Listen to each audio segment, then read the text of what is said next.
Yes.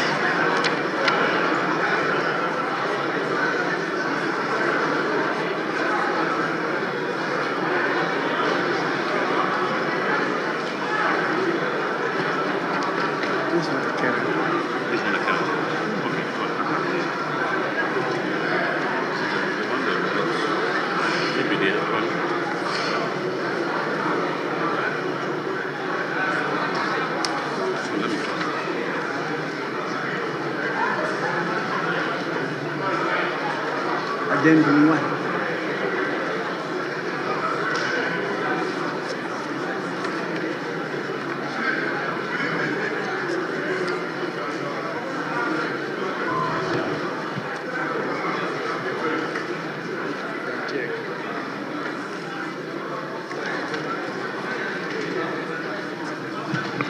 Honorable members, let us pray.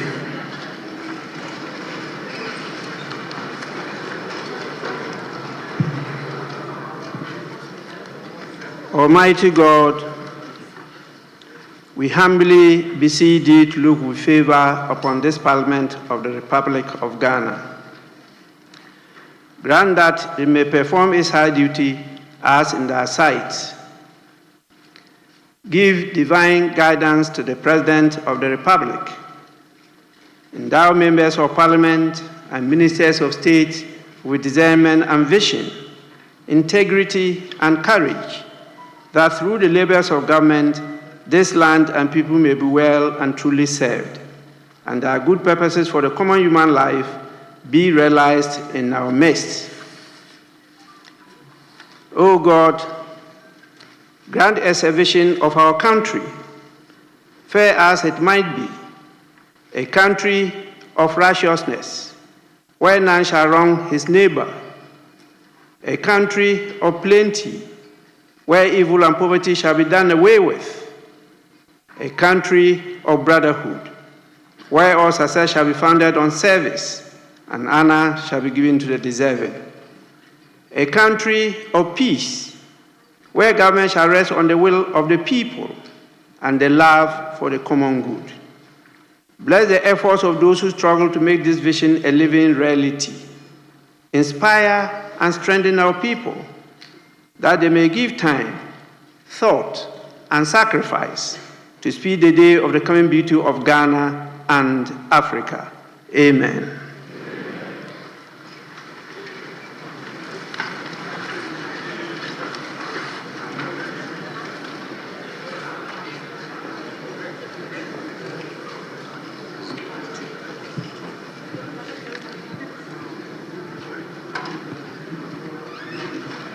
Honorable members, due to the nature of business today, we have to vary the order of business as captured on the order paper.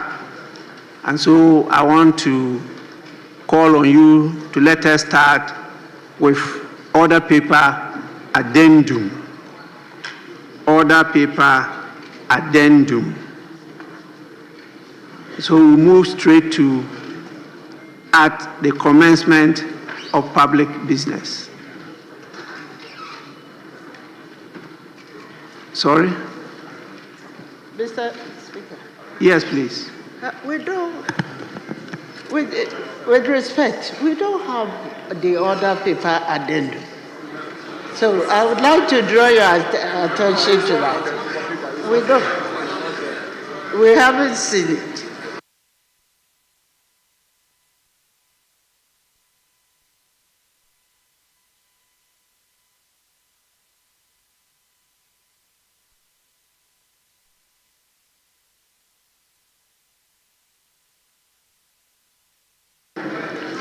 Honorable members, please, we are still in transition, so sometimes it can be an oversight, but it's there in the soft copies are there with you. It's just that we are used to hard copies, so sometimes we don't look at the system. So it's available, order paper addendum. We have one, but it's not numbered one. It's just order paper addendum. Then there's order paper addendum 2. So we'll start with the order paper addendum. Yes, please, Majority Leader. Yeah, Mr. Speaker, so we'll take item 1 on the order paper addendum.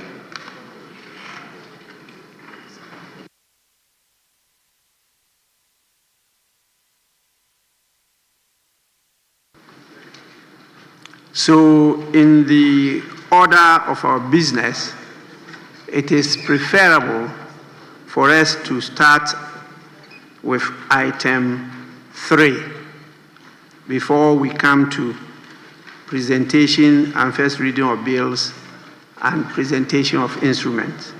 Yes, Deputy Minority Leader. Thank you, Mr. Speaker. Mr. Speaker, I think I whispered something in your ear that we would like our Chief Whip to make a statement before we take that agenda. Thank you. Yes, you are right. You whispered to me that you have a short statement you want to make to draw our attention to something. So please, may I listen to the Minority Chief Whip? Speaker, I'm grateful for your kind indulgence. Speaker, I say there's a lot of pain,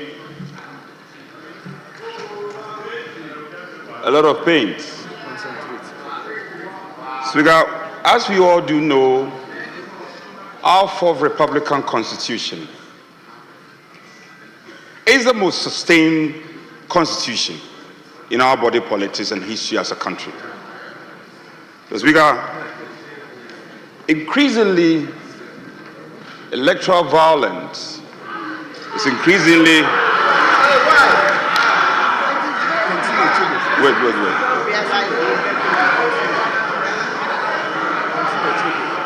Wait, I want them to be quiet before. Electoral violence, Mr. Speaker, is increasingly rearing its ugly head in our fledgling democracy. Mr. Speaker, the recently rerun 19 polling stations at Ablekumanov is truly revealing. Honorable Minority, Speaker, Honorable Minority Chief Whip, just a minute. Honorable members, the Minority Chief Whip is raising a very serious matter: election violence. I think it's a matter that we should take note of and devote a day to dilate on it.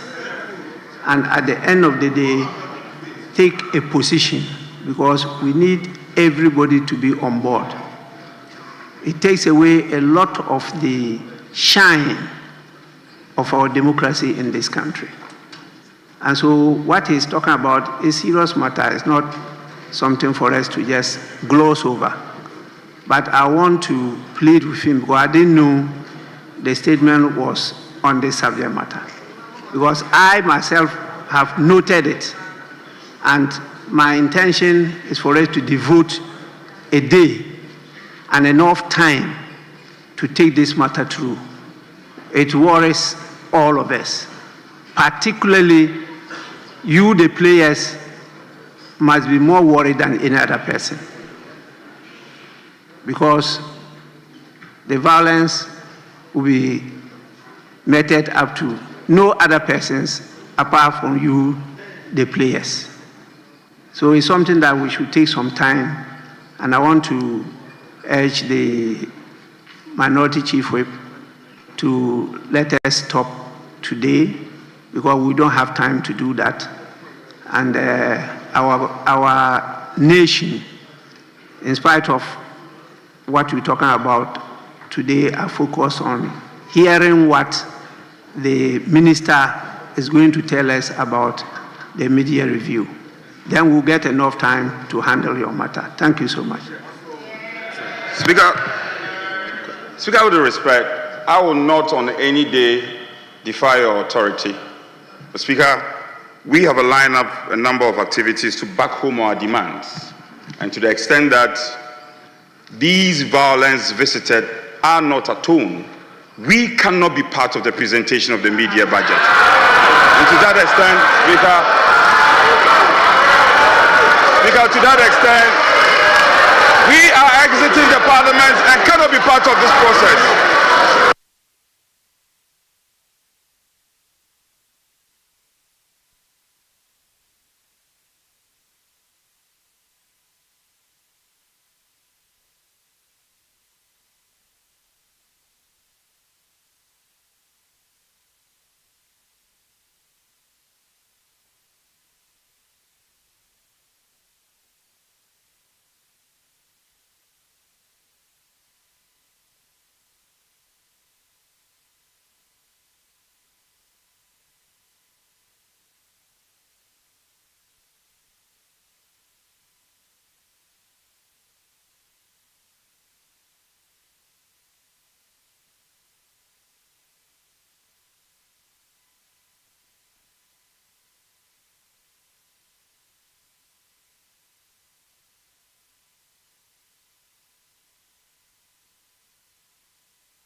Yes.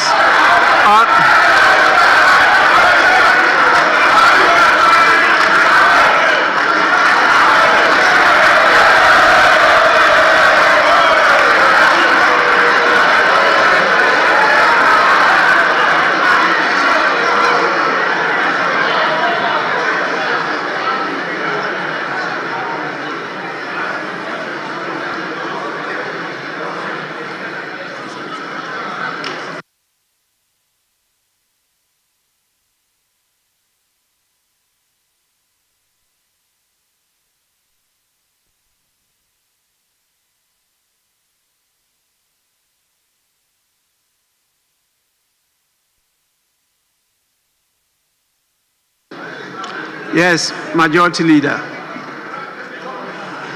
Thank you very much, Mr. Speaker. This side of the House definitely agrees that electoral violence is not something that any of us should countenance. We do agree that as a country, we should be committed to ostracizing any form of electoral violence. We agree with them. Indeed, Mr. Speaker, yesterday I attended the National Executive Committee of the National Democratic Congress on behalf of this side of the House. And the issue of electoral violence was discussed. And I attended a meeting of the National Executive Committee of the National Democratic Congress, and there was a clear commitment by the National Executive Committee to take steps to deal decisively with the issue. Honorable Majority Leader, once I did not permit the statement to be made, I don't think it's proper for you to make comments on it. So what you've done is sufficient. Let's move on to business and do what is proper for today. Yeah. As I said, we have another day to discuss this matter. Yeah, Mr. Speaker, I agree with you. Just one last No, sentence. but it will not be fair that after I've stopped him, Yes. I allow you to make comments on it. Unfortunately, Mr. Speaker, we couldn't stop them from walking out. No. We couldn't stop them from walking out. Well, and the whole nation has seen them walk out. Whether it's fortunate or unfortunate, that's a different thing altogether. Let's go on with today's business. That is so, Mr. Speaker. Please. Except that I will land. There is no except. There is no except. Okay, Mr. Speaker. So we will take item number 3 on the addendum order paper. Yes, honorable members, before we do that, let me just acknowledge the presence of our August visitors from a number of our schools and other institutions.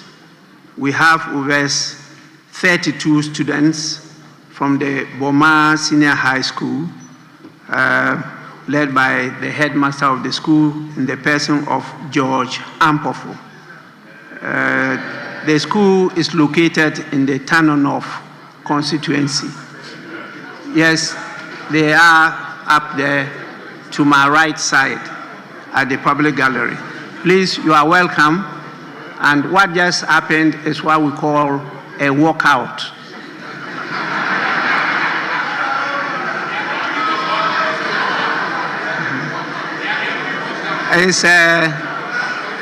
It's part of the practice of democracies all over the world. When sometimes you disagree strongly with an issue, you walk out. After they finish with that item, you walk in and continue. When you boycott, you just don't attend at all. Then that one will be a boycott. But this one, they were present and they did a walkout. It doesn't prevent business from going on. Once you have the quorum to transact business, you have to go on. If you have the numbers to take a decision, you proceed with that. Okay. So please, you are warmly welcome. And even though you have been welcomed with your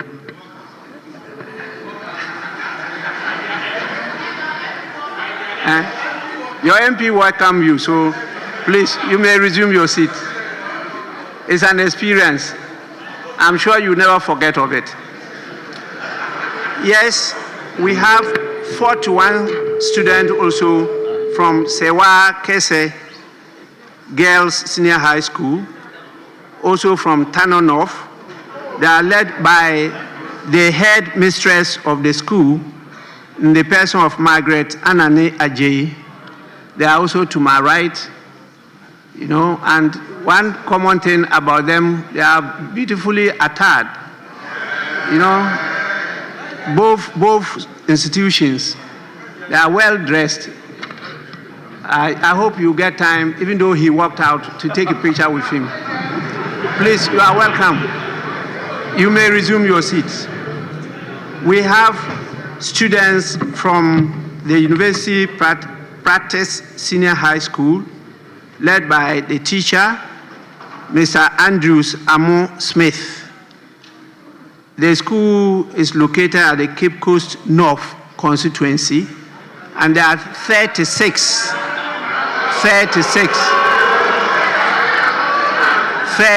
of them are here.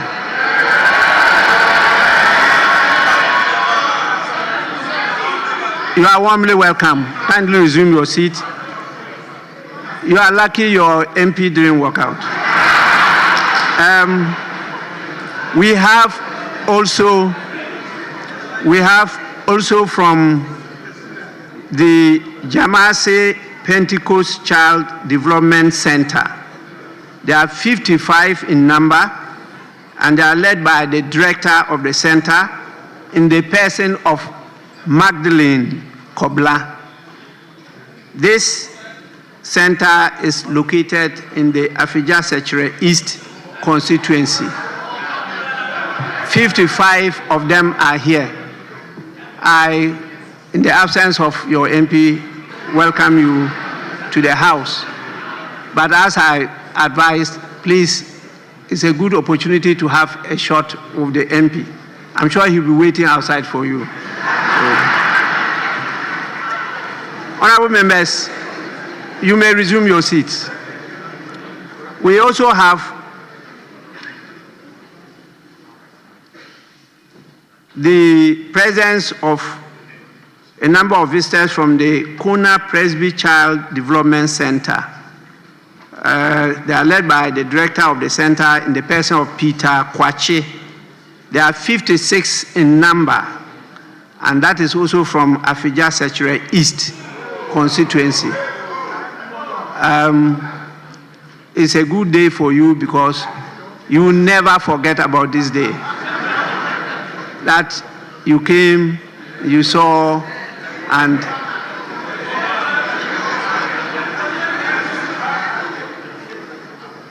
the House has warmly welcomed you, and particularly they are dressed in a branded uniform with some designs, very unique designs. Please, you are most welcome. Resume your seats. And the last is 12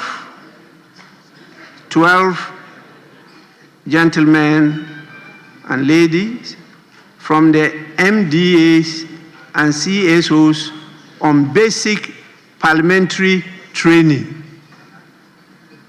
Are you hearing the name? MDAs and CSOs on basic parliamentary training. They are led by the team leader, Mohammed Mutari Al-Hassan. Please don't train them on this, what happened today. There are 12 in number. And because of the nature of the institute, they are not specified where it is located, which meant that it's made out of a collection of many people from all over the country, MDAs and CSOs all over the country, and they participate in basic parliamentary training, and this is being handled by the Parliamentary Training Institute, which is located and created here by Parliament itself. So that's what we're doing, giving them basic parliamentary training. But definitely they will explain what has happened to you. You are warmly welcome. You may resume your seats. Yes, honorable members, we now move on to item 3, motion. Minister for Finance.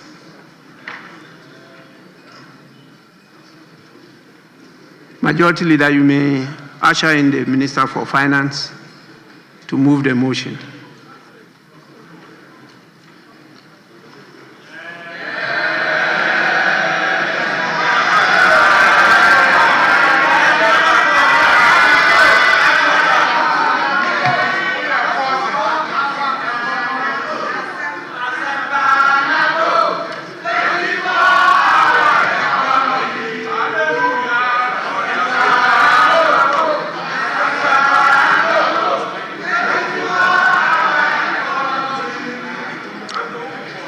Yes, Minister,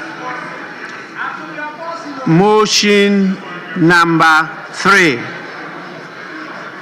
that this Honorable House approves the mid-year fiscal policy review of the budget statement and economic policy of the Government of Ghana for the 2025 financial year.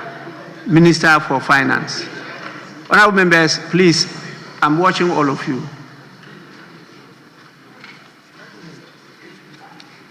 Yes, Minister. Right Honorable Speaker, before I proceed with the media review, I would like to pay a tribute to the former President, Professor John Evans Atta Mills, whose unfortunate demise occurred on this very day, 24th of July, 13 years ago. Mr. Speaker, may his gentle soul rest in perfect peace. Mr. Speaker, I beg to move that this House approves the mid-year fiscal policy review of the budget statement and economic policy of the Government of Ghana for the 2025 financial year. Right Honorable Speaker, I'm back to the House today with deep sense of duty and optimism to present the media fiscal policy review of the 2025 budget statement and economic policy of government on behalf of His Excellency President John Dramani Mahama. Mr. Speaker, this presentation is in line with Section 28 of the Public Financial Management Act 2016, Act 921. Mr. Speaker, I respectfully request the entire media policy, fiscal policy review to be captured in the Hansard while I present the highlight. Mr. Speaker, this review is more than a fiscal update. It is an account of what we inherited and the positive results of our stewardship in the last 198 days. Mr. Speaker, following his re-election with an overwhelming mandate, President John Mahama inherited an economy in deep distress, far worse than what we had imagined. The economy was marked by large imbalance with huge MDA arrests, massive debt, weakened institutions, and heightened public anxiety. Since 2023, the debt in the cocoa and energy sector had in particular posed significant fiscal risk to the Ghanaian economy. The Ghanaian private sector and the business community looked on in despair. Public trust was completely eroded. The national spirit was broken, and the foundation of our economy had sunk even deeper. Mr. Speaker, the budget deficit had ballooned because of reckless commitment and wasteful spending. The indebtedness of the government had culminated into state insolvency. The impaired balance sheet paralyzed almost every single state enterprise. High cost of living and inflation impoverished large segments of the population, eroding the real value of their income and savings. Right Honorable Speaker, the mismanagement of our public finances by the previous administration led to a devastating haircut through the DDEP, which denied pensioners and middle class their lifetime savings, their livelihood, and in fact, their dignity. Mr. Speaker, Eurobond holders also suffered painful haircuts, severely affecting Ghanaian businesses and financial institutions. Soaring interest rates crowded out essential spending on education, health, and infrastructure. Right Honorable Speaker, the Ghana cedi depreciated against all major currencies to levels never seen before, making it the worst performing currency in the world. Public sector corruption reached an all-time peak. As President Mahama said, the whole of Ghana was indeed a crime scene. Mr. Speaker, investor confidence waned considerably, significantly reducing investment inflows. The public debt reached unsustainable levels. The unemployment situation worsened, which made it difficult for Ghanaians to find decent jobs. Many micro, small, and medium enterprises collapsed under the weight of economic mismanagement. Right Honorable Speaker, to compound all this, the country suffered credit rating downgrades by all three major credit rating agencies, placing Ghana firmly in default or junk territory, never seen in the history of Ghana. Mr. Speaker, to further illustrate the enormity of this economic burden, we inherited an IMF program which had derailed and completely gone off track, with key targets missed, putting our economic recovery program in jeopardy. In the words of the Deputy Managing Director of the IMF, Mr. Boli, the program had deviated substantially from its target by close of 2024, unquote. Mr. Speaker, we also inherited weak commitment control systems and irresponsible spending, which left arrears of over 67 billion and contract commitment of about 194 billion Ghana cedis. Right Honorable Speaker, we inherited a bleeding energy sector with annual financing shortfall in excess of $1.5 billion US. We inherited a debt-riddled cocoa sector with liabilities of 32 billion Ghana cedis, a weak financial sector with significant non-performing loans despite pumping over 30 billion Ghana cedis into the so-called financial sector cleanup. Right Honorable Speaker, steep debt repayment harms were also inherited.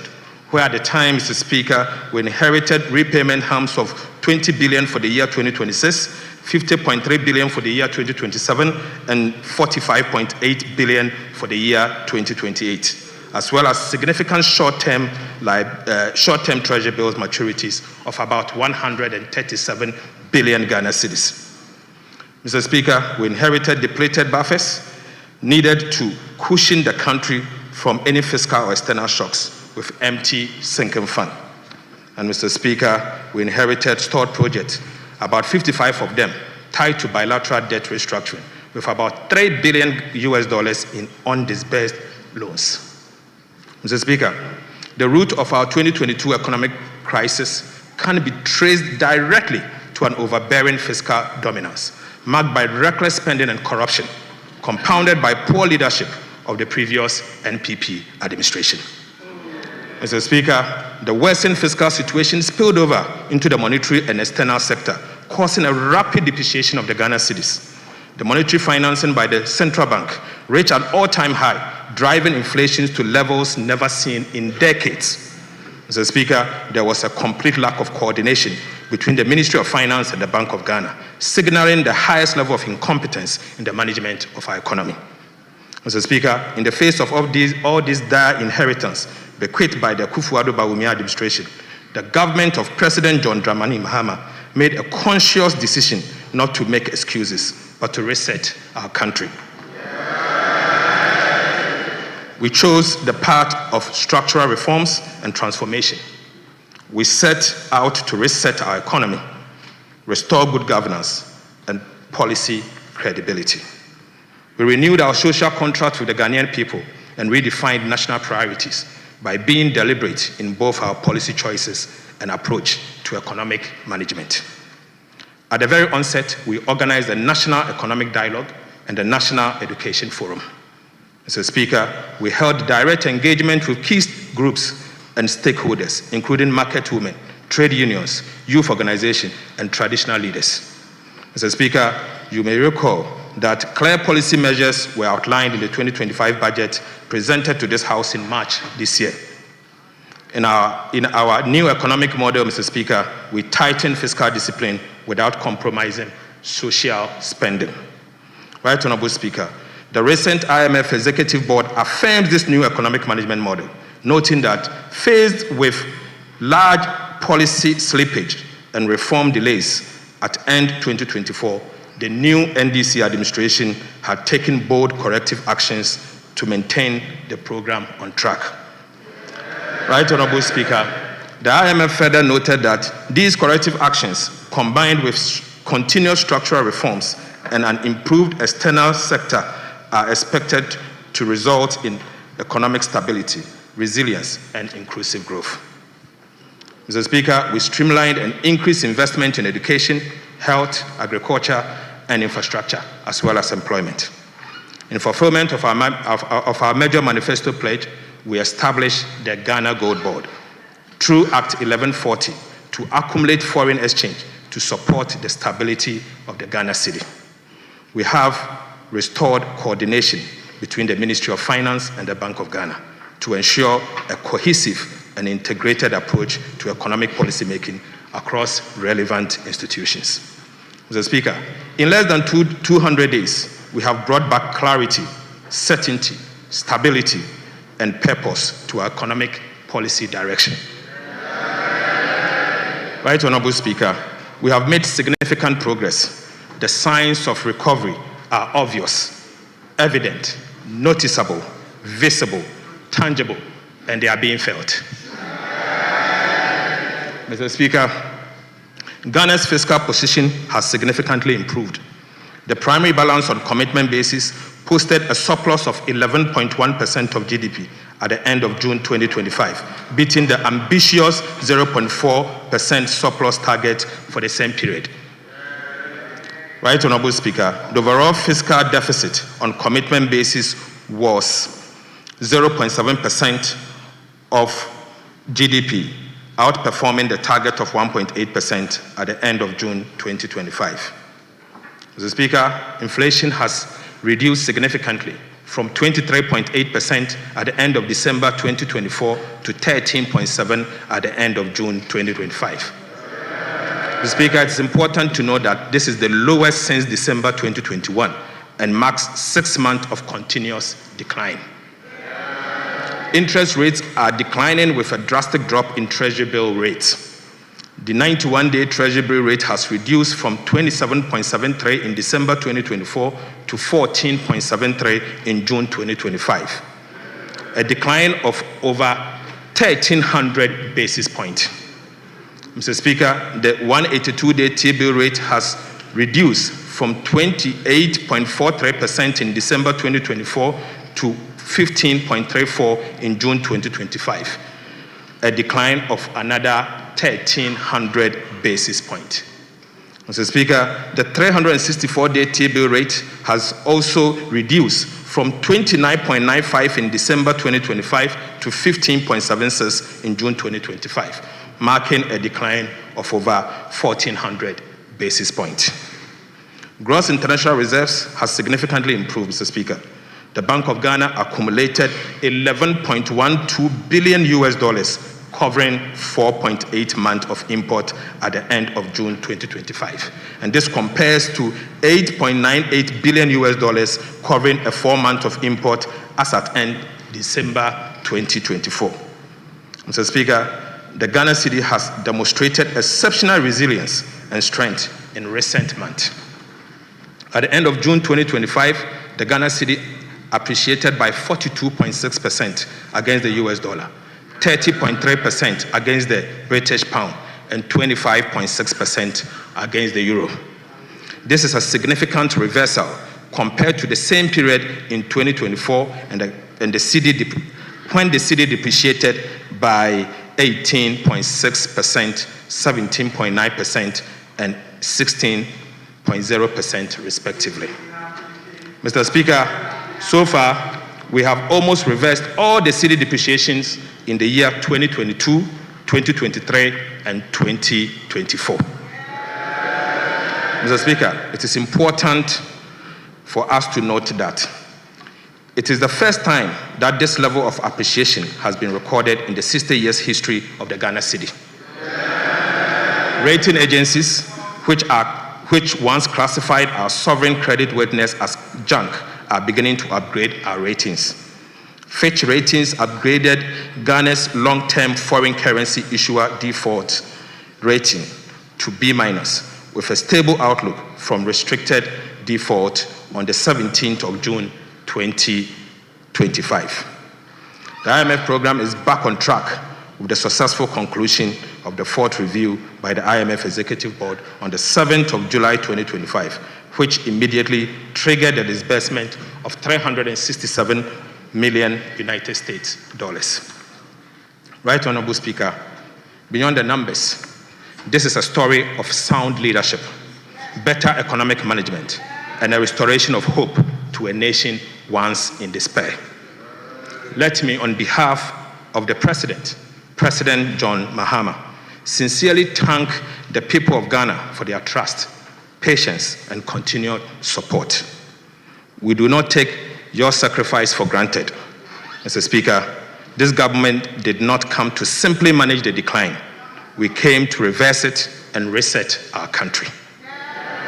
The gains of these first 6 months are just the beginning. Mr. Speaker, these early successes only encourages us to stay the focus, stay disciplined, and continue to do more for the people of Ghana. There is still a long road ahead, but our steps are now steadier. Our direction clearer, and the national spirit has been lifted with the gradual restoration of hope in our democracy.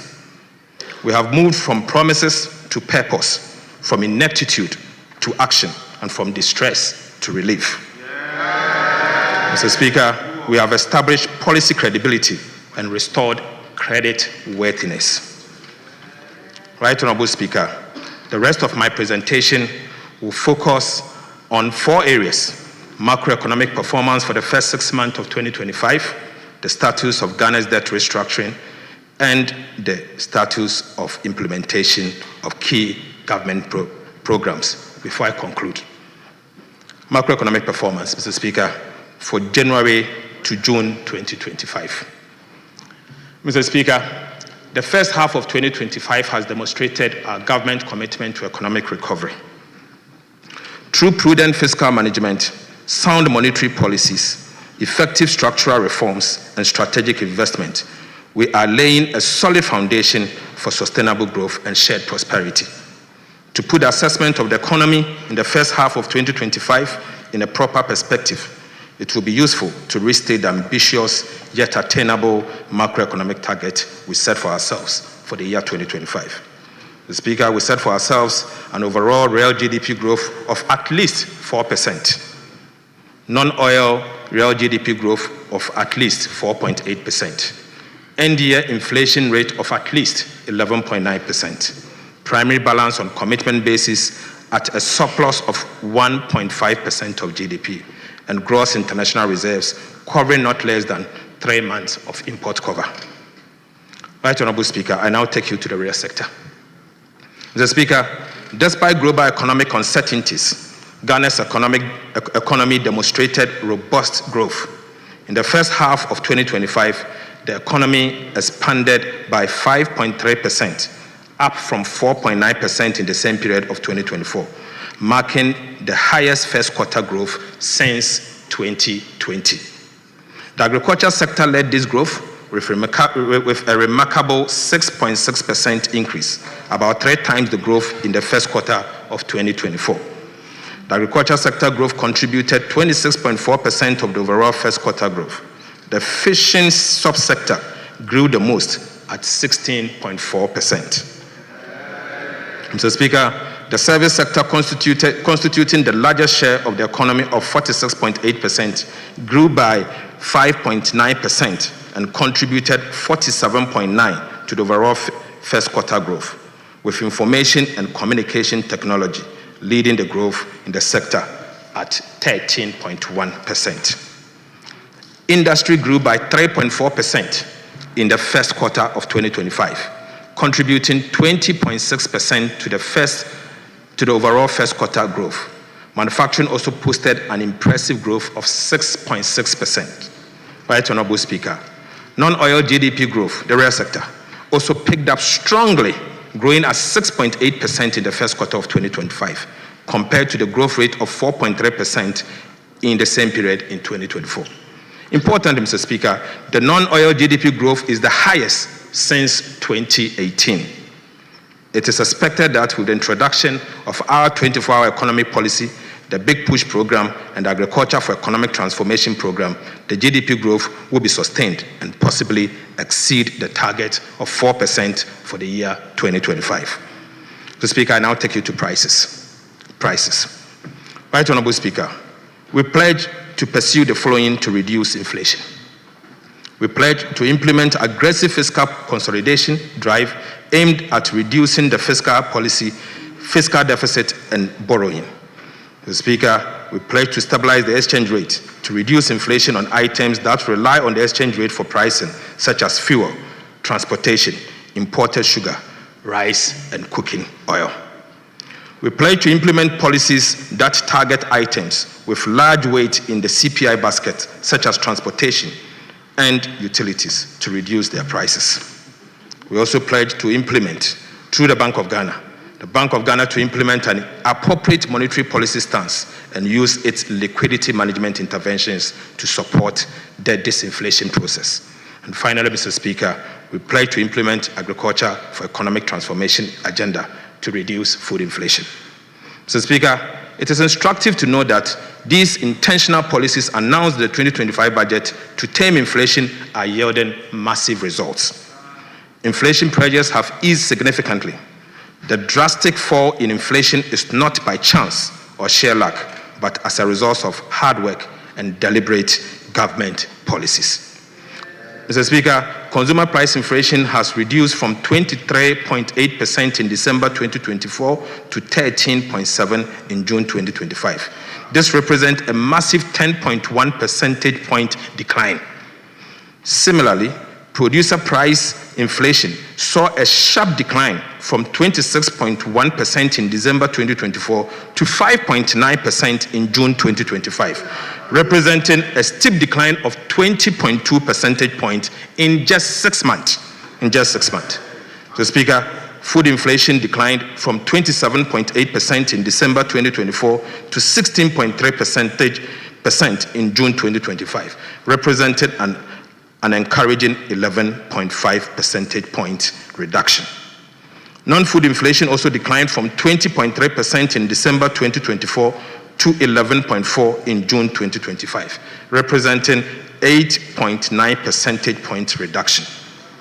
Inflation for locally produced goods and services declined from 26.4% in December 2024 to 14% in June 2025. Right, Honorable Speaker, inflation for imported items decreased from 18% in December 2024 to 12.5% in June 2025.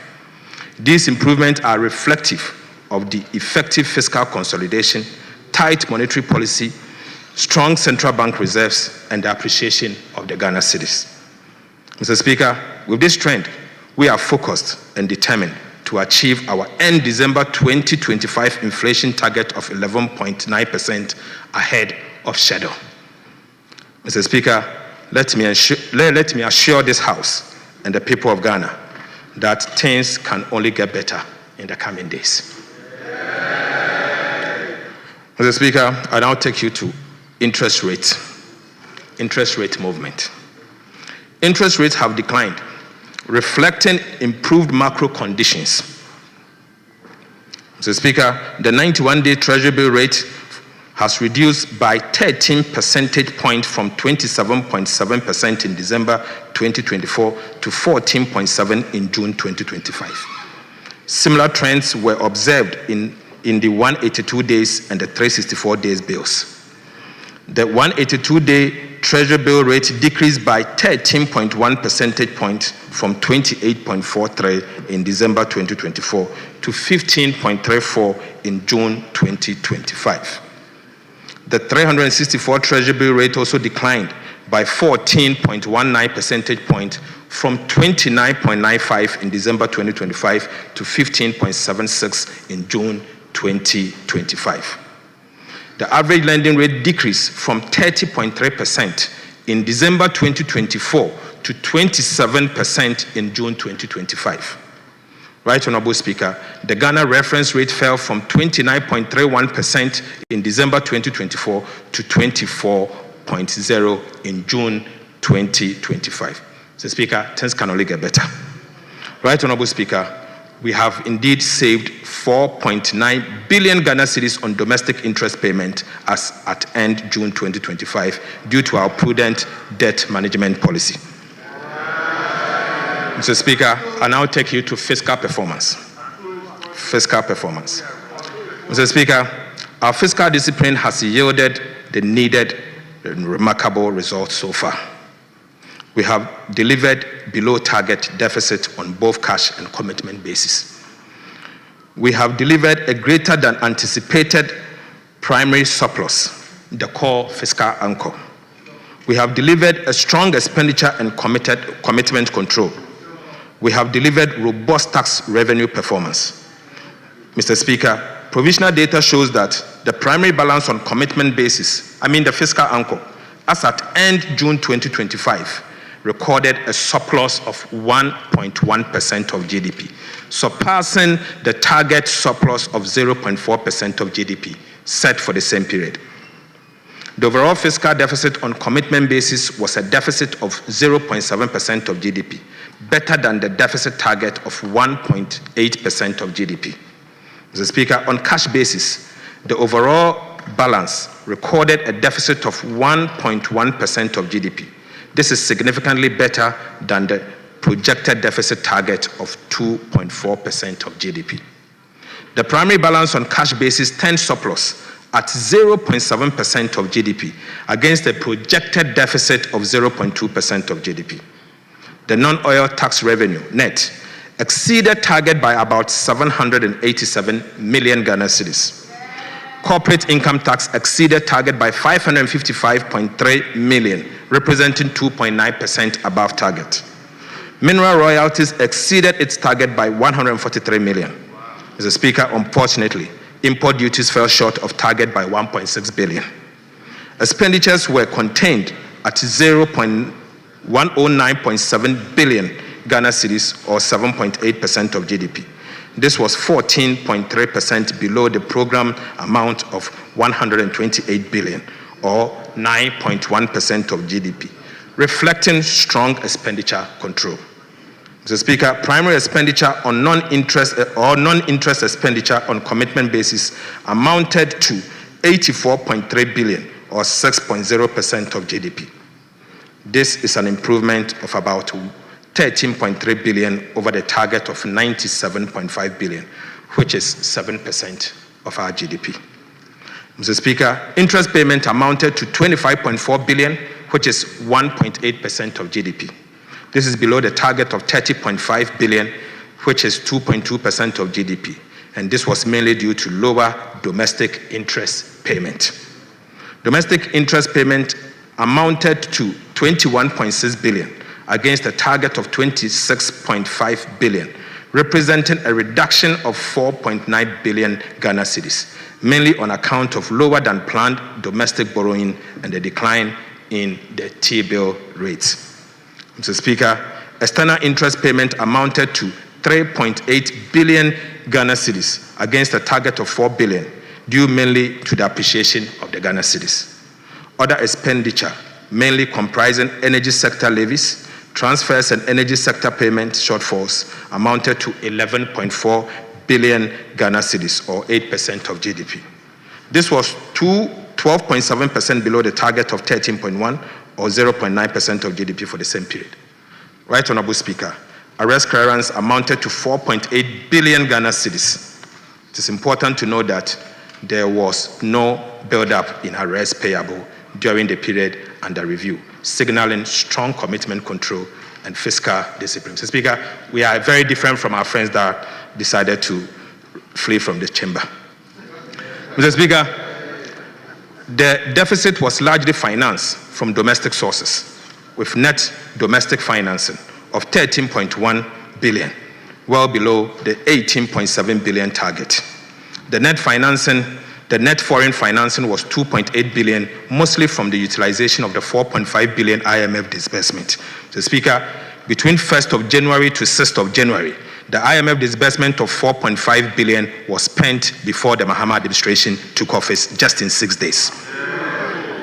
Mr. Speaker, project loan disbursement was 2.4 billion Ghana cedis. Mr. Speaker, even though Ghana is relying on the domestic market for financing, we have borrowed less than we planned, signifying strong expenditure control and fiscal discipline.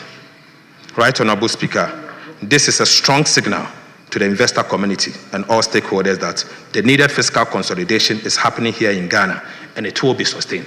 Right Honorable Speaker, Ghana is back on the international scene. Mr. Speaker, exchange rate development. Right Honorable Speaker, government commitment to implement the following measures, to implement the following measures to stabilize the exchange rate. Mr. Speaker, we committed to establish the Ghana Gold Board to enhance the generation and accumulation of foreign exchange to support the stability of our currency. Mr. Speaker, we committed to pursue strong fiscal consolidation through the reduction in public sector spending and the fiscal deficit to reduce the pressures on the exchange rate. Mr. Speaker, the Bank of Ghana also committed to implement appropriate FX forward auction to support the stability of the cedi. And Mr. Speaker, finally, we committed that the 24-hour economy and accelerated export development program will boost local production and reduce reliance on export. Right Honorable Speaker, let me state emphatically that these deliberate policies announced in the 2025 budget to stabilize the Ghana cedi are yielding massive results. The results we are witnessing are not by chance. They are the fruits of hard work, discipline, and intentional policies. Mr. Speaker, the cedi performance in the first half of the year 2025 has been impressive. the Ghana cedi experienced significant appreciation against all major trading currencies in the first 6 months of 2025. I'm happy to inform the House that our previous record, where the Ghana cedi used to trade against the US dollar at 17, is as at yesterday trading at 10.4. Mr. Speaker, similarly, the Ghana cedi, which was once trading at 21 cedis to the British pound, was trading at 14.1 as at yesterday, 23rd July 2025.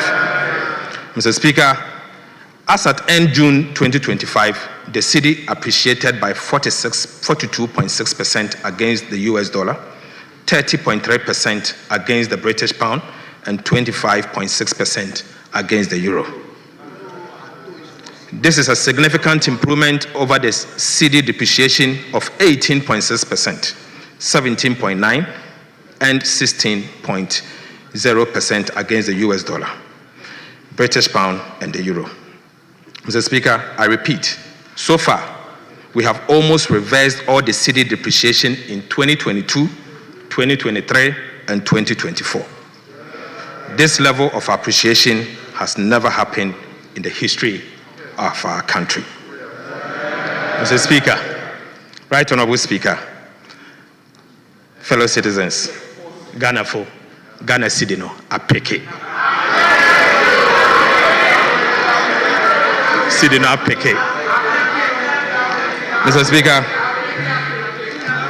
these gains are largely due to strong fiscal consolidation, tight monetary policy, improved external sector balance, renewed investor confidence, positive market sentiment, credit rating upgrades, and successfully securing staff-level agreement and subsequently the board-level approval of the fourth review of the IMF program.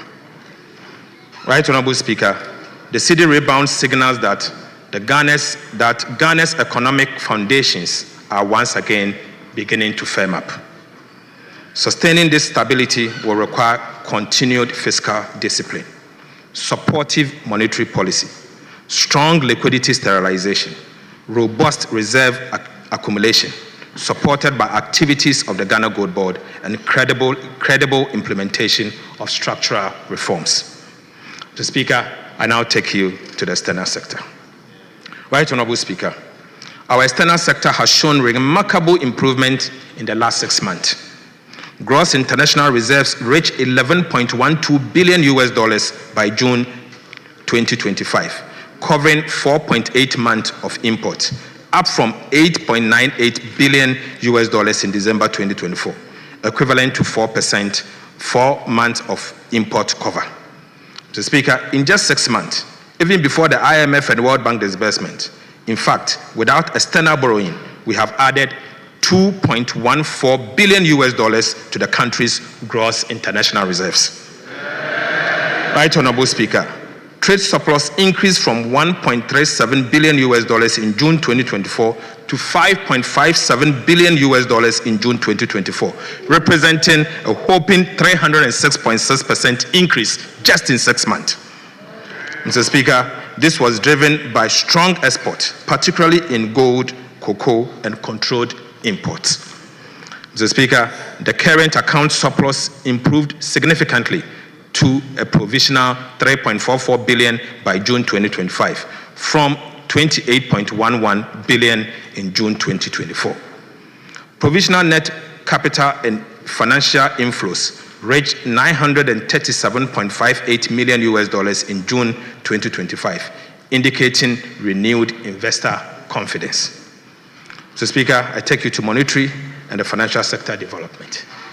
Right Honorable Speaker, monetary indicators point to a sustained monetary expansion. Credit to the private sector increased by about 31.3% in June 2025.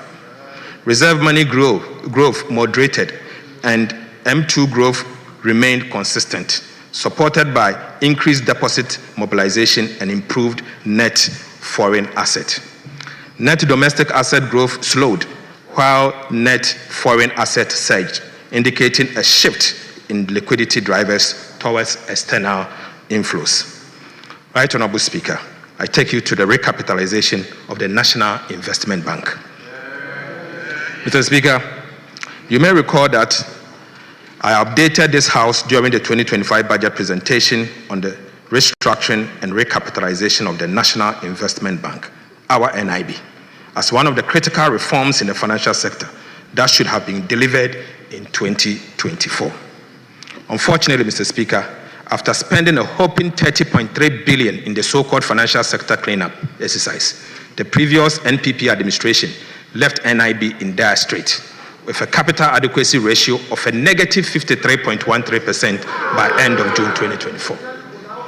Mr. Speaker, we have successfully, Right Honorable Speaker, President Mahama and the NDC have successfully recapitalized the National Investment Bank by implementing an ambitious and credible plan to return NIB to profitability and sustainability. Mr. Speaker, we have taken the following steps.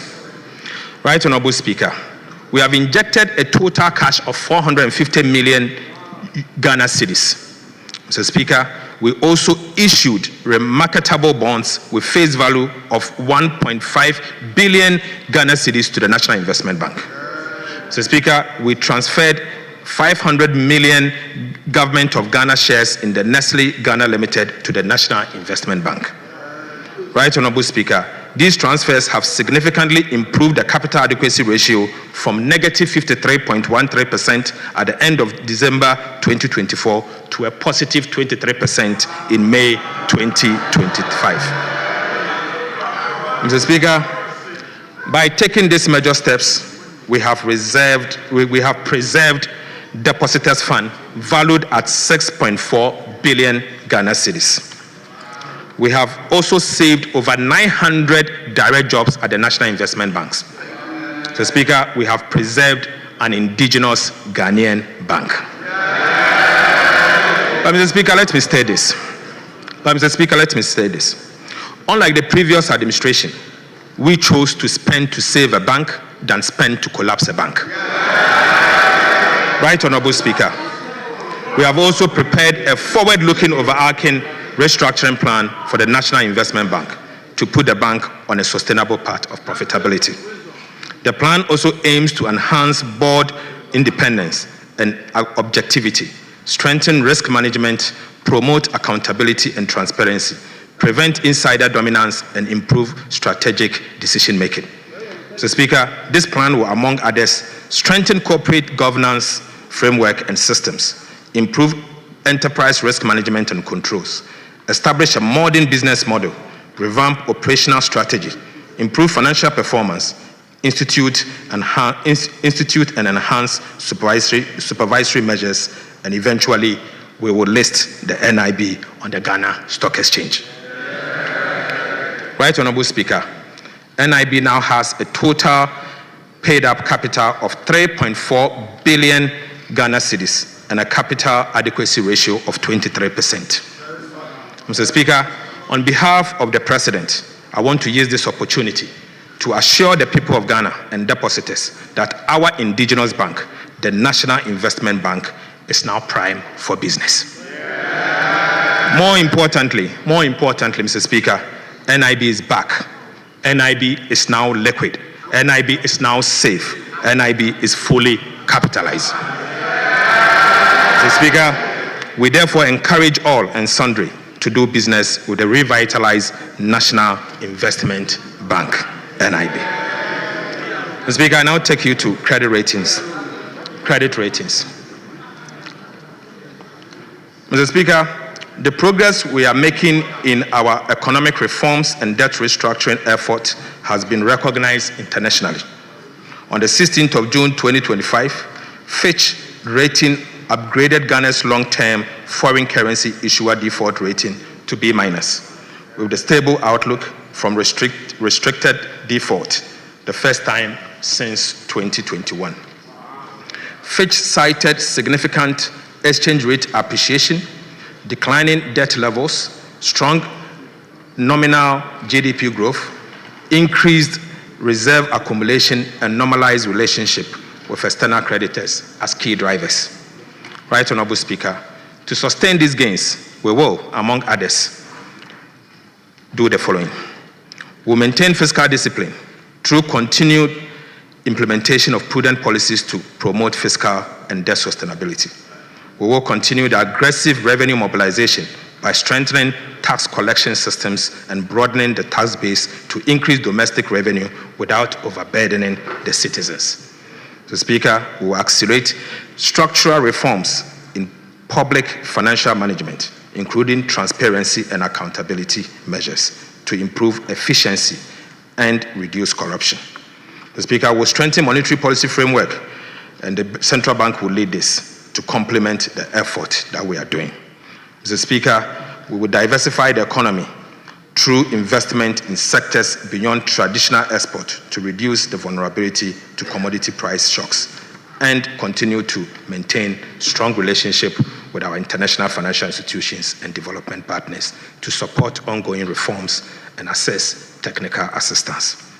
So, Speaker, it's expected that other rating agencies, namely S&P and Moody's, will follow suit, given the remarkable progress we are making in ensuring economic stability and promoting inclusive growth.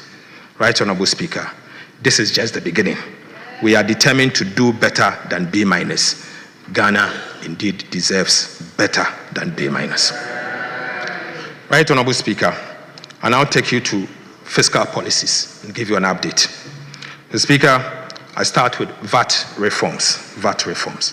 Mr. Speaker, in the 2025 budget statement, we reaffirmed our commitment to the people of Ghana and the business community to undertake comprehensive value-added tax reforms this year.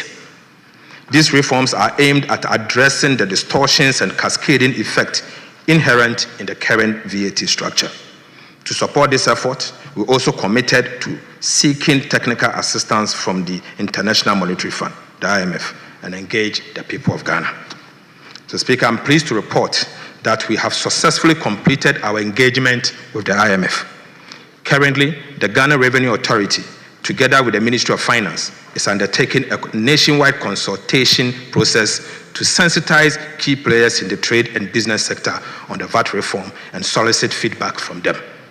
Right Honorable Speaker, the Ministry of Finance hopes to complete this process by September 2025, prepare a new VAT bill by October 2025, and submit same to Parliament as part of the 2026 budget statement. Mr. Speaker, I would like to reassure the people of Ghana that at the minimum, the following will happen as part of the VAT Act. Amendment Bill. Mr. Speaker, COVID levy will be abolished. The effective VAT rate will be reduced. The punitive cascading effect of the GET Fund and NHIS levy will be removed. VAT flat rate will be removed. And a unified VAT rate will be implemented. The VAT registration threshold will be increased to exempt small and micro businesses, and compliance will be improved through public education, awareness creation, and the introduction of fiscal electronic devices will be deployed. So, Speaker, I now take you to expenditure measures as part of the fiscal. Right Honorable Speaker, as part of the fiscal consolidation strategy, we have taken measures to sanitize public sector payroll and rid it of ghost names. Subsequently, we engaged the Ghana Audit Service to undertake a nationwide payroll audit across all 16 regions of the country. The Speaker, the Audit Service has completed 91% of the payroll audit. So far, the Audit Service has not been able to identify or verify over 14,000 workers.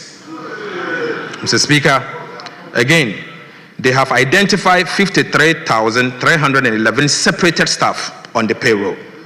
Mr. Speaker, separated staffs are staff who are either on retirement, reassigned, terminated, or are on leave without pay or deceased and yet remain on government payroll. Mr. Speaker, the Audit Service expects to recover a minimum of 150.4 million of unearned salary from the separated staff over 2023 and 2024 period alone. Right Honorable Speaker, going forward, we will enforce the monthly payroll validation process and strictly apply sanctions to all who validate ghosts for payment of salaries. Mr. Speaker, let me use this opportunity to strongly caution those who validate ghosts across the public service that they will be personally liable for the loss of public funds.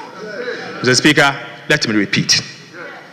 Let me use this opportunity to strongly caution those who validate ghosts across the public service that they will be personally liable for the loss of public funds. Right Honorable Speaker, the Ministry of Finance will continue to monitor this payroll and put in place measures to prevent ghosts on the payroll going forward. Mr. Speaker, I now give you an update on the arrears payable audit that we did. Mr. Speaker, in the 2025 budget, we announced the launch of an audit of arrears and payables as at end December 2024. The Ghana Audit Service partnered with EY and PwC to undertake this audit. Mr. Speaker, the Audit Service was tasked to audit and validate 68.7 billion Ghana cedis. Mr. Speaker, 68.7 billion Ghana cedis. So far, Mr. Speaker, 87% of the audit has been completed. Results show so far are as follows. Mr. Speaker, a total of 28.3 billion Ghana cedis has been validated for payment. Mr. Speaker, 27.3 billion is pending validation as we speak. Right Honorable Speaker, an amount of 3.6 billion Ghana cedis has been rejected because of errors, duplication, and non-compliance with PFM and procurement rules.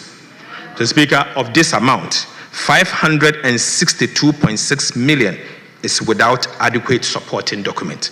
So Speaker, the outcome of this audit will blow your mind. Blow your mind. So Speaker, the audit is expected to be completed by end of August 2025. Once finalized, we will update the House on the findings and outcomes. Mr. Speaker, I now take you to update on the IMF program. Update on the IMF program. Right Honorable Speaker, Ghana remains on track on the implementation of the IMF program. A staff level agreement was reached during the fourth review mission in April 2025, and we received executive board approval on the 7th of July 2025. This unlocked $367 million disbursement, bringing the total disbursement under this program to $2.3 billion. The fifth review, which is scheduled for September 2025, will be based on June 2025 data. Mr. Speaker, I'm comfortable that Ghana is on course to achieve most of the target for the fifth review. Mr. Speaker, I now take you to public debt development. Public debt development. Right Honorable Speaker, our commitment to fiscal discipline, through prudent debt management and exchange rate appreciation has resulted in a significant improvement in Ghana's debt profile. Public debt reduced from 726.7 billion as at end December 2024 to 613 billion as at end June 2025. Mr. Speaker, Ghana's public debt reduced by 113.7 billion Ghana cedis in 6 months. Mr. Speaker, for the first time in Ghana's history, there is a negative 15.6% rate of debt accumulation. Right Honorable Speaker, Ghana's public debt to GDP ratio as at end June 2025 was 43.8% from the 61.8% of end December 2024. Mr. Speaker, Ghana's public debt as a percentage of GDP reduced by 18% of GDP in the last 6 months. Ghana's foreign debt as a percentage of total public debt declined from 57.4% as at end December 2024 to 49% by end June 2025. Mr. Speaker, this has significantly improved Ghana's debt sustainability. Mr. Speaker, I now take you to update on debt restructuring. Update on debt restructuring. Right Honorable Speaker, government remains committed to restructuring our bilateral and commercial debt under the G20 Common Framework. On the 24th of June 2025, the House approved an indicative terms of the Memorandum of Understanding between Ghana and Official Creditors Committee. On behalf of His Excellency the President, I wish to thank this House for swift action, which has enabled Ghana to begin negotiation for the signing of bilateral agreement with each of the creditor countries. We are ready to sign the agreement with two countries as at tomorrow. Mr. Speaker, it is expected that 4 agreements will be signed by close of tomorrow. First, we'll sign with France, and the second will sign with another country yet to be confirmed. Mr. Speaker, on the commercial debt restructuring, we have signed non-disclosure agreement, NDAs, with some commercial lenders, in line with the government's strong commitment to honoring its debt obligation. We have made 2 debt service payments of about $700 million to our Eurobond holders. Mr. Speaker, on the domestic front, government continues to meet its commitment towards the domestic bondholders. For the first time, for the first half of 2025, a total of 9.8 billion Ghana cedis was paid to coupons to DDEP bondholders, of which 3.6 billion Ghana cedis was capitalized. Right, Honorable Speaker, for non-tendered bondholders, government paid a total of 1.1 billion Ghana cedis. This was the outstanding debt service as at 2024. Mr. Speaker, for the second half of 2025, an amount of 10.2 billion Ghana cedis is due as coupon payment on the DDEP bonds and 724.1 million as debt service for the non-tendered bondholders. It is important to note that government remains committed to honoring its debt service obligation, and therefore, we have made sufficient preparation towards the settlement of this debt, and bondholders should not worry, this amount will be paid in due course. Mr. Speaker, priority project under the restructured bilateral debt. Following Ghana's default on its external debt service obligation on the 19th December 2022, creditors halted disbursement of 55 bilateral projects. This resulted in several uncompleted projects dotted across the country, with a massive $3 billion in undisbursed loans. The IMF and Official Creditors Committee annual disbursement ceiling of $250 million for official creditors loan implies that it will take 12 good years to fully draw down on the undisbursed loans. Under the MOU with the Official Creditors Committee, the government of Ghana was required to submit a priority list to accommodate the $250 million annual disbursement ceiling. Right, Honorable Speaker. During the presentation of the 2025 budget and economic policy of government, I informed this House that we will engage to resolve this challenge. Following the extensive engagement, government has submitted a priority list of 24 projects to the OCC and the IMF. This is expected to trigger resumption of disbursement for projects on the priority list upon the signing of bilateral agreement between Ghana and the creditor countries. We aim to ensure that all the priority projects are completed and commissioned by end 2028. Mr. Speaker, the priority projects are as follows. We are going to build a new bridge across the Volta River at Volivo. Mr. Speaker, the reconstruction of Tema Aflao Road project, phase 1. Tema motorway runabout through Ashiaman runabout to Atimpoku. The construction of 14 pedestrian bridges, Kumasi roads and drainage extension. Mr. Speaker, Power Grant interchange and the Secondary Takoradi Township Road, phase 1. Rehabilitation of Domi Kitasi Road, Obichebi Lamte interchange, phase 2. Bogatanga Boko Pomakrom Road, PTC runabout interchange project at Takoradi. Construction of drinking water facilities in Wenchi, Secondary Takoradi water supply, modernization of Komfo Anoche Teaching Hospital, construction of central medical stores in Tema, Efia Nkwanta Regional Hospital in Takoradi, Bogatanga Regional Hospital, establishment of the University of Environment and Sustainable Development at Bonsu. Establishment of 9 state-of-the-art technical and vocational education training center. and, Mr. Speaker, integrated e-learning laboratories in senior high schools. Mr. Speaker, that's not all. The expansion and development of existing senior high schools, renewable energy program, pilot photovoltaic system, Mr. Speaker, the renewable energy and energy efficiency program, and the construction of Takoradi Market. Mr. Speaker, finally, the Kumasi Central Market Phase 2. Mr. Speaker, the main criterion for the selection of this project was closeness to completion. As a result, projects which were over 70% complete were given priority. The resumption of disbursement for the project and its associated debt service are fully in line with our commitment under the bilateral debt restructuring and IMF program. Right, Honorable Speaker, there's no room for an increase in scope for any of the projects on the priority list as agreed upon at the IMF and the OCC.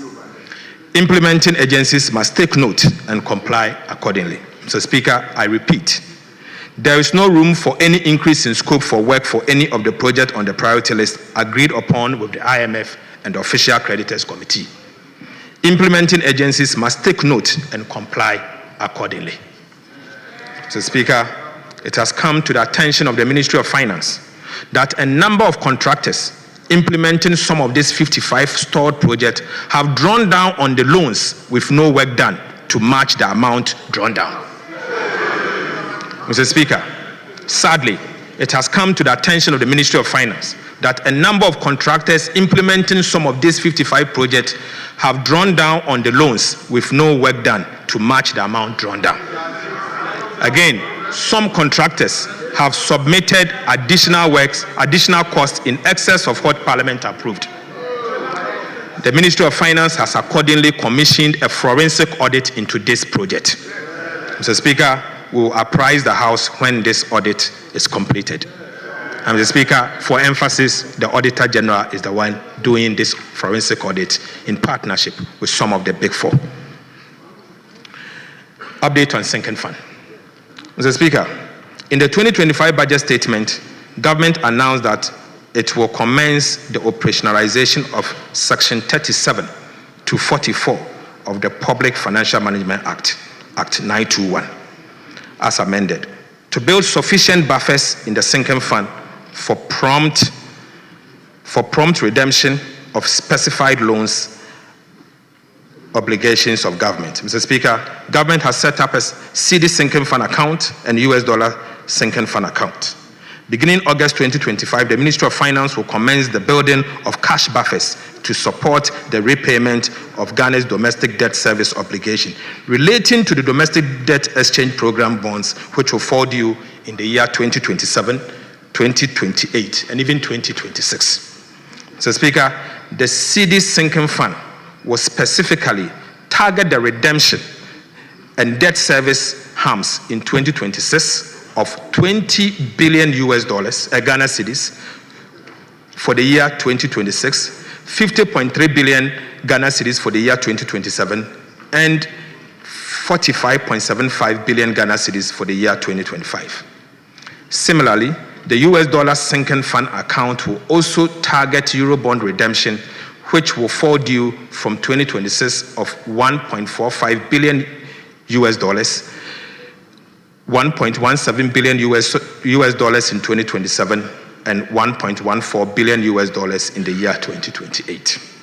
Mr. Speaker, the implementation of the sinking fund will provide a reliable buffers that ensures timely and predictable redemption of this designated public debt obligation. This structured approach to debt service will enhance investor confidence and contribute to long-term debt sustainability of our dear country. Mr. Speaker, I now take you to Government of Ghana's liability management operations. Mr. Speaker, government has begun an implementation of an effective and efficient liability management program to reduce embedded risk on debt portfolio. Our liability management operation will, 1, reduce debt service costs and mitigate refinancing or rollover risk. Extend maturities to alleviate near-term financing pressures. Mr. Speaker, to optimize the debt portfolio by rebalancing the mix of short-term versus long-term instrument and strengthen market confidence. Under our liability management operations, Mr. Speaker, we will analyze the domestic bond market to assess suitability for bonds buybacks. We will carefully sequence issuance of benchmark securities and prioritize longer-dated tenor to establish a stable yield curve. Mr. Speaker, I take you to primary dealers and bond market specialist system as we inherited. Mr. Speaker, our debt management strategy is to use treasury bills for cash management purposes only. We intend to reopen the domestic bond market to finance the budget deficit. The reopening of the domestic bond market will aim at creating a more competitive primary market that can deliver the volume and pricing to enable the government lower its borrowing costs. Mr. Speaker, beginning August 2025, we will commence the selection of new book runners to assist government in the reopening of the domestic bond market. Mr. Speaker, for emphasis, beginning 2025 August, the government of Ghana will commence the selection of new book runners to assist government in the reopening of the domestic bond market.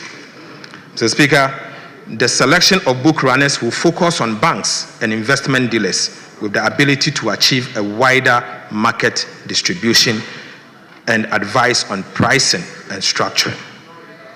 Mr. Speaker, I now take you to revise macroeconomic framework. Mr. Speaker, macroeconomic target.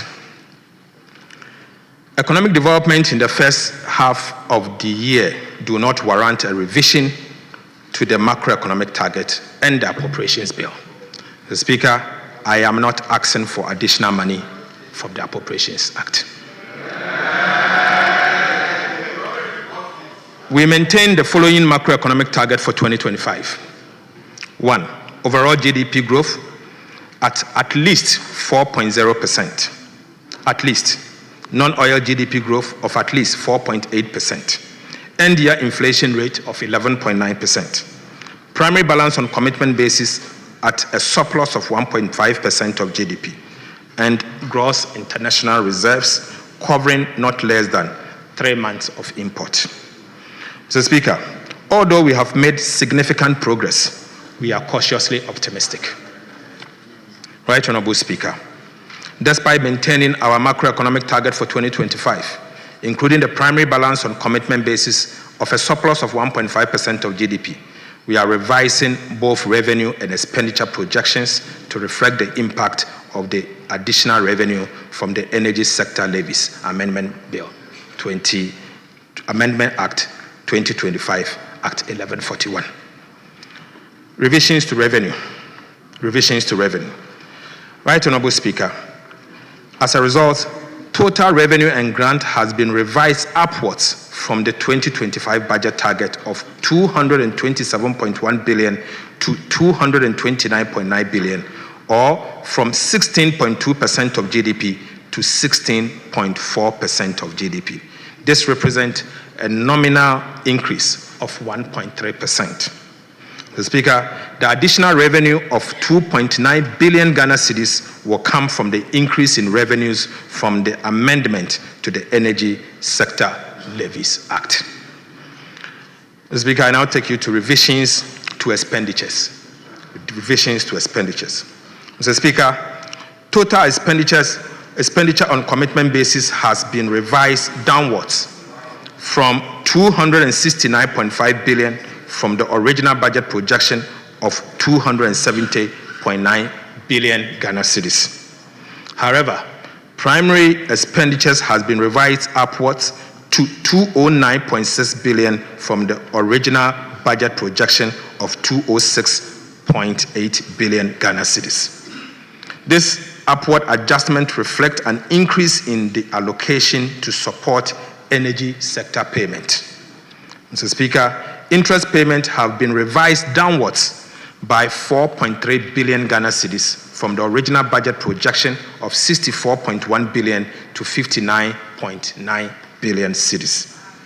Right Honorable Speaker, domestic interest has been revised downwards by 5.1 billion Ghana cedis, mainly on account of gains from the reduction in the treasury bill rate as a result of the implementation of our prudent debt management policies.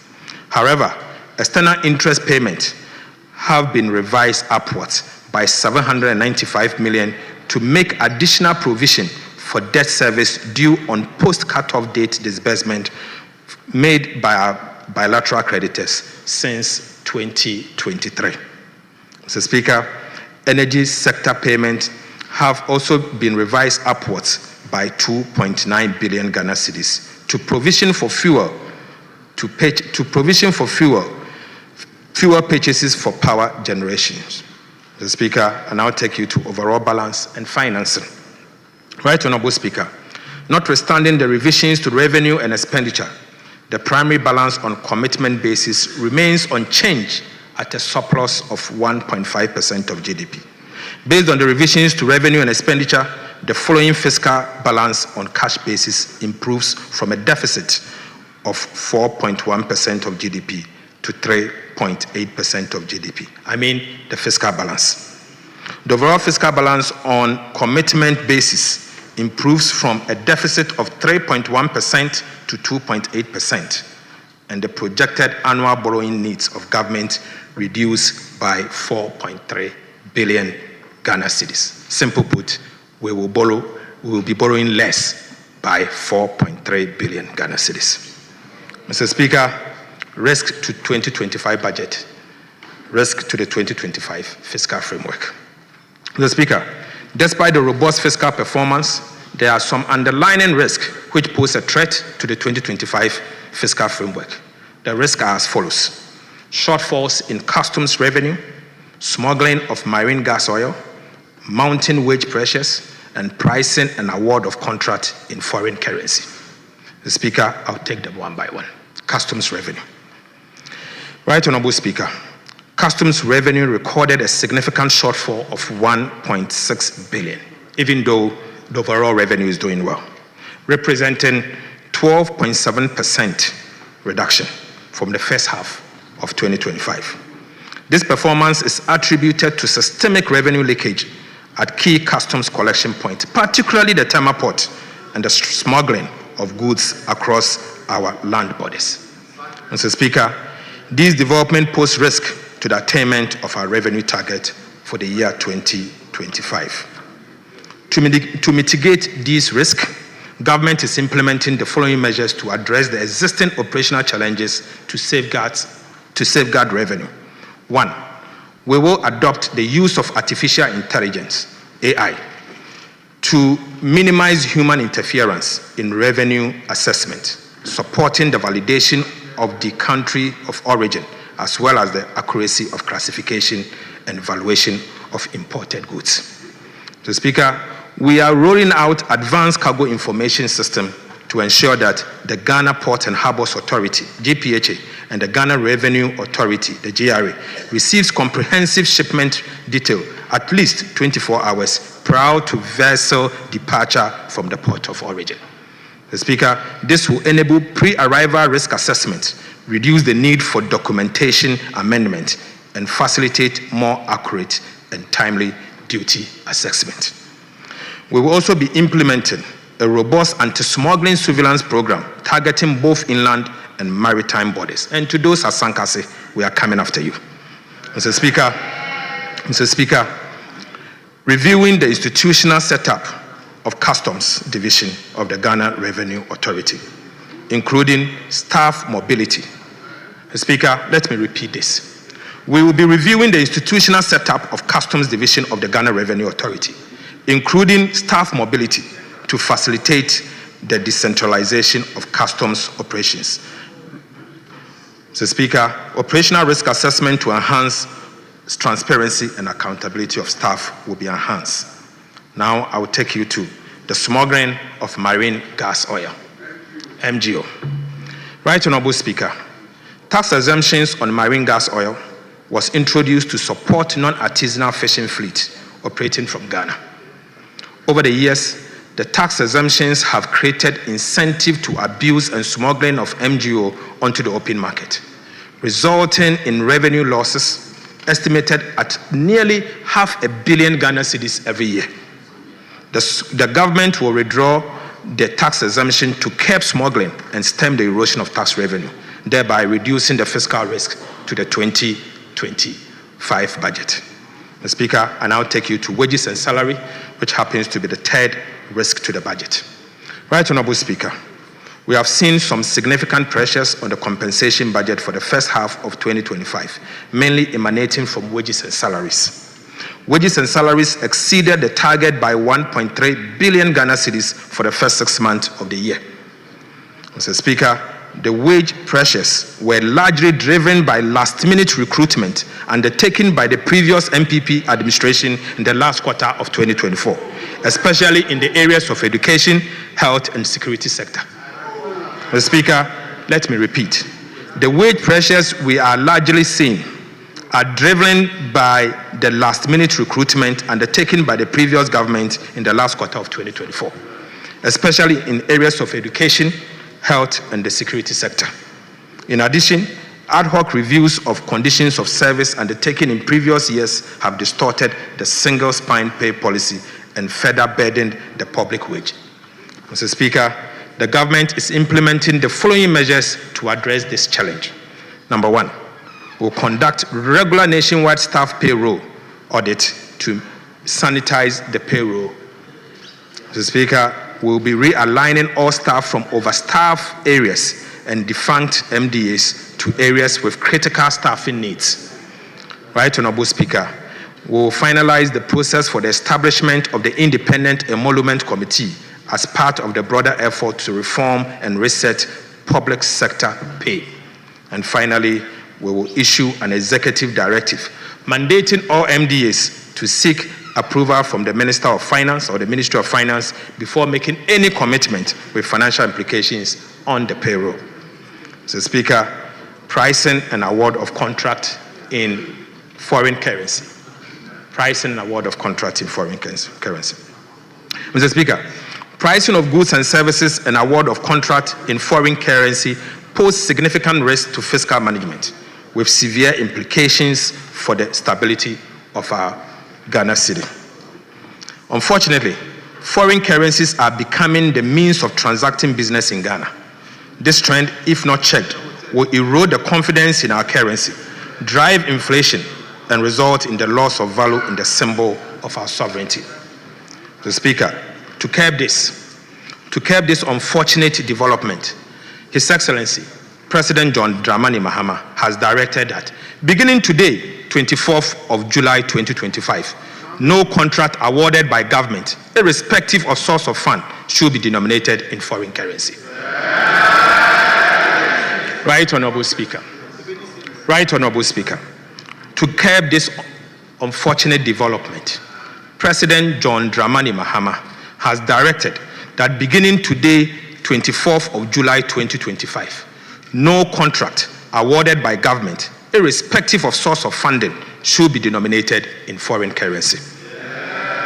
Mr. Speaker, we also want to use this opportunity to remind the public that per the Foreign Exchange Act 2006, Act 723, companies, institutions, and individuals are prohibited from pricing, advertising, receipting, or making payment for goods and services in foreign currencies in Ghana without prior written approval from the Bank of Ghana. Right Honorable Speaker, I will take you to key policy initiatives. Mr. Speaker, I now present updates on key policy initiatives outlined in the 2025 budget.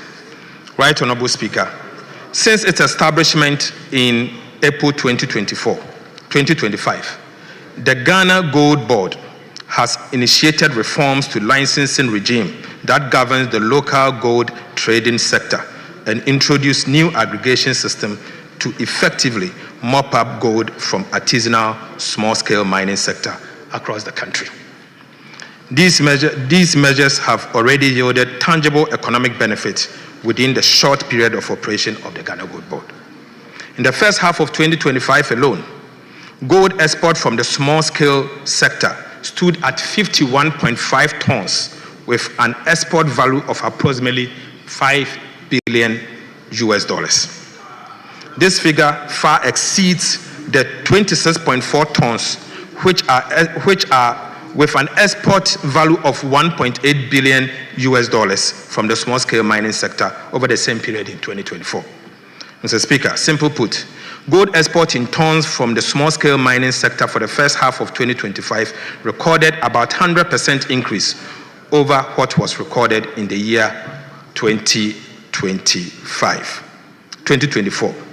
Similarly, the value of gold export from small-scale mining increased by about 180% for the first half of 2025 over that of the same period in 2024. Mr. Speaker, for the first time in Ghana's history, gold export from small-scale mining sector have exceeded gold export from large-scale sector. Mr. Speaker, the substantial foreign exchange inflows from the gold board operations in the artisanal small-scale mining sector have significantly strengthened our reserves, improved our balance of payment, and provided critical support for the Ghana city. Mr. Speaker, this tells a story of a country which has been denied the full benefit of its gold resources, a story of a country where illegal gold trade and smuggling have been allowed to fester to the detriment of the well-being of the people.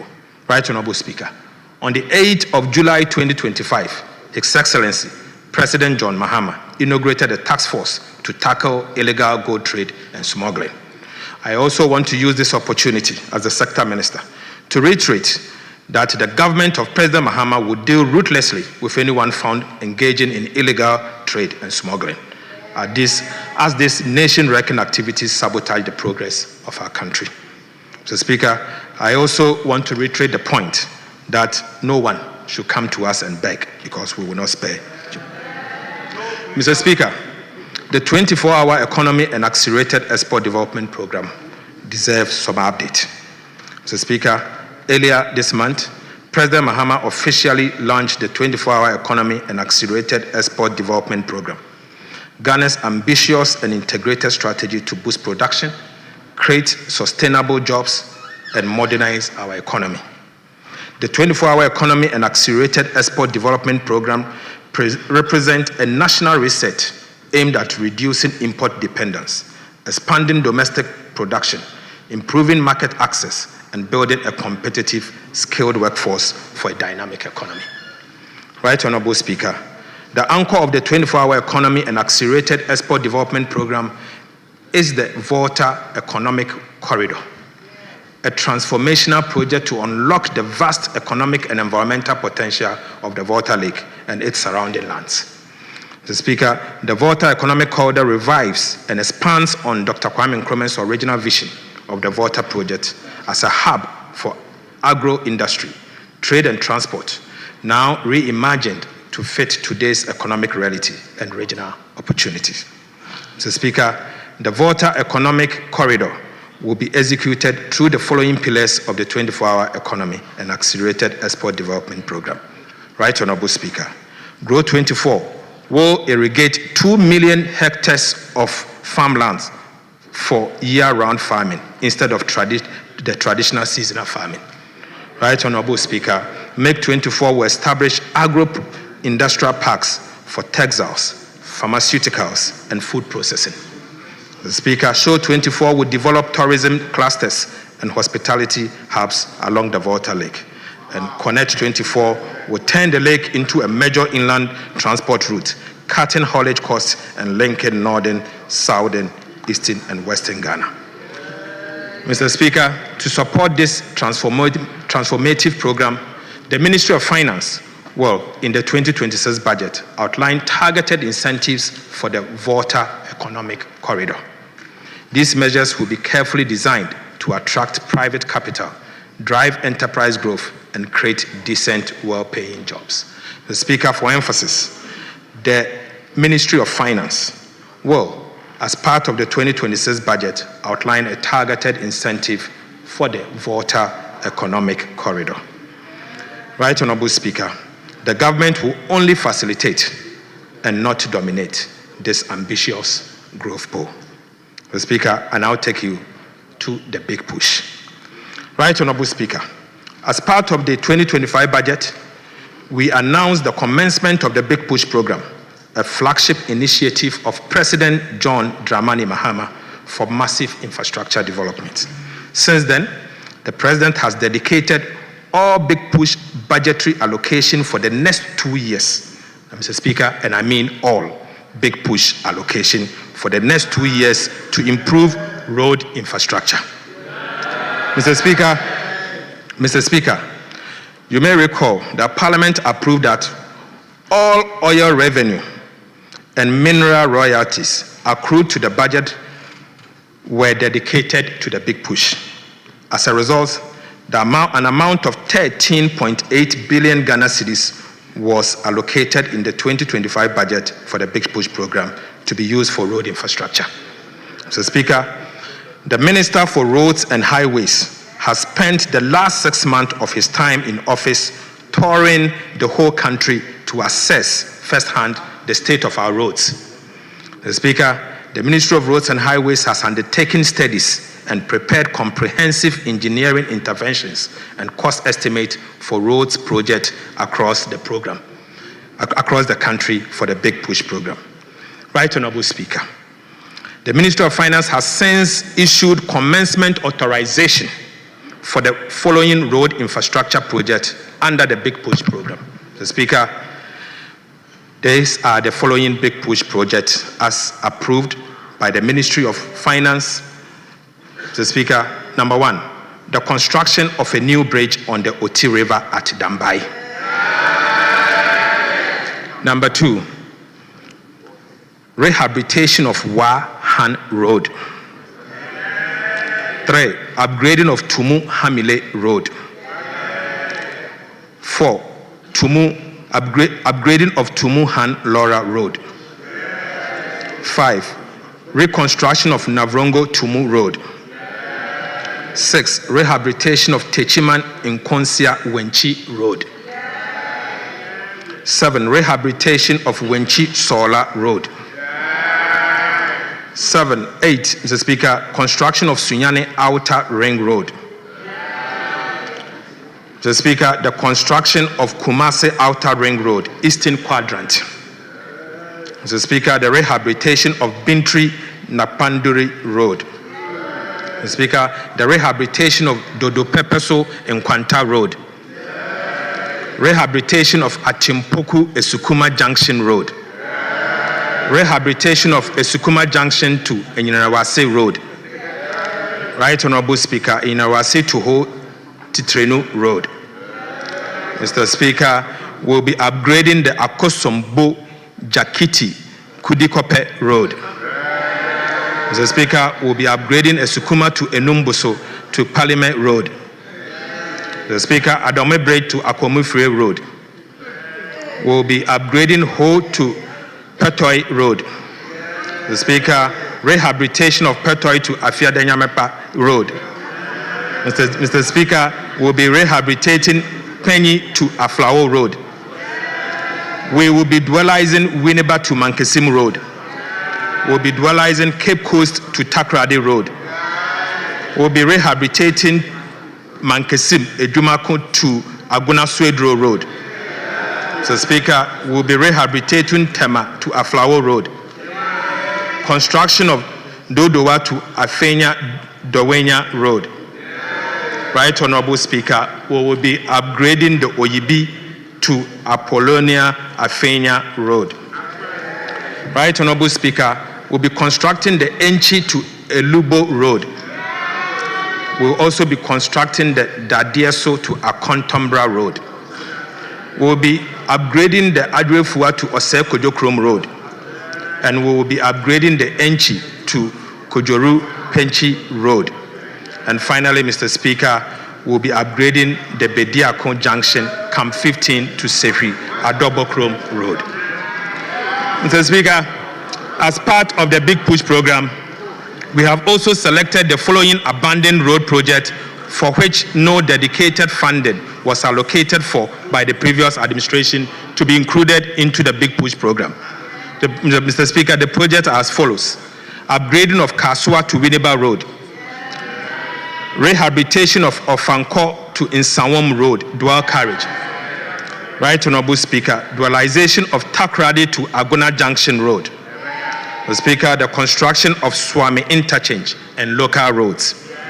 Mr. Speaker, we'll also be constructing the National Route 18 from Wa to Han Road. And we'll be upgrading the Tumu to Chichiliga to Navrongo, including the construction of 36-meter span reinforced concrete over the Kenyibi River and 24-meter span reinforced concrete over the Bichirunu River. Right Honorable Speaker, we will be reconstructing the Navrongo to Sandema Road.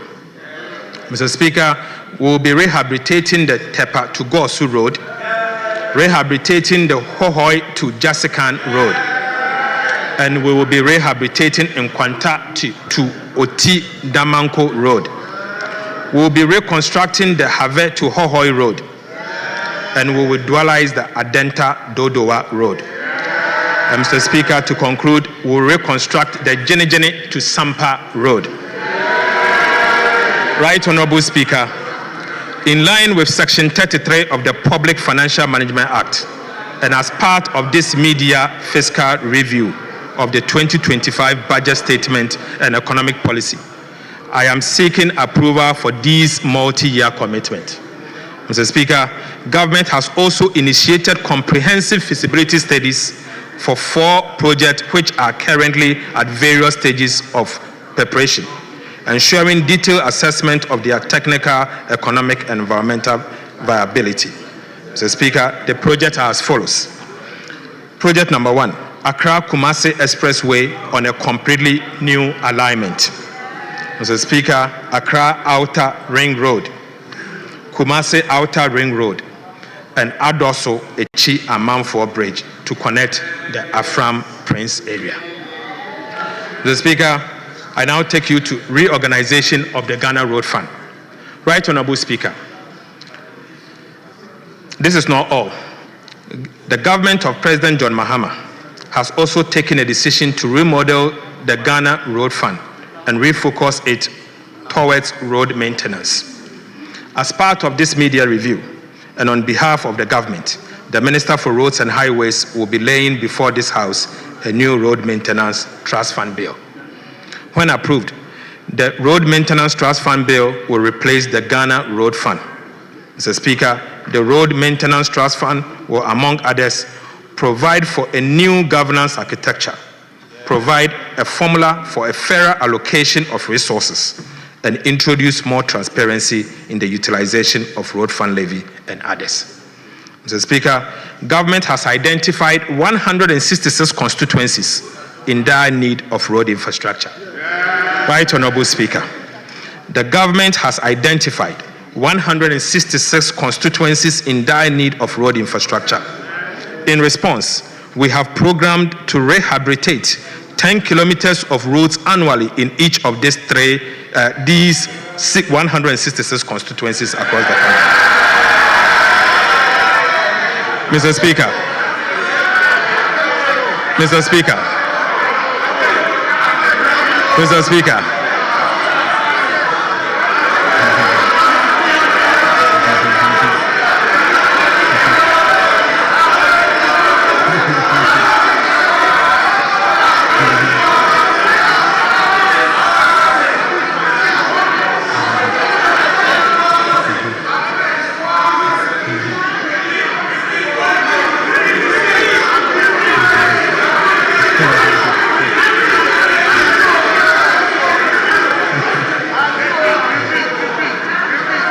Right Honorable Speaker,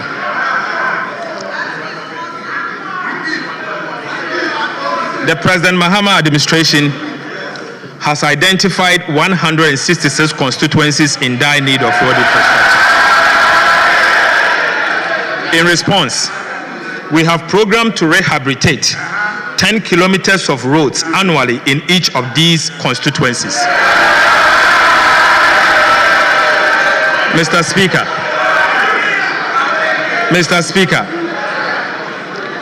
This translates to about 5,000 kilometers of road to be constructed in these 166 constituencies in dire need of road infrastructure over the next 3 years. So, Speaker, simple put, over the next 3 years, we'll be building 5,000 kilometers of road in these 166 constituencies. Mr. Speaker, I am pleased to inform this House that we have paid all nursing and teacher training allowances from January to June 2025. Right, Honorable Speaker, from the end of this month, July 2025, all nursing and teacher trainees will receive their allowances promptly at the end of every single month. Mr. Speaker, I'll now move to the conclusion. Mr. Speaker.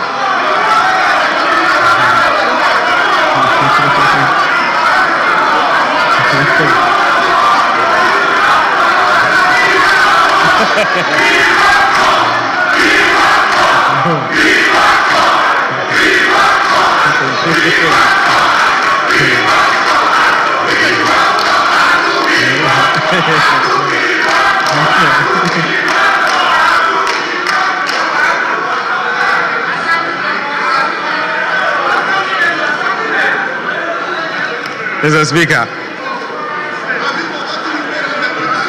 Right, Honorable Speaker. Honorable members, I conclude this media fiscal policy review. We have other business. It's not only this one. Please.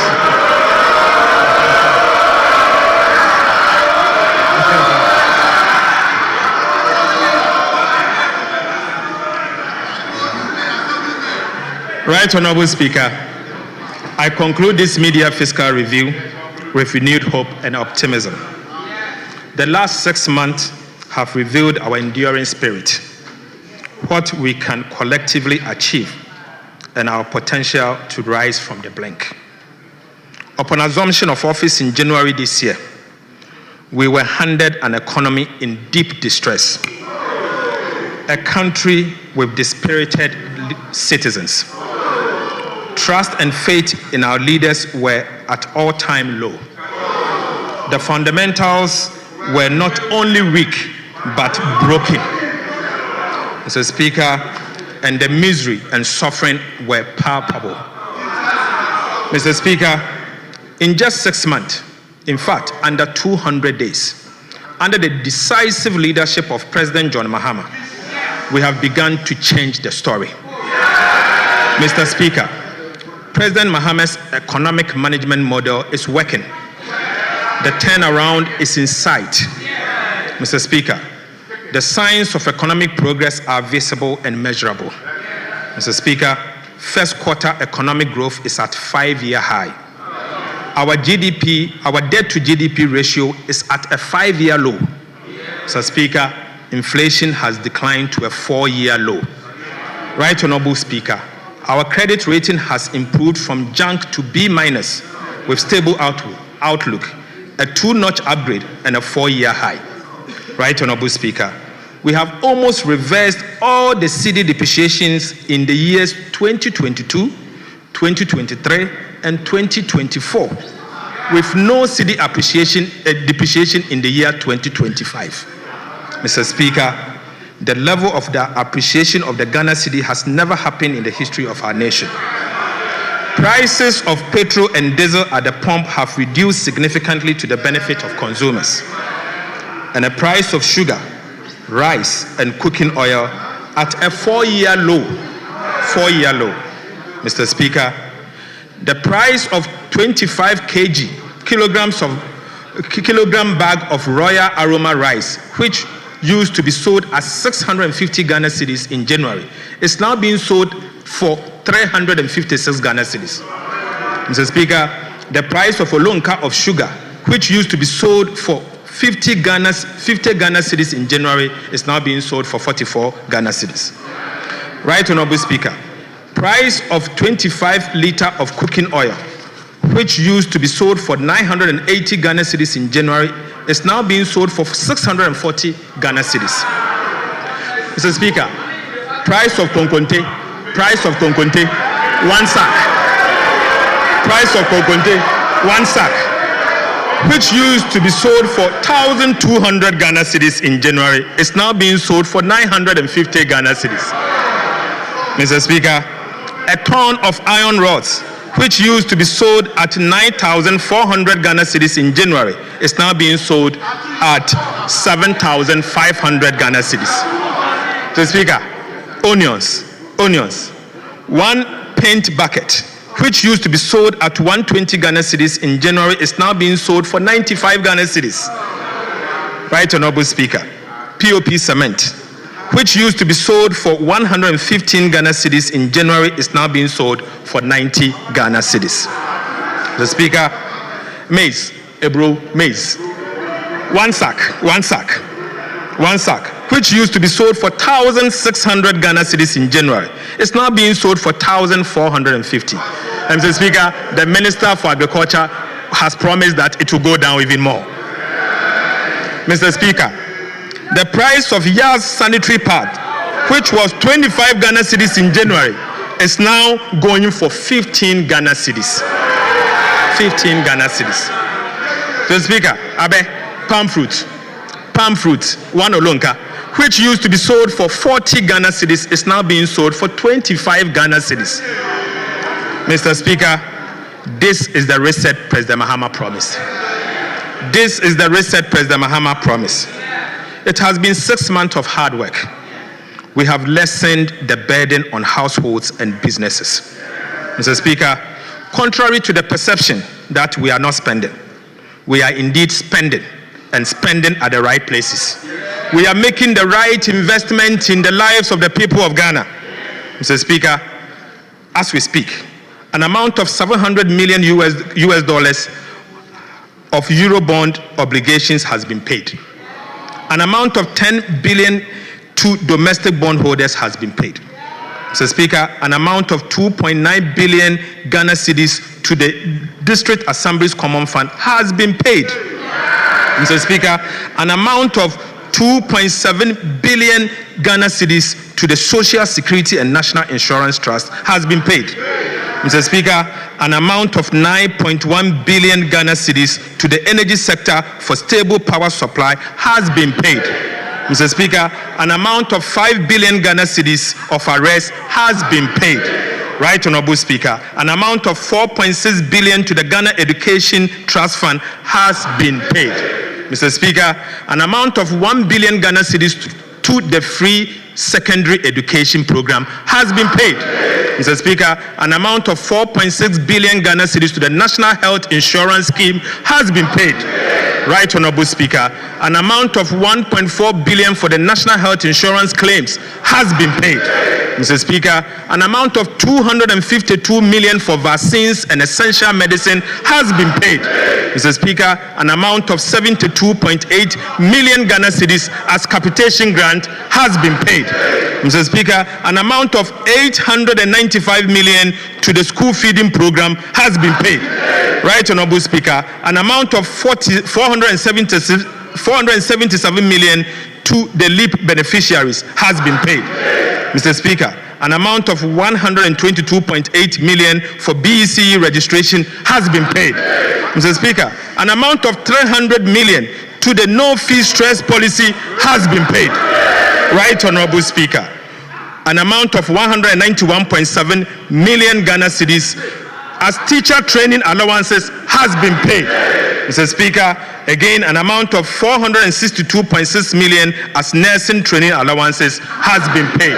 Mr. Speaker, an amount of 25 million as assembly members allowance has been paid. Mr. Speaker, an amount of 21 million Ghana cedis for National Apprenticeship Program has been paid. Right, Honorable Speaker, an amount of 34.5 million to the Jumawe program has been paid. Mr. Speaker, an amount of 2 billion Ghana cedis as goods and service to run effective and efficient government ministries, departments and agencies has been paid. And Mr. Speaker, as we speak, an amount of 2 billion Ghana cedis to save the National Investment Bank has been paid. Right, Honorable Speaker, non-interest expenditure of 84.2 billion Ghana cedis has been paid. So far, Mr. Speaker, from January to June, total cash of 114.5 billion has been paid from the consolidated fund.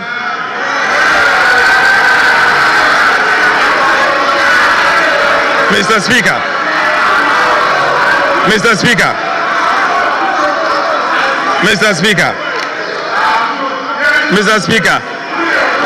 we are spending and spending at the right places.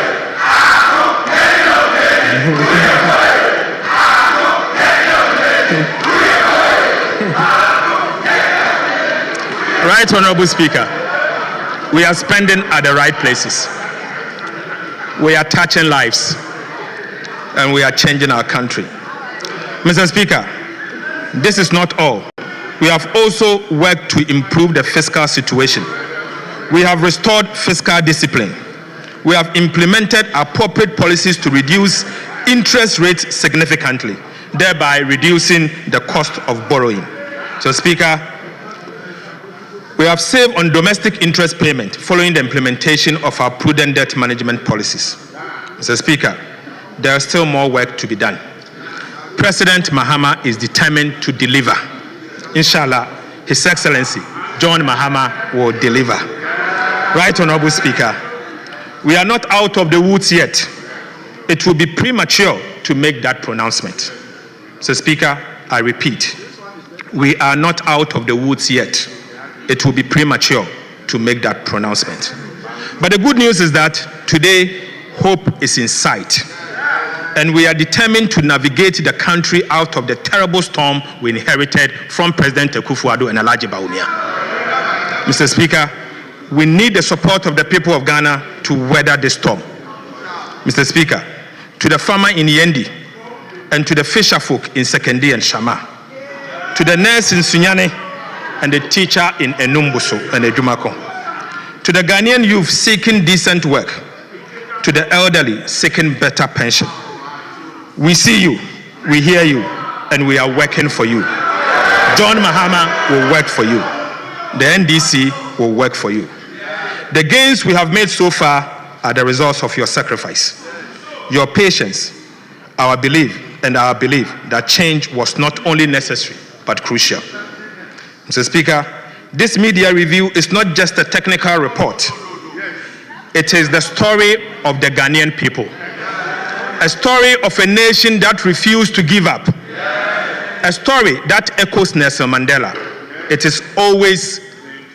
always seems impossible until it is done. Mr. Speaker, this is a story that echoes Nelson Mandela's quote, that it always seems impossible until it is done.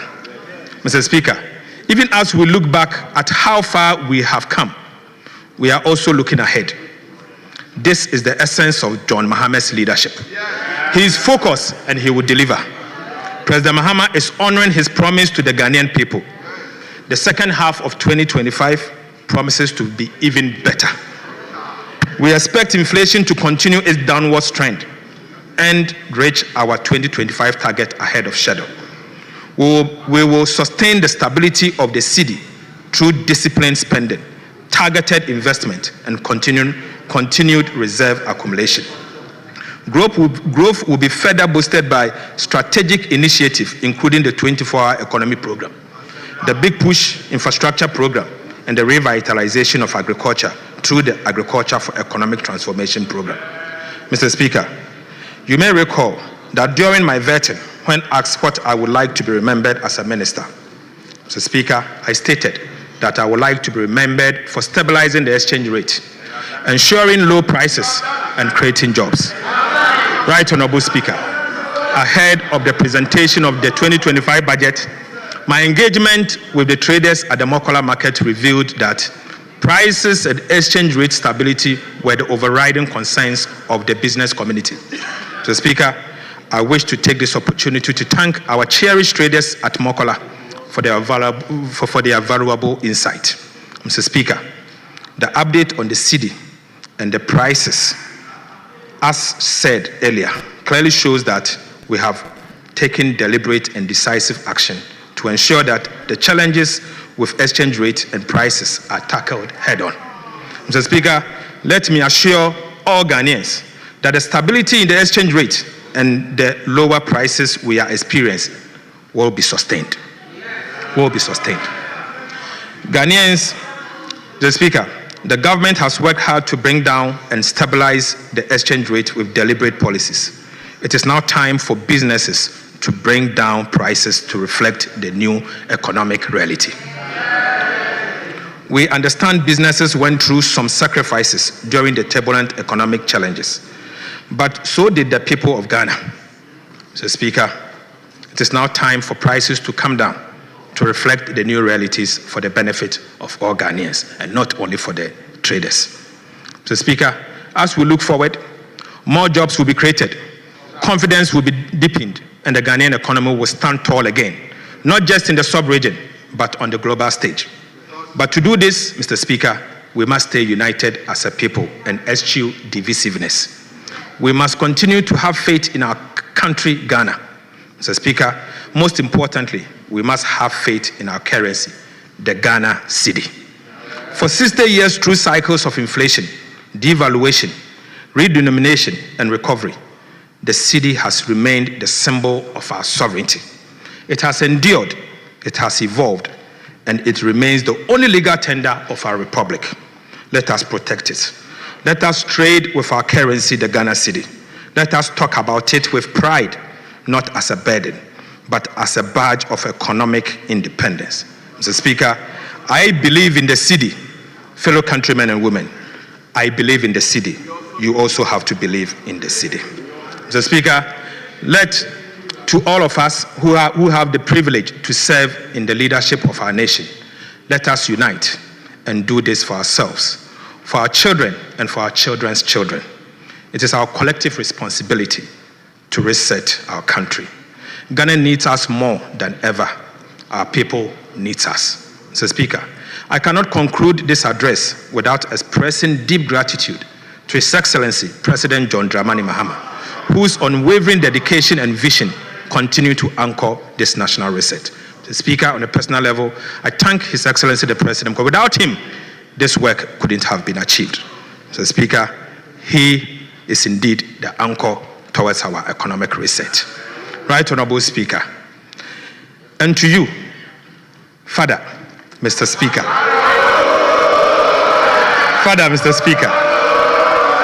Alban, Sumana, Kingsford, Bagman, our father, and members of Parliament and the Parliamentary Service, I'm extremely grateful.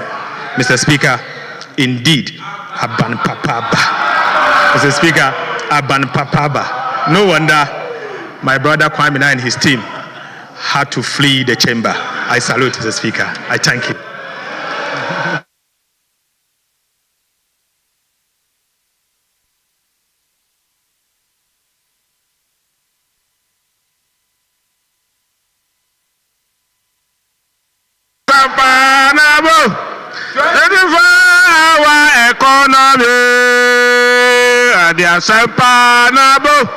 Asapanabo, to revive our economy.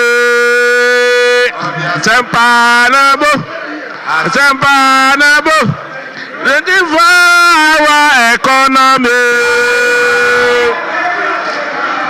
Honorable members, Kenya Deni, Uyebo, Ato, Kenya Deni, Uyebo, Ato, Kenya Deni, Uyebo. Ato forcing.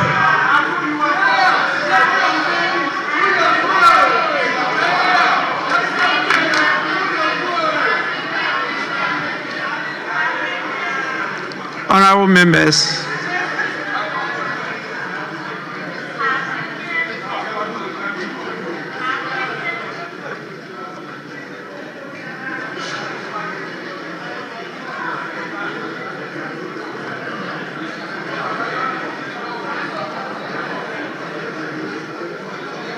members,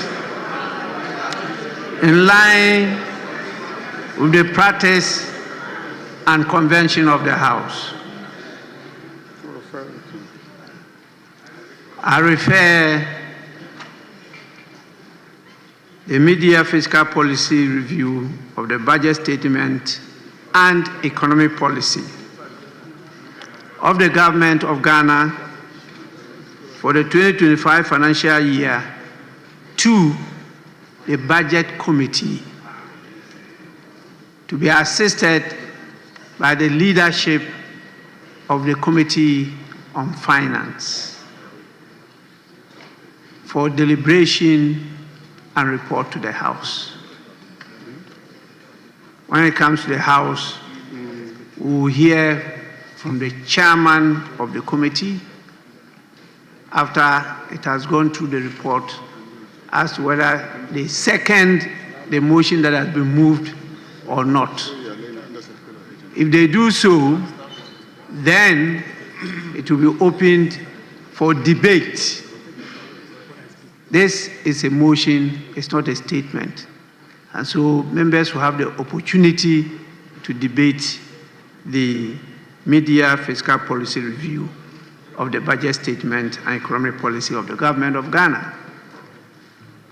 So I intend to permit the minister and then report to the House for us to have a comprehensive report on what we just heard from the Minister of Finance.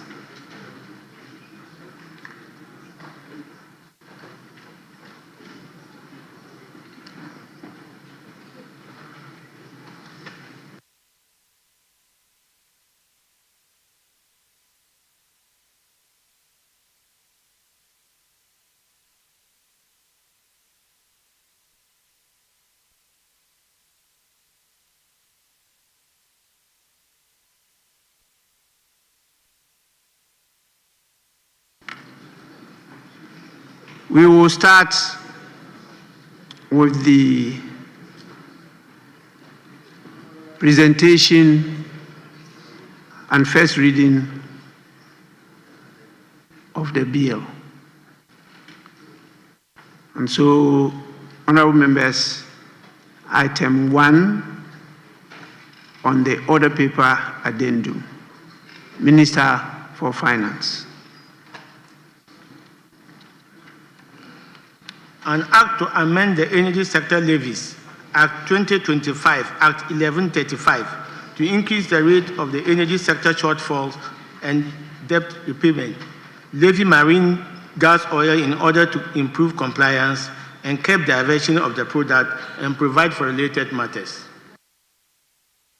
Honorable members, the Energy Sector Levies Amendment number 2 Bill 2025 is accordingly referred to the Committee on Finance for consideration and report to the House. We now take item 2, presentation of instruments 2A.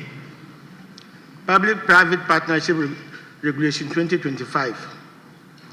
Honorable members, the said instrument is also referred to the Committee on Finance for consideration and report to the House. 2B. Fees and charges miscellaneous provision amendment regulation 2025. Honorable members, the fees and charges miscellaneous provisions amendment regulation 2025 is also referred to the Committee on Finance. Sorry, that one is regulations.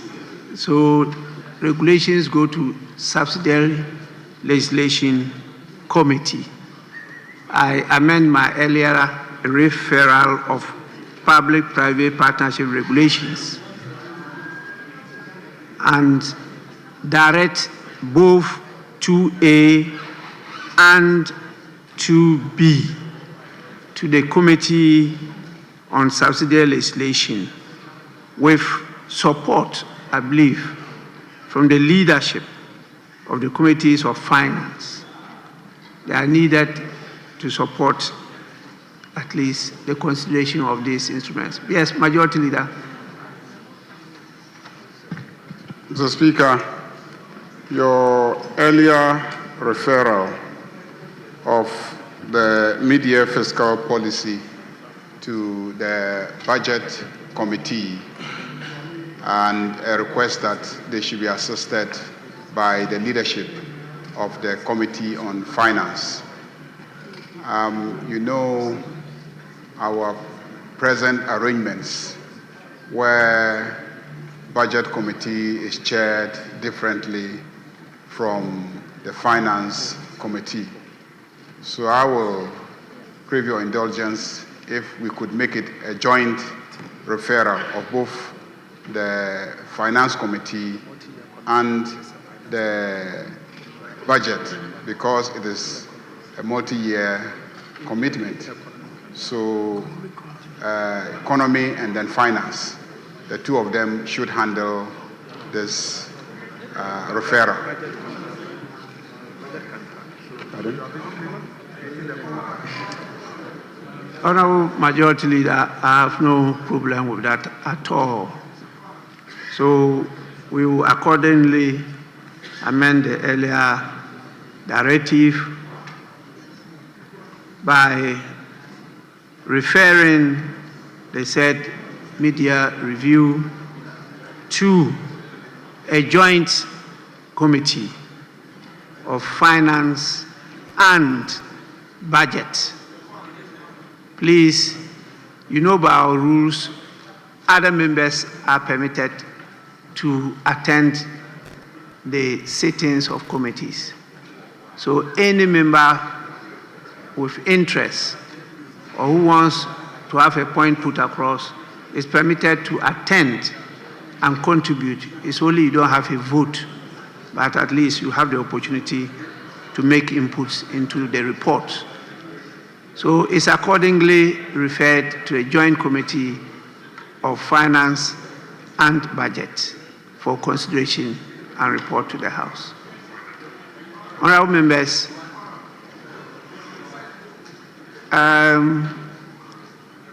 yes, Majority Leader. There's a very strong lobby for the leadership of the Economy Committee to join the two committees, just the leadership of the Economy Committee, given that there are significant economic policy matters implicated in the discussions. So if we could just add the leadership of the Economy Committee, Economy and Development Committee.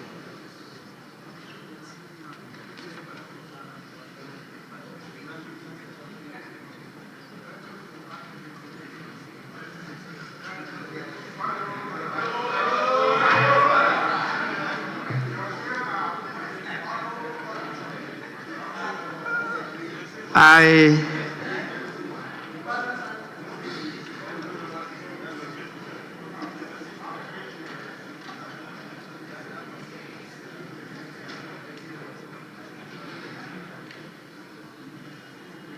have a difficulty in adding the Committee on Economy and Development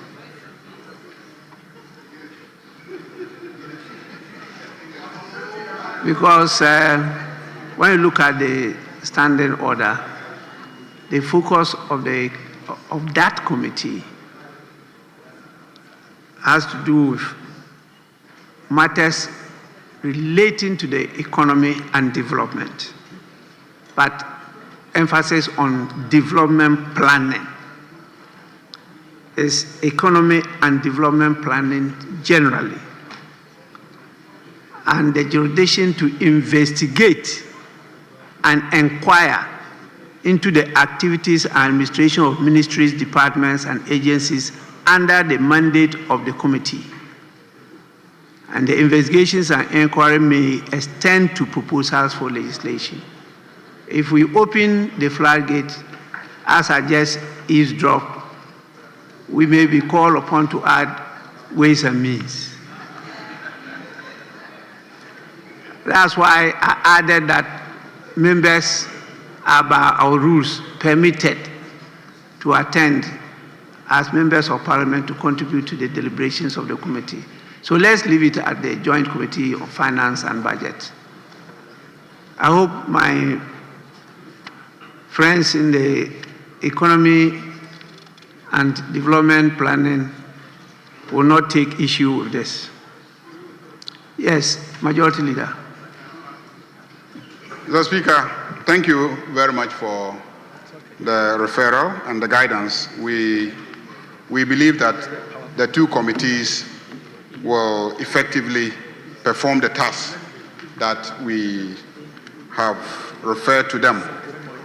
So, Speaker, ordinarily when the Minister for Finance presents his budget or mid-year review, and if my friends opposite were there, we will ordinarily have an opportunity as leadership to thank the Minister for the presentation of the mid-year review. I don't know if we will do that or we want to continue with other business before us.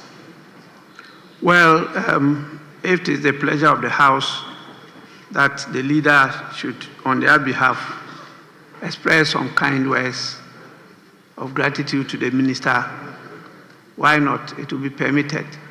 But let me just acknowledge the presence at the distinguished visitors gallery of some members of the National Democratic Congress national executives.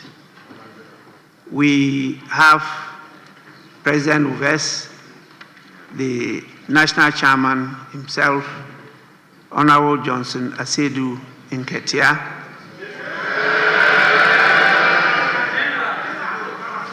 We also have the chief executive of the National Democratic Congress, in the person of Fifi Fiavi Kwete.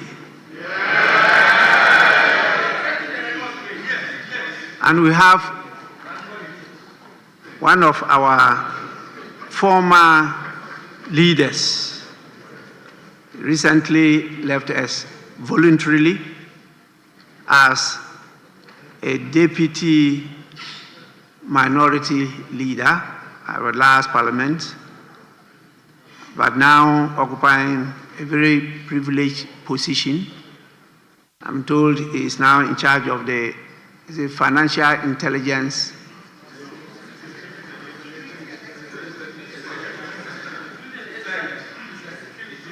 Security and Exchange Commission, in the person of Honorable James Kuliche Aveji, longest serving chair of Public Accounts Committee. We also have from the Bank of Ghana, the governor of the bank himself, in the person of Dr. Johnson Esiema. We have the first deputy governor in the person of Zachary Mumuni, and the second deputy governor, Matilda Asante Asiedu. Also with us are officials of the Ghana Revenue Authority.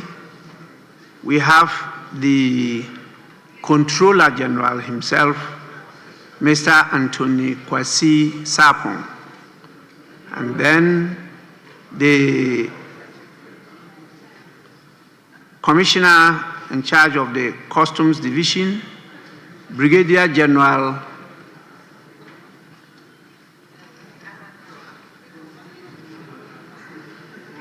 the writing is difficult to read. It's Annan.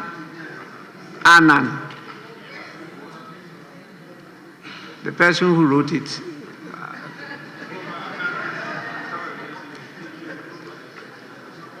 The Annan is spelled A-N-A-A-N.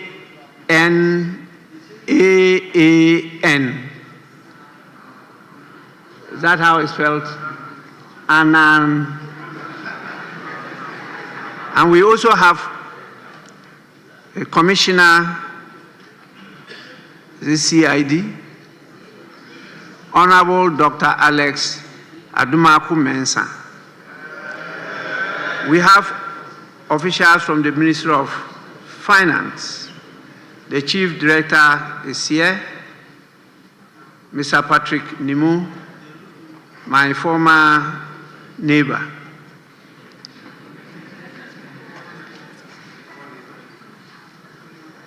We have the Director of the Budget, Mr. Isaac.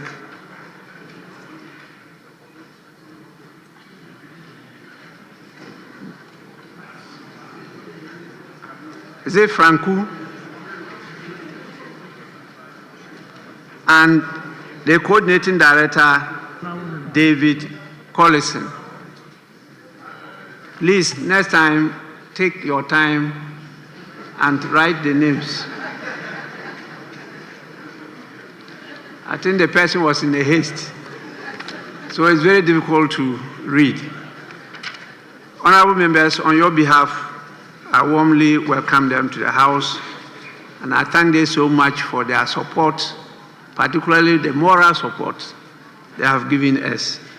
I hope they will appear before the committee to assist the committee to do a good job so that we don't leave any room for those who are absent to raise red flags.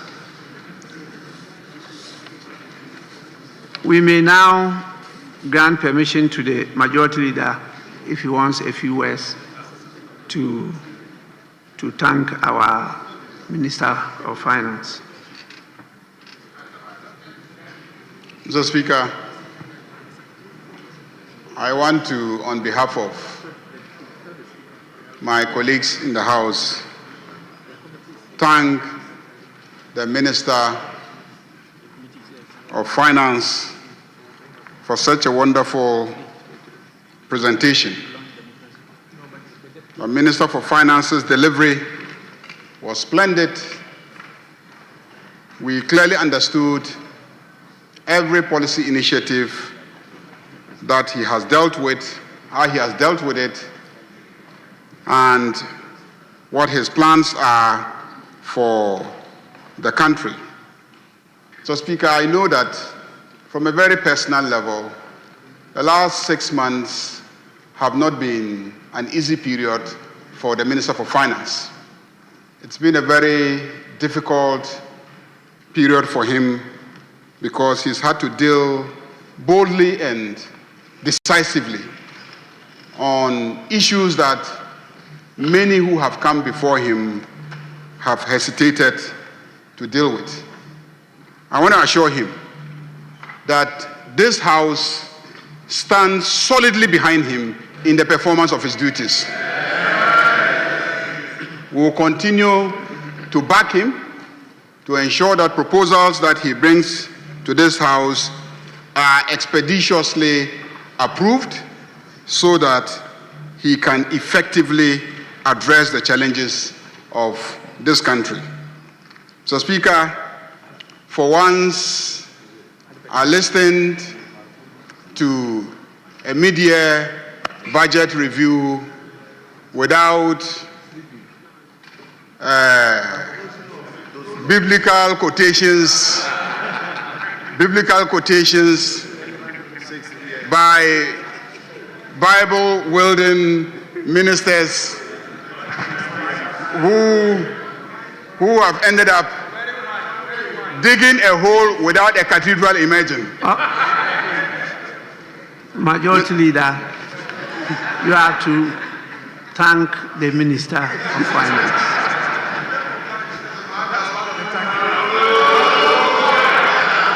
Mr. Speaker, I want to thank the Minister for limiting the number of biblical quotations. I don't want you to want to thank.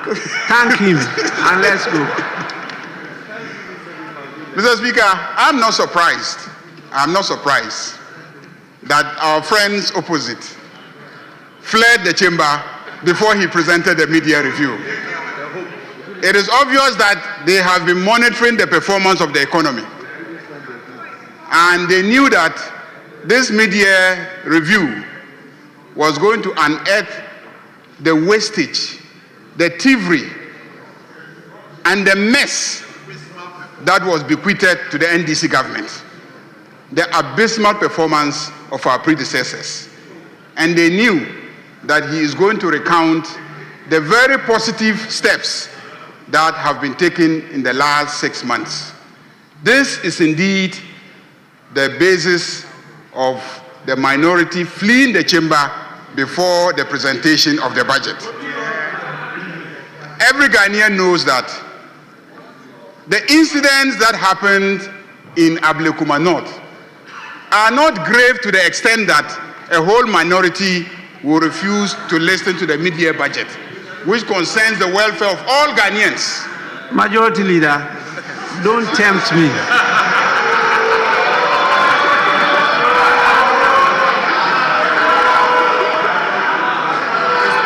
Please. Mr. Speaker, I'm still thanking the minister. You are to express the gratitude of the House to the minister. Don't go into troubled waters. Just do that and let's move. Mr. Speaker, so I want to thank the Minister for Finance for scaring and intimidating my friends opposite. Speaker, on a more serious note, I think that we need to address the walkout. And I'm saying that the walkout is as a result of the good news that the Finance Minister was bringing. And we thank the Finance Minister for bringing the mid-year review to us. We are very grateful to him and will continue to assure him of our support. Thank you very much, Mr. Ato Forson. Honorable members, may I now refer you to Order Paper Addendum 2. We have one item there to deal with, which is presentation and first reading of bills. The Road Maintenance Trust Fund Bill 2025 by the Minister for Roads and Highways. An act to establish the Road Maintenance Trust Fund to provide sustainable financing for the maintenance and rehabilitation of public roads, bridges, and related infrastructure in the country, and for related matters. Honorable members, the Road Maintenance Trust Fund Bill 2025 is referred to the Committee on Roads and Transport for consideration and report to the House. I will want to yield the chair to my deputy so that you can continue with the other business whilst I go to perform, as you all know, the launch of the second anniversary of the Democracy Cup. We need some of you to be present for me to do so. Not all of you, because we have some business to continue with. At least we should have a quorum to transact business, even if not to take decision. The launch will not take a long time. After that, the other members can come to join. Please, First Deputy Speaker to take the chair.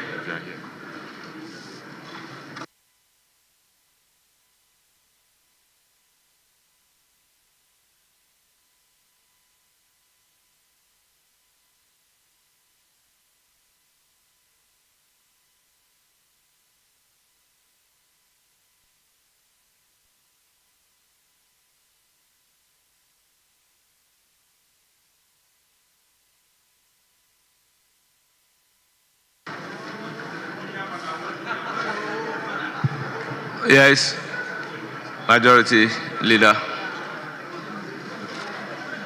Mr. Speaker, can we go to the main order paper and take item 7C? Item 7C. The Deputy Minister for Energy and Green Transition Honourable Majority Leader, my attention has been drawn to the fact that we have not done the vote and proceedings. Yes, Mr. Speaker, we just want to vary the order of business so that we can lay all the papers, and then we can go back to votes and proceedings.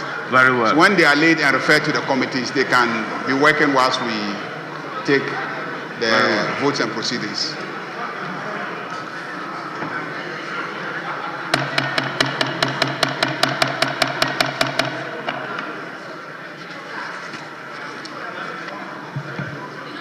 Honourable members, at commencement of public business, item numbered 7, presentation of papers.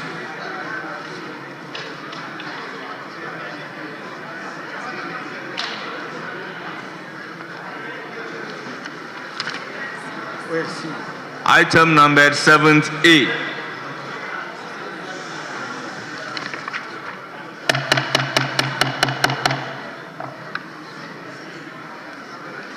We should take 7C. Very well. Item number 7C. Work program of the Ghana National Petroleum Corporation for the year 2025.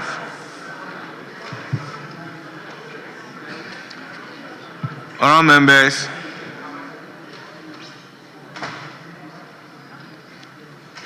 the report has been duly laid and it is referred to Committee on Energy and Green Transition. Yes, Majority Leader.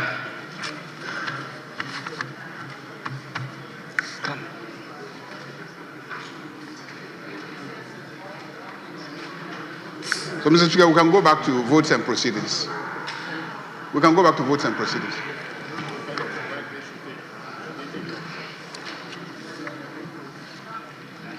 Very well. Item numbered 5, correction of votes and proceedings. Vote and proceedings of Wednesday, 2nd July 2025. Page 1, page 2, page 3, page 4, page 5, page 6, page 7, page 8, page 9, page 10. Yes, Frank Afriye. Thank you, Mr. Speaker. Speaker, I was up on my feet from page 7, but it does appear you couldn't. Please go ahead. Okay, page 7B, the very first paragraph. The name Asafwaje is hyphenated. And so if the clerk at table could take note and correct accordingly. Thank you. Very well. Table office, cross-check it. Page 10. Page 11. Page 12. Page 13. Page 14. Page 15. Page 16. Page 17. Page 18. Yes, Frank Afriye. Speaker, thank you once again. Page 18, item 17. The third line, there's been a repetition of a phrase. That's government of the. Honourable member, you are correct. Table office, take notes. Thank you. Page 19. Page 20. Page 21. Page 22. Page 23. Page 24. Page 25. Page 26. Page 27. Page 28. Page 29. Page 30. Yes, Honorable Frank Afriye. Speaker, a minor error. That's page 30, XI. I think the standard rendition of the portfolio of Mr. Isaac Menu Owusu should be engineer, health, safety, and environment, not environmental. Because if you refer, Speaker, if you refer to page 29, that's VII. The appropriate rendition is there. The page before 30. Very well. Table of his cross-check. Thank you. And page 21. Honourable members, in the absence of any further corrections, the vote and proceedings of Wednesday, 23rd July 2025 is hereby adopted as the true record of proceedings. Yes, Majority Leader.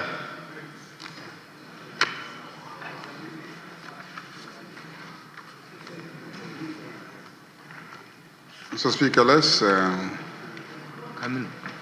take item 7A. The report is ready for lay.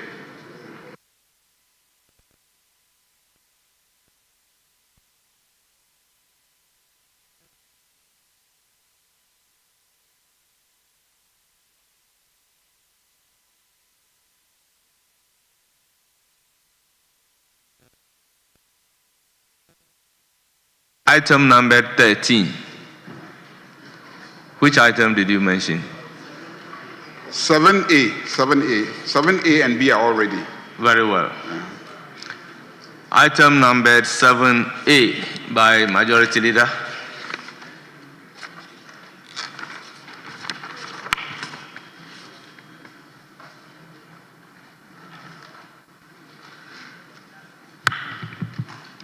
(2024) Annual National Progress Report of the National Development Planning Commission on the implementation of the Medium-Term National Development Plan under the policy framework and agenda for jobs, creating prosperity and equal opportunity for all, 2022-2025.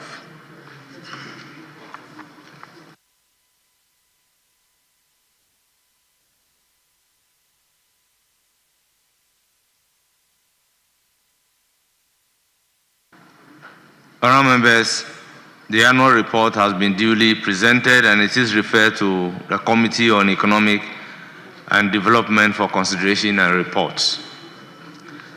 Yes, Majority Leader. Mr. Speaker, the Finance Minister just stepped out to work with the Budget and Finance Committees on the mid-year review. So if we can have the Minister for Foreign Affairs lay item 7B on behalf of the Minister for Finance. Item number 7B, Minister for Foreign Affairs. Annual statement by the Audit Committee of the Security and Exchange Commission for the year 2024. Honourable members, the annual report has been duly presented and it is referred to the Finance Committee for consideration and reports. Yes, Majority Leader. Mr. Speaker, we can have the Foreign Affairs Minister to lay the Roman numeral 1, Roman numeral 2, and Roman numeral 3 for us, and then also Roman numeral 1, Roman numeral 2, and then Roman numeral 3 for us on behalf of the Ministers of Environment and then the Minister of Communications. Item number 7 D at page 3 of today's order paper. Yes, Minister responsible for Foreign Affairs. We take all of them together. Annual statement by the Audit Committee of the Ghana Atomic Energy Commission for the year 2024. Annual statement by the Audit Committee of the Ministry of Environment, Science and Technology for the year 2024. Annual statement by the Audit Committee of the Environment Protection Authority for the year 2024. Honourable members, the annual statement numbered item 7D at page 3 of today's order paper has been duly presented and it is referred to the Committee on Information and Communication for consideration and report.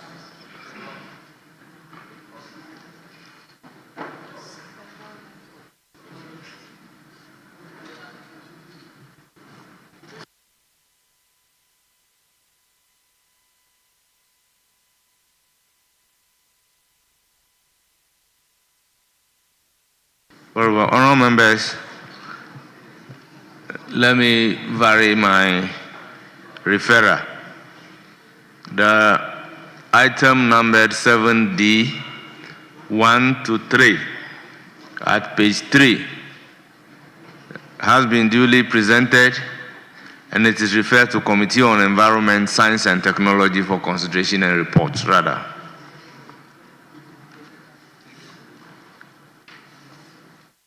Yes, item numbered 7E.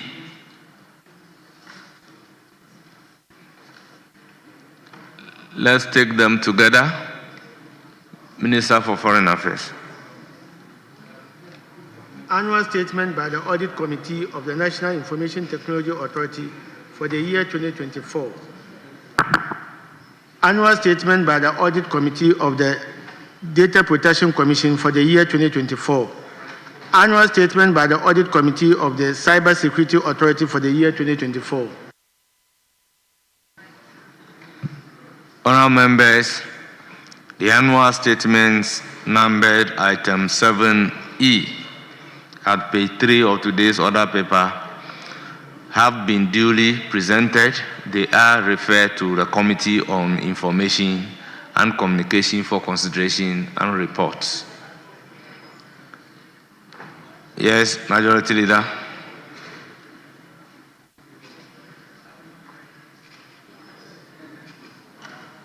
So, Speaker, can we take a short suspension for an hour so that we can go and get the committee reports? Very well.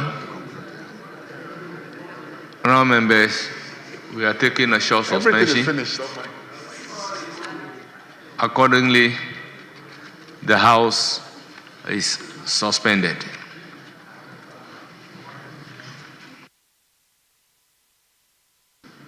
Well, for 1 hour.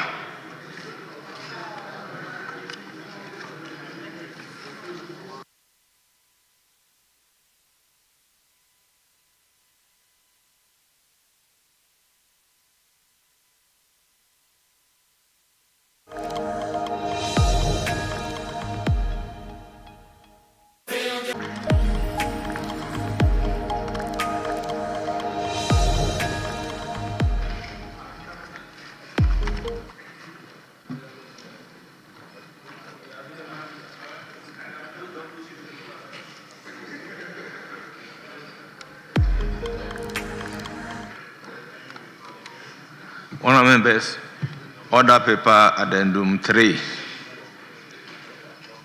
at commencement of public business presentation of papers. Yes, available leader. Speaker, thank you so much. Speaker, order paper, item 1, presentation of papers, will call on the Chairman of the Committee on Finance to lay the report on the Finance Committee on administration of Agency of Energy Sector Levies, Amendment number 2. Yes, Chairman of the Committee. May we take the item numbered 1I together.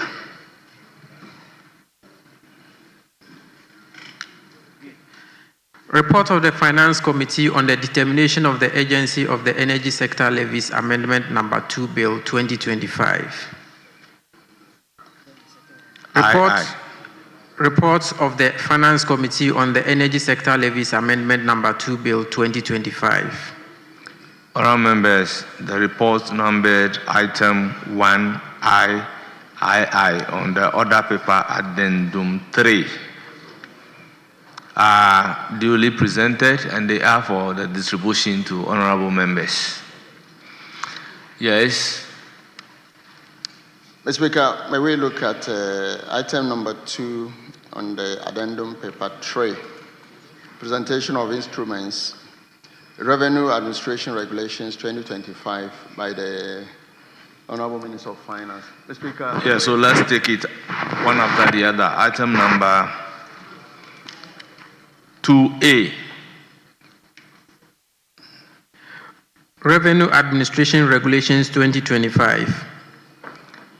Honourable members, the instrument has been duly presented and it is referred to the Committee on Subsidiary Legislation for consideration and reports.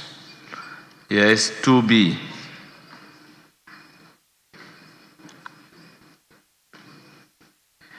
Judicial Service Terms and Conditions of Service Regulations 2025.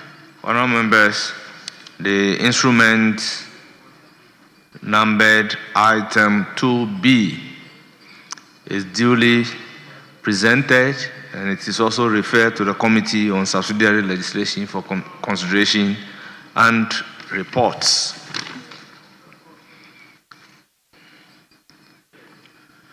Mr. Speaker, may we now move to, okay, there's no page, but item 3, motion, and we have the chairman of the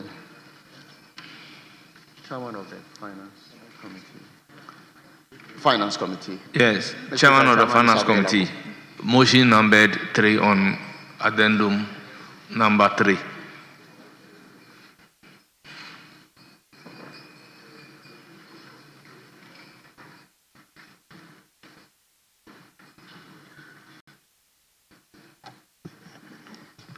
Mr. Speaker, I move that notwithstanding the provisions of Order 1041 of the Standing Orders, which requires that a motion shall not be debated until at least 2 sitting days have elapsed after the notice to move the motion is given. The motion for the adoption of the report of the Finance Committee on the determination of the agency of the Energy Sector Levies Amendment Number 2 Bill be moved today. I so move, Mr. Speaker. Honourable members, motion ably moved by the chairman of the committee. Any seconder? Mr. Speaker, I write to second the motion. Honourable members, motion moved and seconded and it is for the consideration of the House. This is a procedural motion. The question therefore is, as many as are in favour of the motion say aye. Aye. Those against say no. The ayes have it. The motion is adopted. Speaker, may we now move to item number 4, motion. Chairman of the committee. Yes, Chairman of Finance Committee. Mr. Speaker, I move that this Honourable House adopts the report of the Finance Committee on the determination of the agency of the Energy Sector Levies Amendment Number 2 Bill 2025, sorry. Chairman, I so move. But in doing so, Mr. Speaker, I would like to present the report of the committee. Mr. Speaker, the purpose of the bill is to remove the subsidies on the marine gas oil and introduce a levy of 193 pesos. Mr. Speaker, we considered this bill together with the Deputy Minister for Finance and the Finance Ministry team. Mr. Speaker, we were informed that the government introduced this levy with a view of supporting the fishing industry. Unfortunately, Mr. Speaker, it emerged that there is a cartel that is abusing this support that is supposed to help with the fishery industry by smuggling the marine gas oil and making government of Ghana lose substantial amount of revenue that should have accrued to government if taxes were imposed. Therefore, this tax is supposed to eliminate differential between the diesel fuel supplies and that of marine gas oil in order to eliminate that incentive for the smuggling. After carefully considering the report, the bill, the committee has determined that the bill is of urgent nature and therefore recommends to the House to pass for the bill to be taken through all its stages today. Mr. Speaker, I so move. Honourable members, motion moved by the chairman of the committee, report duly presented. Any seconder?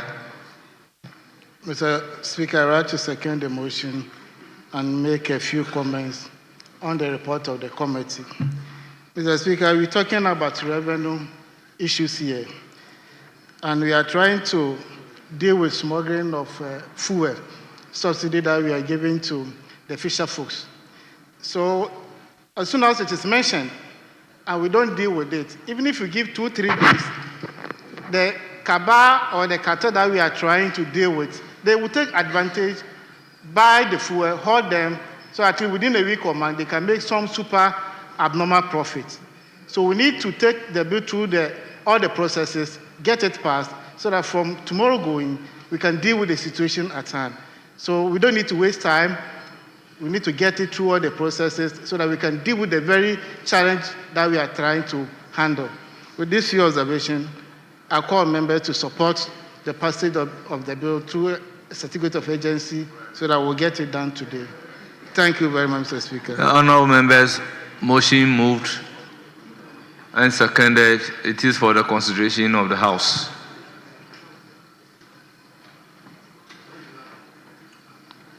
Yes, honourable members, we are talking about the agency or otherwise of yes.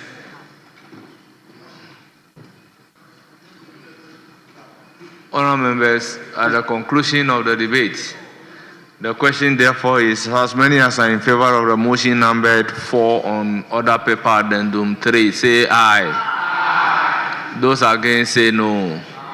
The ayes have it. The motion is accordingly adopted. Now we take the motion numbered 5. That's the Energy Sector Levies Amendment number 2, Bill 2025. Be read a second time. Very well, Mr. Speaker. Yes, Minister for Finance. Thank you, Mr. Speaker. Mr. Speaker, I rise to move that the Energy Sector Levies Amendment Bill 2025, Amendment number 2, Bill 2025, be now read a second time. I so move, Mr. Speaker. Chairman of Finance Committee, you may now present the committee's report. Mr. Speaker, I present the committee's report. The Energy Sector Levies Amendment number 2, Bill 2025 was presented to Parliament by the Honourable Finance Minister Kesala Tuforsin in accordance with Article 174 of the 1992 Constitution and Standing Order 163 of the House, and read the first time today. Subsequently, the bill was referred to the Finance Committee for consideration and report in accordance with Article 1064 of the Constitution. Mr. Speaker, the committee, in considering the bill, met with the Honourable Deputy Minister for Finance, Mr. Thomas Nyaku Ampim, and officials of the Ministry of Finance. The purpose of the bill is to amend the Energy Sector Levies Act 2025 Act 11345 as amended to increase the rate of the energy sector shortfall and debt repayment levy on marine gas oil. Mr. Speaker, the committee observed that government was recording significant leakages that undermine the fairness and integrity of government's fuel subsidy program. As a result, government took the decision that there was a need to remove the incentive that led to the smuggling of marine gas oil, and have subsequently decided to impose a levy of 193 pesos on the supply of marine gas in order to deter those smugglers that are denying government of the revenue.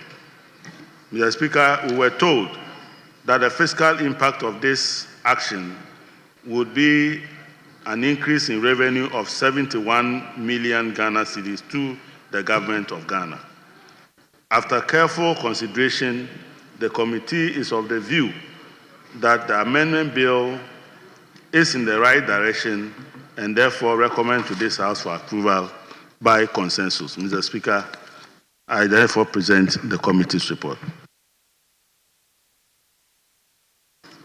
Yes, Chairman of the committee, may you urge the Hansard Department to capture the entire report? Yes, as Mr. Speaker, I urge that the Hansard Department captures the entire report as though same was read in the House. Honourable members, the motion for second reading of the Energy Sector Levies Amendment Number 2 Bill 2025 has been moved. The report of the Finance Committee has been presented. It is now for the consideration of the House. And honourable members, let me remind you that at this stage, we debate the principle, the rationale, the mischief that the bill is seeking to cure. The floor is now open. Yes, Honourable Richard Achempo.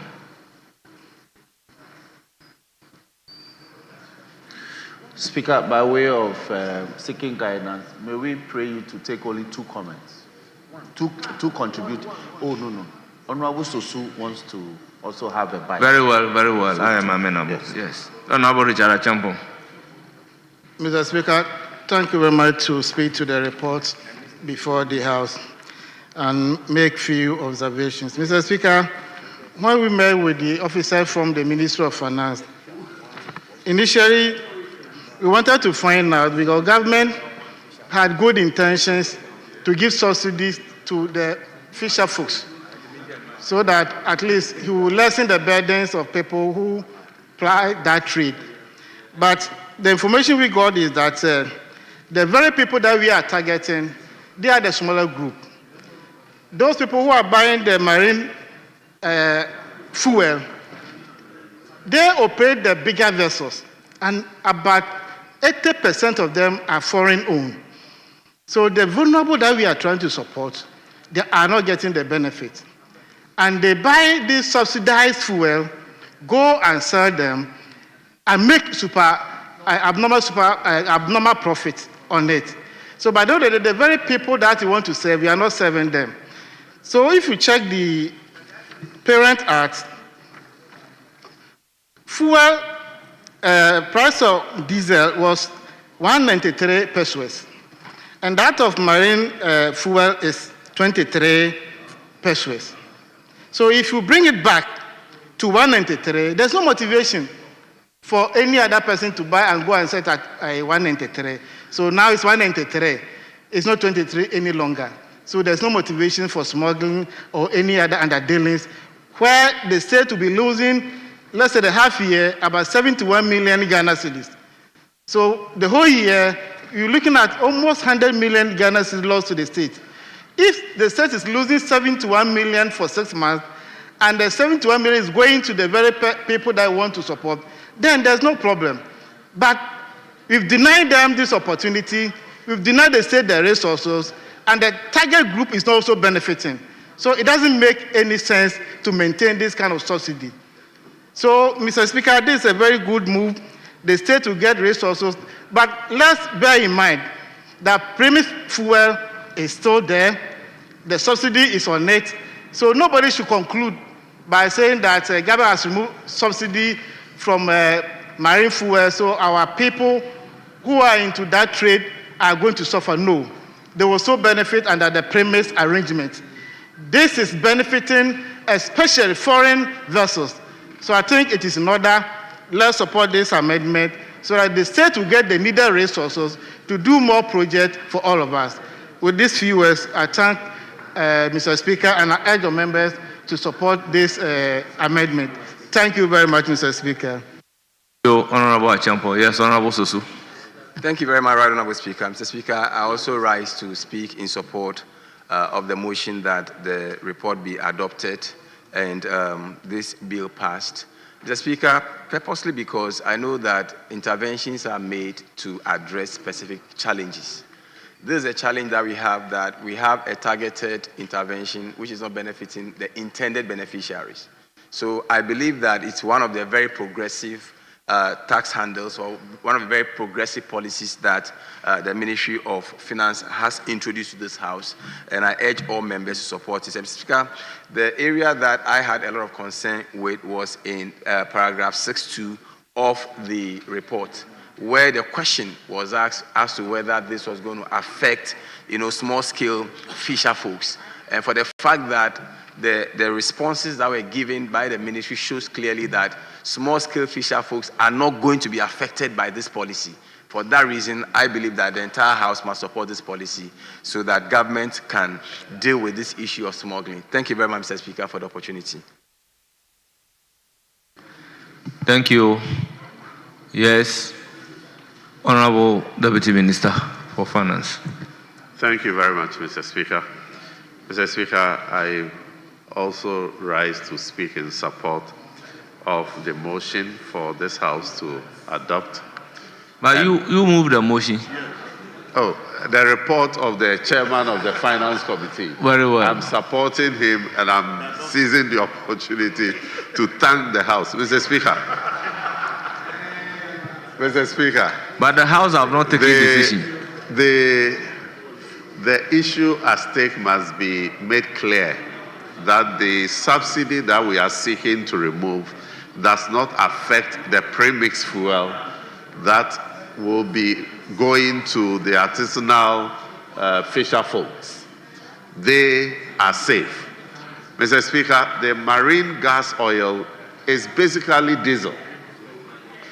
And because of the subsidy, that has been made cheaper than the normal diesel that we send to the filling stations for the daily use by vehicle operators. And because of the price disparity, it has become a lucrative business for people to buy this fuel under the pretense that they are supplying them to vessels for fishing and other purposes. And then at the end, they divert them to the filling stations and sell them and make abnormal profit. And it is because of this that the Ministry of Finance is bringing this bill to remove the incentive for people to smuggle these fuels. In fact, we are told that if you go to some of the shores, like Pram Pram and others, it is a very normal business that you see a lot of tankers going to fetch fuel from those vessels that are supposed to send the coastal communities. So, Mr. Speaker, it is leading to loss of revenue to the state, and the beneficiaries of this particular policy are not getting the benefit of it. And so, if we remove this subsidy, it is going to remove the incentive for anybody to engage themselves in this illegal act. Thank you, Mr. Speaker. Honourable members, at the conclusion of the debate, the question therefore is, as many as are in favor of the motion numbered 5 on order paper addendum 3, say aye. Those against say no. The ayes have it. The motion is adopted.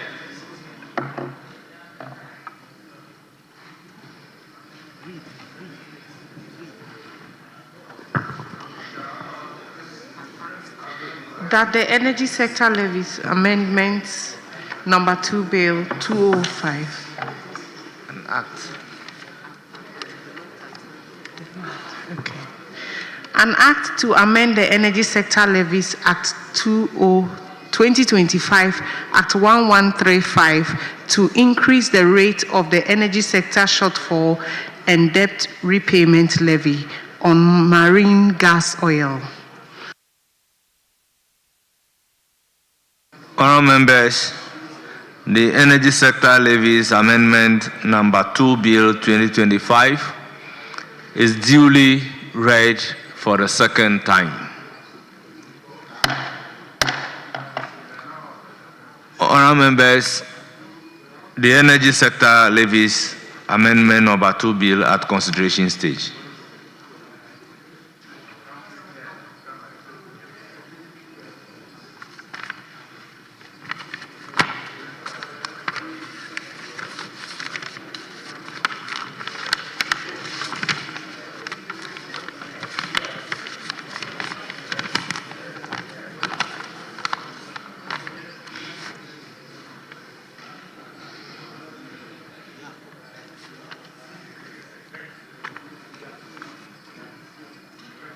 Honourable members, as indicated, Energy Sector Levies Amendment Number 2 Bill 2025 at consideration stage. Chairman of the committee, clause 1. Mr. Speaker, we have no amendment.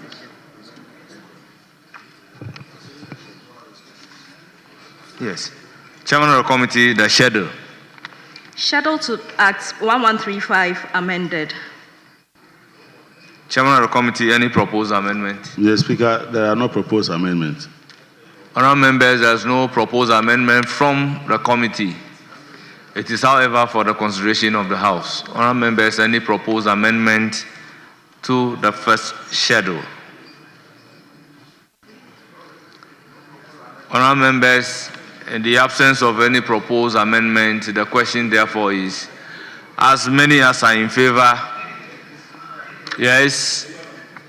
Mr. Speaker, just schedule to Act 1135, the Energy Sector Levy Act 2025, amended in the schedule by the substitution for paragraph E of the second row off. The off. Those of you who learn modern drafting, what is the off doing there? Thank you, Mr. Speaker. Yes, if you go to the second row, the E is there. That is Ghana peso is 193 per litre on marine gas oil.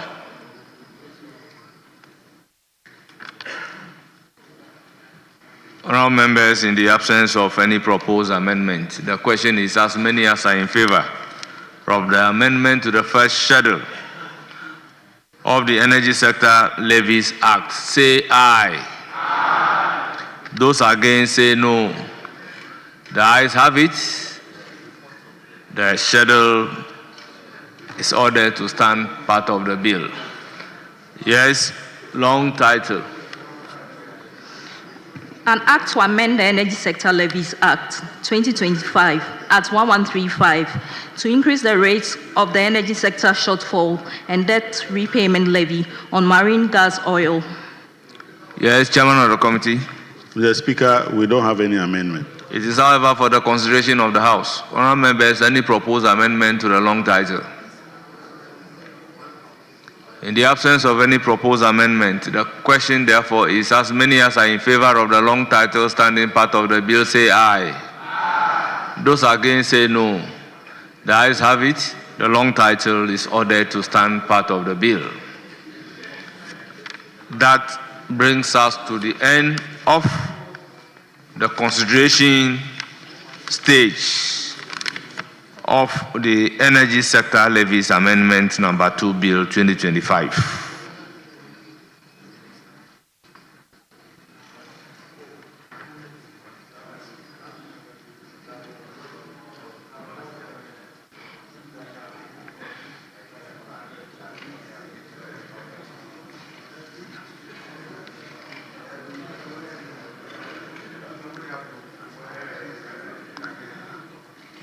Honourable members, Motion numbered 7 on the order paper addendum 3.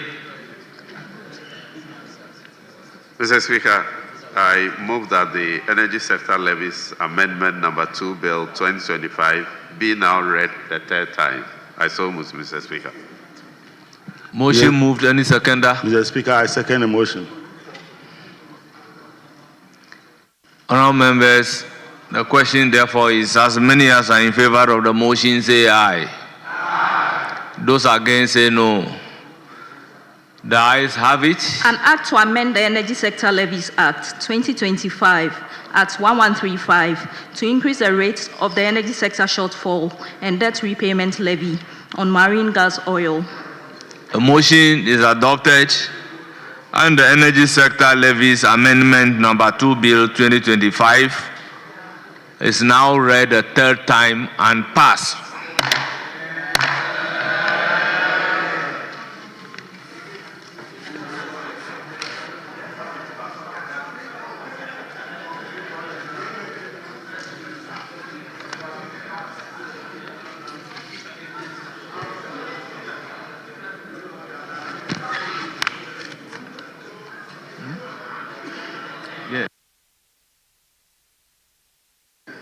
Yes, Majority Chief Whip, any indication?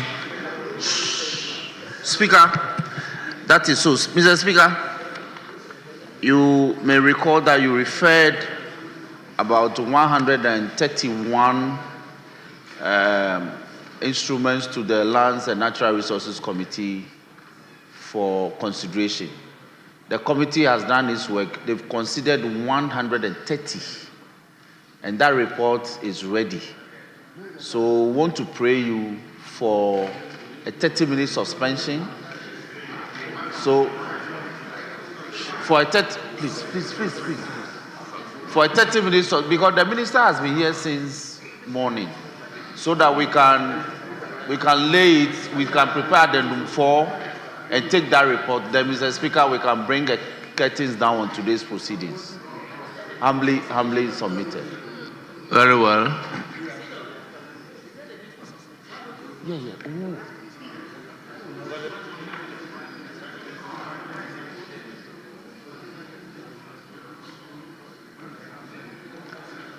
If the decision of the House is to suspend for 30 minutes, honourable members, the House is accordingly suspended for 30 minutes.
Honourable members, you may resume your seat.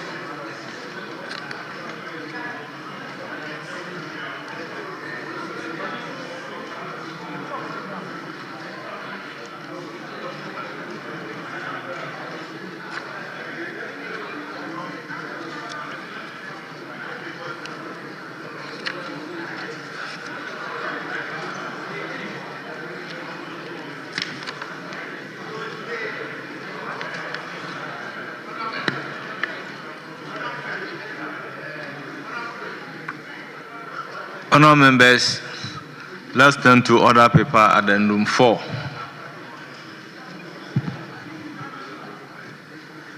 At commencement of public business, presentation of papers.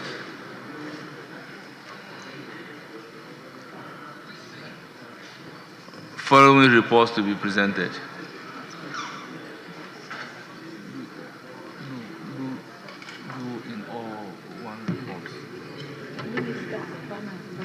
Yes. Honourable members, by the order paper addendum, we seem to have several reports. I will urge the committee to put all the reports together. The report on the TUCs should be together.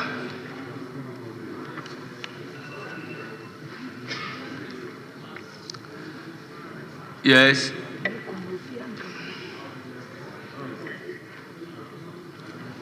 Is by the chairman of the committee. Chairman of the committee, you are laying the reports.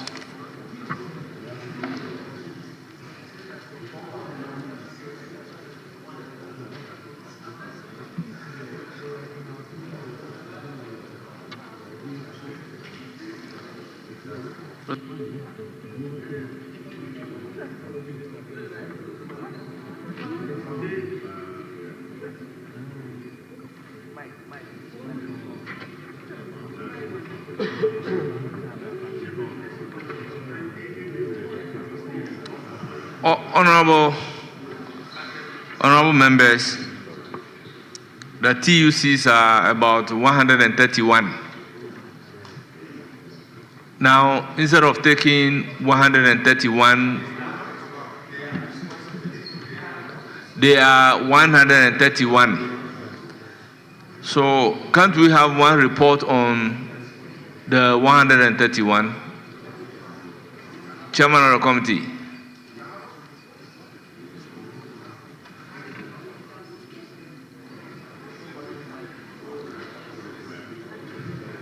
Chairman of the committee, can we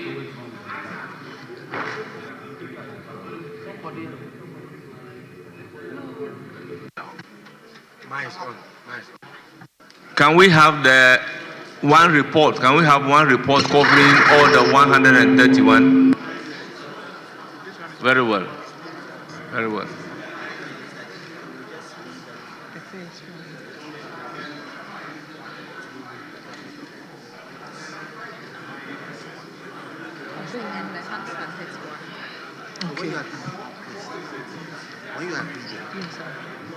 So, Chairman of the committee, you may lay the report containing the 131.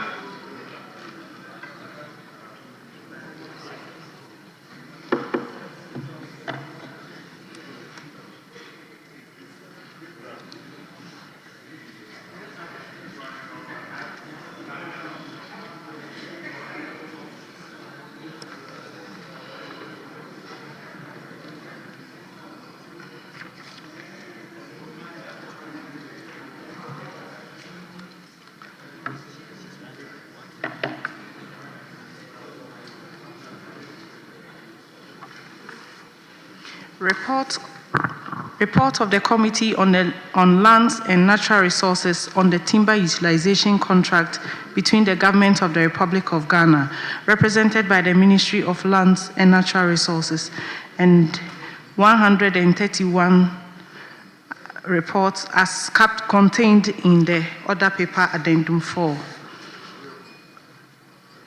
Honourable members, the report of the Committee on Lands and Natural Resources on the 131 timber utilization contracts are duly presented, and they are, or it is for the distribution to honorable members. Yes, honorable members, let's turn to order paper addendum 5. Presentation of papers. Item numbered order paper addendum 5, 1I to V. Chairman of the committee. Report of the Committee on Lands and Natural Resources on the mining lease agreement between the Government of the Republic of Ghana, represented by the Ministry of Lands and Natural Resources and Newmont Golden Ridge Limited for the mining of gold at Achim West in the Birim North District of the Eastern Region. Report of the Committee on Lands and Natural Resources on the mining lease agreement between the Government of the Republic of Ghana, represented by the Ministry of Lands and Natural Resources, and Newmont Golden Ridge Limited for the mining of gold at Achim East in the Birim North District of the Eastern Region. Report of the Committee on Lands and Natural Resources on the mining lease agreement between the Government of the Republic of Ghana, represented by the Ministry of Lands and Natural Resources, and Gateway Exploration Limited for the mining of gold at Obobitiwa in the Birim North District of the Eastern Region. Report of the Committee on Lands and Natural Resources on the mining lease agreement between the Government of the Republic of Ghana, represented by the Ministry of Lands and Natural Resources, and GBF Associates Ghana Limited for the mining of gold and other minerals at Introtroso, 49.77 kilometers square in the Sutifi North District of the Hafu region. Report of the Committee on Lands and Natural Resources on the mining lease agreement between the Government of the Republic of Ghana, represented by the Ministry of Lands and Natural Resources, and Aboso Goldfields Limited for the mining of gold at the mine 52.39 kilometers square in the Wassa West District of the Western Region. Honourable members, the report numbered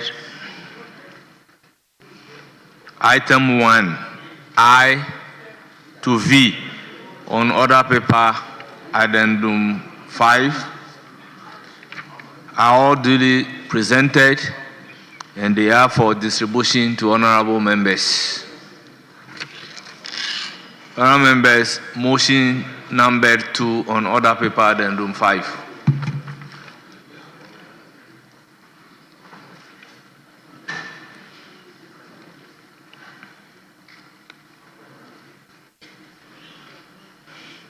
Chairman of the committee.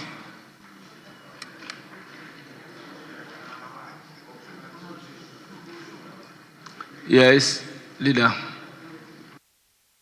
Mr. Speaker, I just wanted to do something very small for me, which is to allow the Deputy Minister for Finance to just lay a regulation and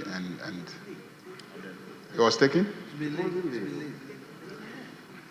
That is the Revenue Administration Regulation 2025. It was taken. By who? Who laid it? It was laid. It was laid by you. Have you forgotten? You laid 2 items together. It was done. Oh, okay. All right. So then. Yes.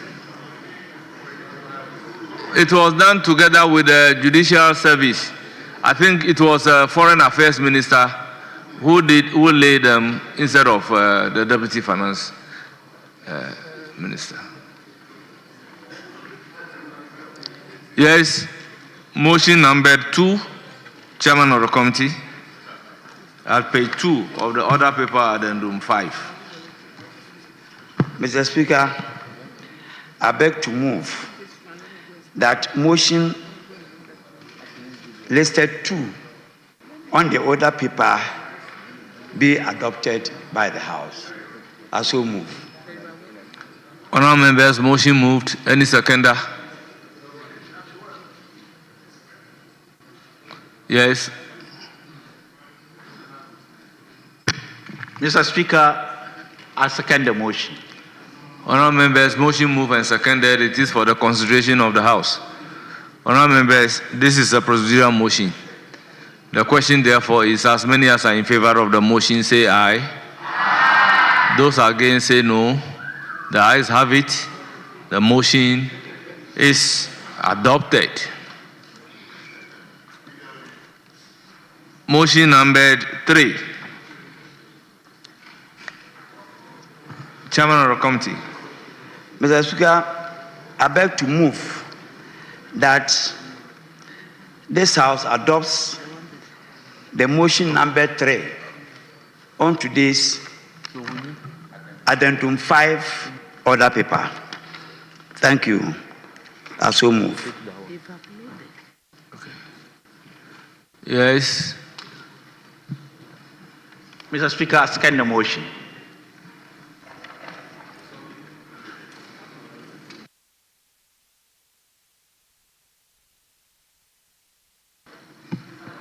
Honourable Chairman, in moving the motion number 3, present the committee's report.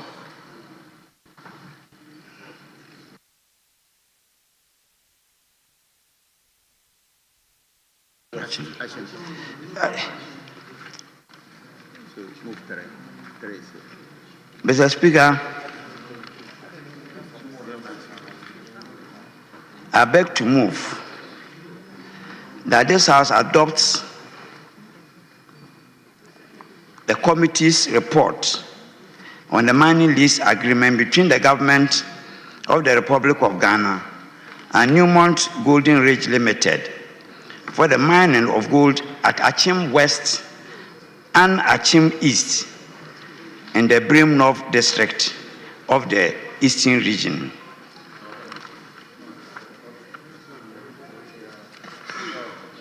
Mr. Speaker, in doing so, I wish to present the committee's report. And if you permit me, Mr. Speaker, I'll read the introduction and the conclusion.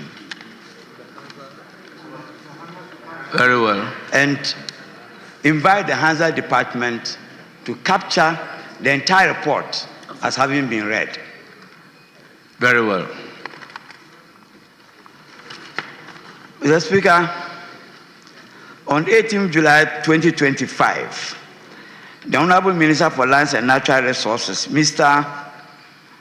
Emmanuel Amakufi-Boa, laid in Parliament 2 mining lease agreements between the government of the Republic of Ghana, represented by the Minister of Lands and Natural Resources, and Newmont Golden Ridge Limited in accordance with Article 268 of the 1992 Constitution and Section 5(4) of the Minerals and Mining Act 2006, Act 703. The first Deputy Speaker subsequently referred the mining leases to the Committee on Lands and Natural Resources for consideration and report pursuant to Orders 2402 and 145 of the Standing Orders of the House. Okay.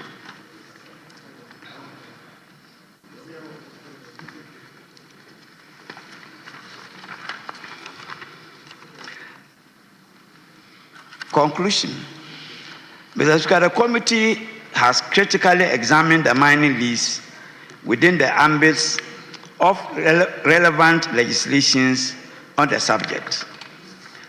Even more significantly, the mining lease does not violate the letter and spirit of the Constitution. The committee takes the considered view that the ratification of the mining leases would bring tremendous benefit to the government and the socio-economic development of the communities in the mining area. The committee is also satisfied that the company requesting for the lease has the capacity to operate and maximize production to meet financial obligations stipulated in the lease and recommends it for ratification. The committee therefore recommends to the House to adopt this report and ratify the mining lease granted to Newmont Golden Ridge Limited in accordance with Article 2681 of the 1992 Constitution and Section 54 of the Minerals and Mining Act 2006, Act 703, as amended. I so move.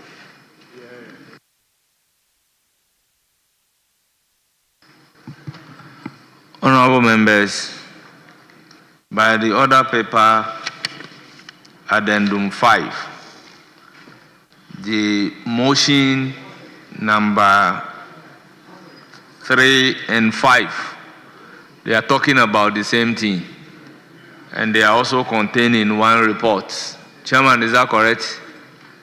That is so, Mr. Speaker. Very well.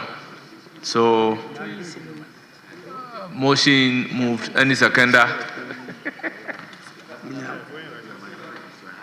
Yes. A very small correction. There are two different things but contained in the same report. Very well. Yes. Mr. Speaker, I rise to second the motion ably moved by the committee chairman, and in doing so, as he has alluded to, the report was referred to us, and we met the ministry and its agencies. And having perused all the documents presented to us, we realized that the requirement in the Act all were met. We asked for certain documents, and they were all presented. And looking at how minerals support the country, especially in the catchment areas, the employment avenues that it creates, and other social corporate responsibilities, the committee is of the view that we should rectify the concession for the agreement for the company to be able to operate. It's creating both direct and indirect jobs for the teeming youth, and it's generating government revenue for the government.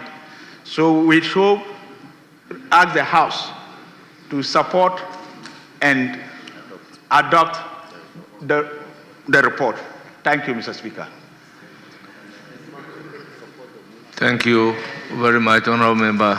Yes, Minister. Thank you, Honorable Speaker.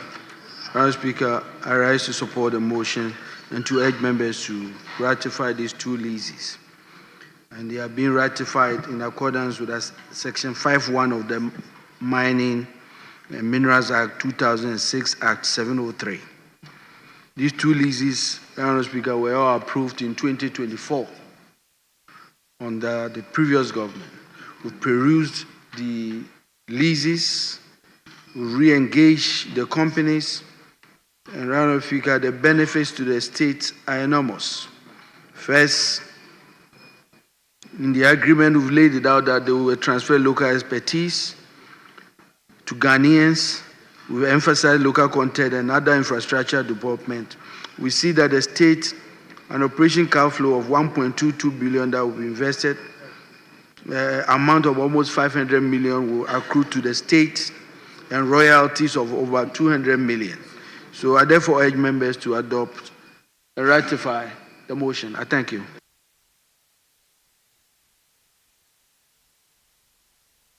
Yes, Honorable Soini.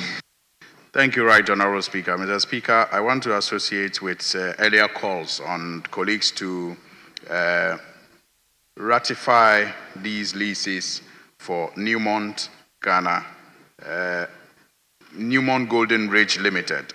Mr. Speaker, if you look at the operations of Newmont in these communities, they also, we have come to learn as members of the committee, support the community members through their corporate social responsibilities and others. Mr. Speaker, again, we have examined all the documents that were requested of them, and we are convinced that they meet the legal requirements that should enable us grant them this ratification. Mr. Speaker, this is also going to add value to their operations and make it easier for them to expand and invest more in these at these concessions. And so, Mr. Speaker, I just want to add my voice to the call by colleagues earlier that we ratify this for the mining industry to improve. Thank you. Thank you very much. Honourable members, let me again reiterate the fact that motion numbered 3 and 5 are dealing with two separate items contained in the same reports. So I deem it that these two motions are taken together. So I will put the question. Yes. Yes. Majority Leader. Yeah, Mr. Speaker, I think the motion specifically refers to Achim East.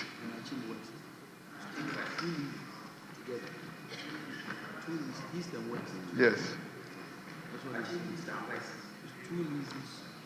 Okay, explain to him what the issue is.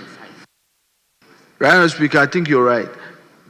We are taking them together, but they are Achim East and Achim West. I think that's. You see, the motion numbered 5 is Achim East, and then the motion numbered 3 is Achim West, but they are both contained in one report to be adopted. So by necessity, we cannot adopt this particular report without taking into consideration the motion numbered 3 and 5, unless we want the motion numbered 5 to again be moved.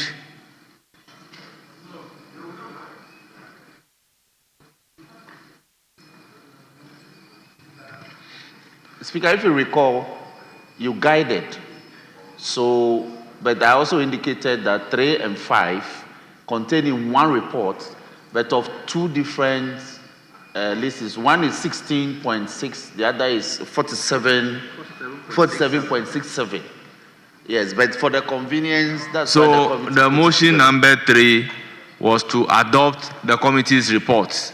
Now the motion number 5 was also to adopt the same committee's report. So the report contained the two mining leases. So once this report is adopted, it takes care of motion numbered 3 and 5. That was the guidance you gave before he moved it.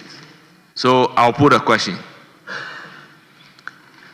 As many as are in favor, at the conclusion of the debate, as many as are in favor of the motion number 3 and 5 on the two mining leases contained in the report presented by the chairman of the committee, say aye. Aye. Those against say no.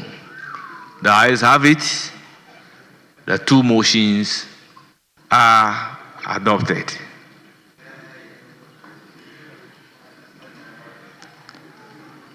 Now, chairman of the committee, you may move motion numbered 6 on today's order paper, addendum 5. Thank you, Mr. Speaker. Mr. Speaker, I beg to move the motion numbered 6 on the addendum 5 order paper be adopted. I so move.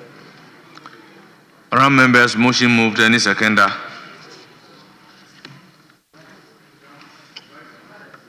Mr. Speaker, I second the motion.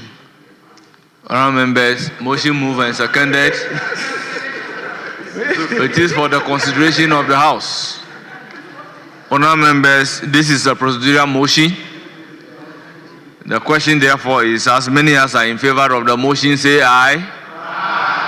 Those against say no. The ayes have it. The motion is accordingly carried. Motion numbered 7. Chairman of the committee.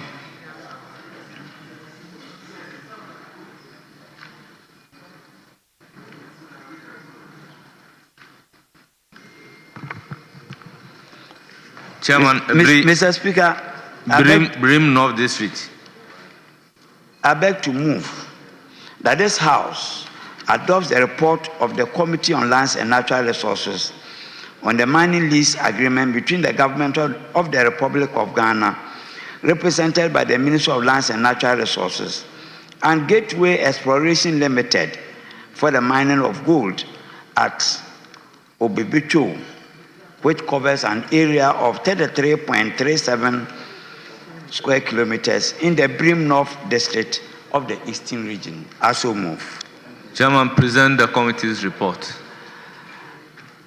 Thank you, Mr. Speaker. Mr. Speaker, in presenting the committee's report, if you permit me, I'll read the introduction and the conclusion and invite the Hansa Department to capture the entire report as having been read. Yes, Chairman, go ahead. Thank you.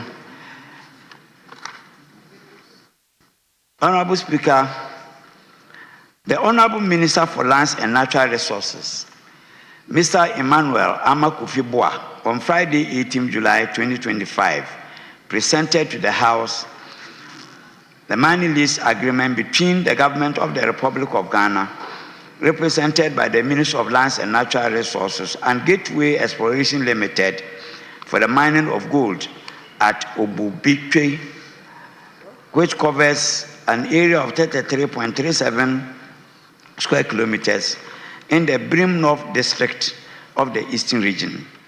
The Minister requested parliamentary ratification pursuant to Article 268(1) of the Constitution of the Republic of Ghana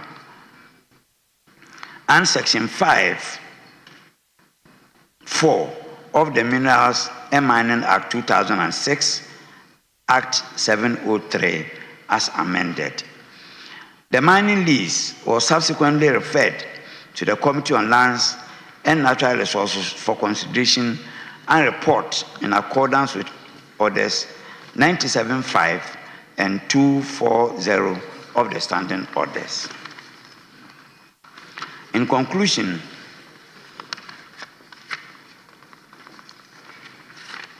Mr. Speaker, the committee, after having examined the mining lease within the ambit of relevant legislations on the subject, is of the opinion that the ratification of the mining lease would bring tremendous benefit to the country, including socioeconomic development to communities in the mining area. The committee is also satisfied that the committee requesting for the lease for the ratification has the capacity to operate and maximize production to meet financial obligations stipulated in the lease and recommends it for ratification. Mr. Speaker, the committee therefore recommends to the House to adopt this report and pursuant to Article 2681 of the Constitution of the Republic of Ghana 1992 and Section 5(4) of the Minerals and Mining Act 2006 Act 703 ratify the mining lease agreement between the government of the Republic of Ghana and Gateway Exploration Limited for the mining of gold at Obebicho in the Brim North District of the Eastern Region. I so move. Honourable members, motion moved, report presented. Any seconder? Mr. Speaker, thank you. I rise to second the motion. At the committee meeting to consider, I must say that the company has met all the requirements for the agreement. And what fascinated the committee most was their corporate social responsibility priorities that they set in place and activities, including the following are the social corporate responsibilities that they presented to us that they are going to help the catchment area. And these include education and skills development, health infrastructure and services, local economic development, water and sanitation. And then the committee realized that they have local content, especially for the employment of they prioritize local content for the employment of the youth within the catchment area. Against this background, the committee recommends that the agreement should be rectified, and we therefore call on the House to adopt the resolution, the report and the resolution, and then approve and rectify the agreement. Thank you. Honourable members, the motion moved and seconded, report presented, it is for the consideration of the House. Yes, Honourable Soini. Thank you, Right Honourable Speaker. Mr. Speaker, I wish to join my colleagues in calling for us to ratify this agreement for the Gateway Exploration Limited. Mr. Speaker, I am particularly excited that we are doing this today, given the history of us not ratifying such agreements, not bringing such agreements to Parliament for ratification. Mr. Speaker, is the reason why in 2018 some of us went to court to demand that all mining agreements that were not ratified be considered null and void, owing to a Supreme Court ruling at the time. Mr. Speaker, when we examined the documentation, we came to the conclusion that indeed the company's comprehensive feasibility report was intact and was also going to lead to benefits to us. Its technical and financial capacity was not in doubt. And Mr. Speaker, we were also particularly excited to note that the company was not to conduct any operations in a reserved area, restricted area, protected area, or designated area. And they were not also permitted to conduct operations within 300 meters of any pylon or 100 meters of any forest reserve, river, stream, building, installation, reservoir, dam, public road, railway, or area appropriated for railway. Mr. Speaker, and this lease is for 14 years. And once it is ratified, it is expected that government will accrue a revenue of about $216 million US. Mr. Speaker, on this note, I want once again to call on colleagues to join us ratify this mining lease between the government of Ghana, the Republic of Ghana, and Gateway Exploration Limited. I thank you. Yes, Honourable Minister for Thank you, Natural Mr. Speaker. I Resources. just want to add my voice to urge members to ratify the mining lease for Gateway. They've met the technical and financial requirements, and this exercise is grounded in Article 268(1) of the Constitution. And the other basis is that it will inure to the benefit of the state financially, create jobs, and really help with the economy. On that note, I urge members to ratify this. I thank you. Honourable members, at the conclusion of the debate, the question is, as many as are in favor of the motion, say aye. Aye. Those against, say no. The ayes have it. The motion numbered 7. on the order paper addendum 5 at page 4 is accordingly adopted. Motion numbered 8. Chairman of the committee. Thank you very much, Mr. Speaker. Mr. Speaker, I beg to move that motion numbered 8 on the order paper be adopted. I so move. Any seconder? Mr. Speaker, I rise to second the motion. Honourable members, motion moved and seconded. It is for the consideration of the House. Honourable member, this is a procedural motion. The question, therefore, is as many as are in favor of the motion say aye. Those against say no. The ayes have it. The procedural motion numbered 8 at page 4 on the order paper addendum 5 is hereby adopted. Motion numbered 9. Chairman of the committee. Thank you very much, Mr. Speaker. I beg to move that this House adopt the report of the Committee on Lands and Natural Resources on the mining lease agreement between the government of the Republic of Ghana, represented by the Ministry of Lands and Natural Resources, and GBF Associates Ghana Limited for the mining of gold and other minerals at Ntotroso, which covers an area of 49.77 square kilometers in the Asutifi North District of the Afro region. I so move. Chairman, in doing so, present the committee's report. Thank you very much, Mr. Speaker. In presenting the report,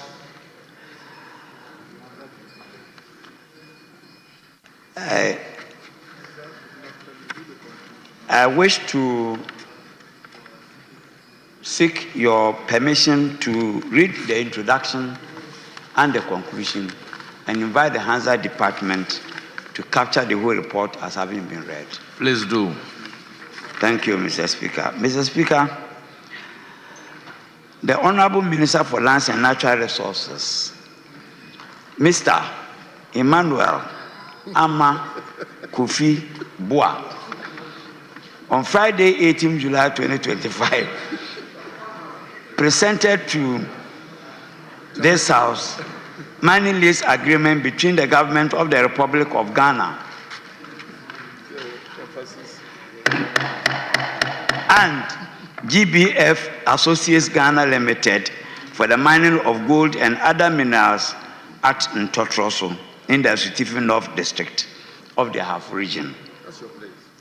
The Minister requested parliamentary ratification pursuant to Article 2681 of the 1992 Constitution of the Republic of Ghana and Section 5(4) of the Minerals and Mining Act 2006, Act 703, as amended.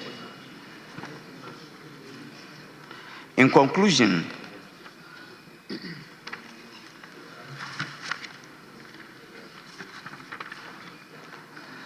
Mr. Speaker, the committee,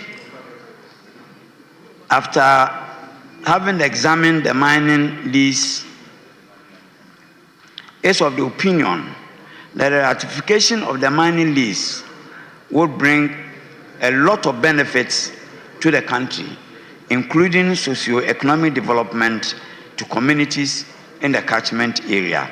The committee is also satisfied that the company has the capacity to operate and maximize production to meet financial obligations under the lease and recommends the lease for ratification. The committee therefore, Mr. Speaker, the committee therefore recommends to the House to adopt this report and ratify the agreement pursuant to Article 2681 of the 1992 Constitution of the Republic of Ghana and Section 5(4) of the Minerals and Mining Act 2006, Act 703. Mr. Speaker, I so move. Motion moved, report presented. Any seconder? Mr. Speaker, thank you. I rise to second the motion, and in so doing, I want to make some few comments. The committee observed that the company has aligned a lot of corporate social responsibilities, and one of the questions we asked was for their environmental protection assessment report, which they were able to produce. They had the EPA permit to operate. Mr. Speaker, the company, if this mining lease is ratified, is to generate a revenue of 253,180,000 will be accrued to the Republic of Ghana in terms of revenue. So, looking at this and other benefits, we recommend that the ratification should be done. Thank you, Mr. Speaker. Yes, Honorable Alasan Soini, you have the floor. Thank you, Right Honorable Speaker. Mr. Speaker, I also call on members to join us ratify this lease between the government of the Republic of Ghana and GBF Associates Ghana Limited. Mr. Speaker, except to note that in line with the previous leases, it ought to be emphasized that this ratification is to allow the company to mine gold. And if there are other minerals detected, the law indicates how it is to be mined. But this lease is limited to the mining of gold. And that is in line with the other leases that we have already ratified. It is stated here that mining of gold and other minerals at Ntroso, even though it is a template that is often used in many of the mining agreements, it is understood to mean that there are other laws that will kick in if other minerals are determined on the land, that on the concession that the lease has been granted. So, Mr. Speaker, I just wanted to make that point as we seek ratification for this particular lease agreement. Mr. Speaker, it is also imperative to note that these ratifications are not only constitutionally imperative, but they are also a process of value addition, because it is clearly noted that a delay in ratifying this lease for the company is impeding the company's ability to even unlock further financing from banks and capital markets, thus stalling full-scale operations and planned expansions. And that is why it is important that these ratifications are taken seriously and companies seek these parliamentary ratifications, not only because it is constitutionally prudent, but it's also a process of value addition. And so, Mr. Speaker, because of the benefits that the country will be getting from the operations of this company, I call on members to join us ratify this mining agreement between the government of the Republic of Ghana and GBF Associates Ghana Limited. Thank you. Mr. Speaker, I add my voice to urge members to ratify. I just want to note that this lease was approved on the 30th of May 2024 for a term of 22 years. The company has already invested in this lease that was granted, and it's necessary for us to approve this lease. It's also important to note that the state has a 10% freed carry interest. And apart from the constitutional imperative, there are financial benefits and other job opportunities and infrastructure development that will occur. I ask members to ratify that. I thank you. Yes, Honourable Member for Kwesi. Thank you very much, Mr. Speaker. Mr. Speaker, I would want to also add my voice and call upon members to ratify this agreement, lease agreement. Mr. Speaker, I'm very happy with the report by the committee, especially looking at the fact that they informed us that clause 4 and 5 of the agreement provides for the company's work obligation, the conduct of operations requiring that the company operates in the lease area in accordance with good mining practices, ensuring conservation of resources, reclamation of the land, and protection of the environment. This is very important because, Mr. Speaker, we've been saddled with various destruction of the environment by many companies, many mining companies. After they have mined, taking their resources, they leave the environment unkempt for us. So with this, I would want to add my voice, but humbly call upon all of us to keep an eagle eye on these companies to ensure that whatever they have written just doesn't become a paperwork, but it is actualized for the protection of us. Thank you very much, Mr. Speaker. Honourable members, at the conclusion of the debate, the question is, as many as are in favor of the motion numbered 9 at page 4 of the order paper addendum 5, say aye. Aye. Those against say no. The ayes have it. The motion is accordingly adopted. Motion number 10, Chairman of the Committee. Thank you, Mr. Speaker. Mr. Speaker, I beg to move that motion number 10 on the order paper be adopted. I so move. Yes. Mr. Speaker, I rise to second the motion. Honourable members, motion moved and seconded. It is for the consideration of the House.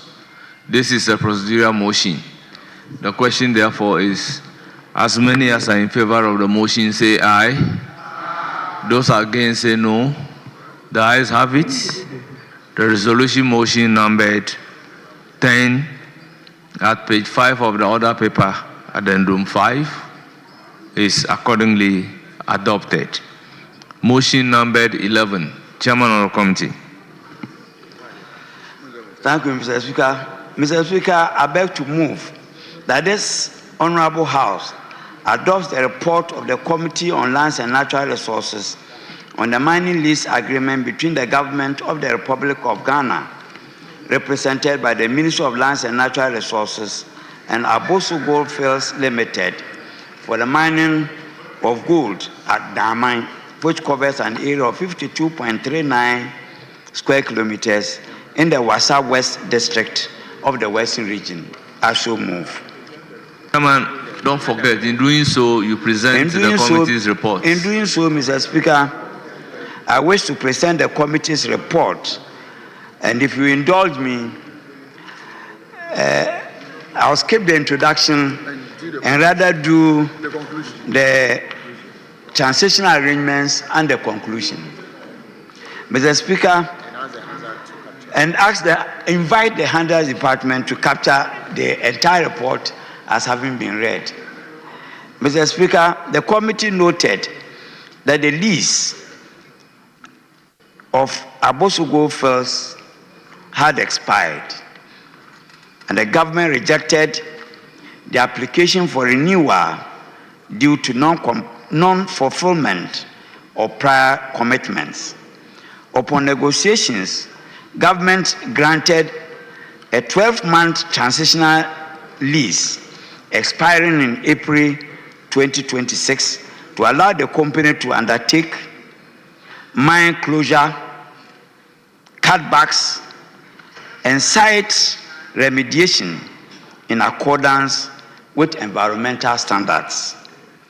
The committee noted that the lease shall not be subject to further extension, transfer, mortgage, and any other transaction. The committee further noted that the lease shall revert to the state after its expiration in April 2026. In conclusion, Mr. Speaker, the committee has examined the mining lease within the laws relevant to this subject, and even more significantly, the mining lease does not violate the letter and spirit of the Constitution, the committee takes the considered view that ratification of this lease will bring enormous benefit to the government and the socioeconomic development of communities in the mining area. The committee is also satisfied that the company has the capacity to operate and maximize production to meet financial obligations under the lease and recommends it for ratification. The committee recommends to the House to adopt this report and ratify the mining lease granted to Aboso Goldfields for its diamond mine in accordance with Article 2681 of the 1992 Constitution and Section 5(4) of the Minerals and Mining Act 2006, Act 703, as amended. I so move. I thank you very much, Mr. Speaker. Thank you very much, Chairman of the Committee. Motion moved. Report presented. Any seconder? Mr. Speaker, I rise to second the motion, and in so doing, I will make a few remarks. Mr. Speaker, the committee noted that the lease of Aboso Goldfield had expired. The government rejected the application, and upon negotiations, government agreed to give them to assign the agreement for 1 year, 12 months. And this 12 months is for a transitional period to enable them do the necessary winding up processes, which include that they shall not subject which include mining closure, cutbacks, and site remediation in accordance with environmental standards. It is noted that after this, the lease will not be further extended. So, but for the preparation of the land and mining practices, and not to let the youth, the teeming youth in the catchment area who are employed, and other difficulties of immediate termination, to avoid that 12 months has been, 1 year has been granted, and we therefore move that the House adopt the report and then rectify the agreement for 12 months. Also, thank you, Mr. Speaker. Honourable members, motion moved, report presented. It is for the consideration of the House. Yes, Honourable Soini. Mr. Speaker, in supporting the motion, I just want to commend the government of Ghana, and for that matter, the Minister for Lands and Natural Resources, for amicably resolving the impasse that initially arose between the government of Ghana and this company. And Mr. Speaker, Aboso Goldfields couldn't have been treated better, given the concession where a 1 year lease was granted them to enable them, among others, ensure that they work to pay the severance packages of adequate severance packages of workers, do some reclamations and mine closures. Mr. Speaker, it is in line with the government's, if you like, empathy and sense of appreciation of investors, you know, the investments of investors, how to secure that. And that is why I think that it is important that we commend government for resolving this matter and for granting the concession of 1 year lease to this company to enable it wrap up nicely its operations. But Mr. Speaker, I just want to reiterate the point 9.3, the transitional arrangement, which says that as members of the committee, we noted that the lease of Aboso Goldfields had expired, and the government rejected their application for renewal due to non-fulfillment of prior commitments. Upon negotiations, government granted a one-year transitional lease expiring in April 2026 to allow the company to undertake mine closure, cutbacks, and site remediation in accordance with environmental standards. Mr. Speaker, and emphasis mine, the final paragraph. The committee observed that the lease shall not be subject to further extension, transfer, mortgage, or any other transaction. The committee further noted that the lease shall revert to the state after its expiration on April 2026. Mr. Speaker, I thank you for the opportunity to reiterate this point that the committee made in concluding that the House should ratify this lease for the Aboso Goldfields Company. Thank you. Madam Speaker, thank you. Yes. And I support and urge members to ratify this mining lease for Goldfields.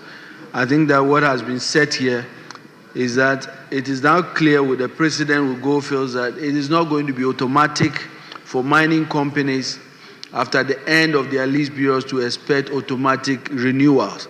And that will subject them to the commitments they make. And that is the message that we gave Goldfields. And I'm very happy that the committee noted specifically that at the end of the lease, which is around April 2026, this lease will not revert back to them. It will revert back to the state, for the state to decide the direction to go. And I believe that we should hold other mining companies accountable for the commitments they make, and that lease renewals will not be automatic. On that note, Madam Speaker, I urge members to ratify it. I thank you. Honourable members, at the conclusion of the debate, the question is, as many as are in favour of the motion, say aye. Aye. Those against, say no. The ayes have it.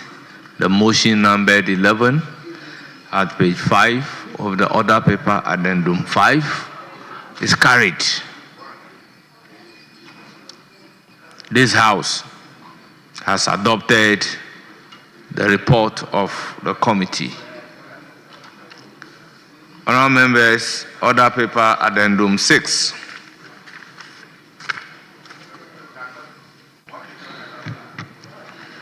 Speaker, may I pray that we take motion number 1 on order paper addendum 6, which is for the adoption of the report of the committee containing the consideration of 131 TUCs. Mr. Speaker, I thank you.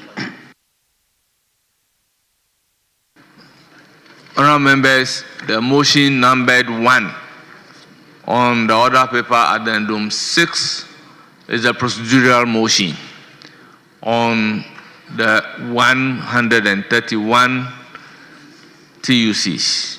So, Chairman of the committee, you have the floor. Mr. Speaker, you have done it for me already. Mr. Speaker, I beg to move that the House adopts motion number 1 at page 1 of the order paper addendum 6. I so move. Honourable members, motion numbered 1 on the order paper addendum 6 accordingly moved. Any seconder? Mr. Speaker, I rise to second the motion. Honourable members, motion moved and seconded. It is for the consideration of the House. This is a procedural motion. The question, therefore, is, as many as are in favour of the motion, say aye. Aye. Those against, say no. The ayes have it.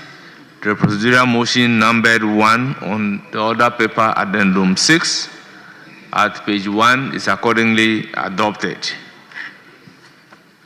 Chairman of the committee, motion numbered 2 at page 16 of the order paper addendum 6.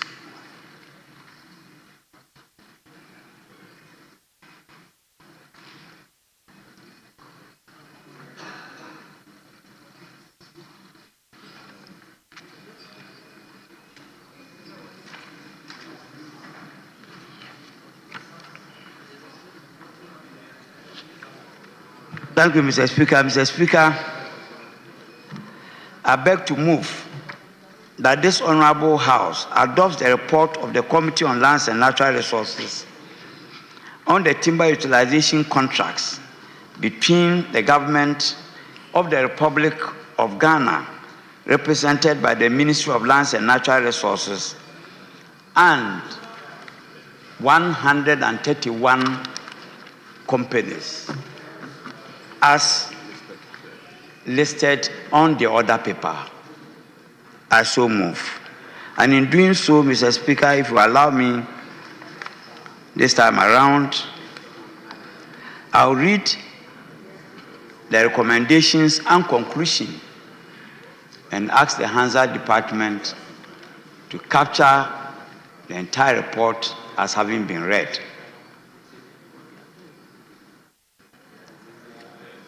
You may do so. Thank you very much, Mr. Speaker. Mr. Speaker, the committee, by consensus, recommends that the House adopts its report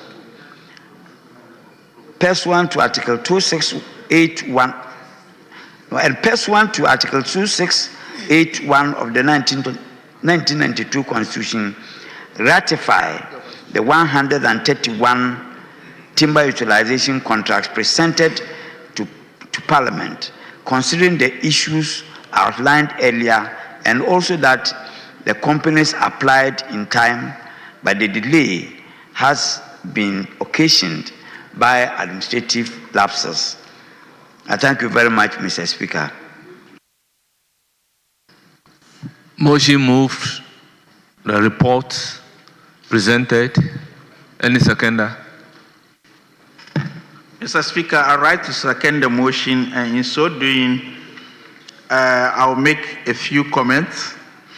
Mr. Speaker, the timber, we have gone through all the processes, and we asked for their plan of reforestation. They presented it. And Mr. Speaker, more importantly, rectifying this is both legally and for economic reasons. In that, if we fail to rectify this TUC by 3rd of August this year, we cannot export our timber to the European markets. So, having studied their documents, and they've met the standards, and more to the point, the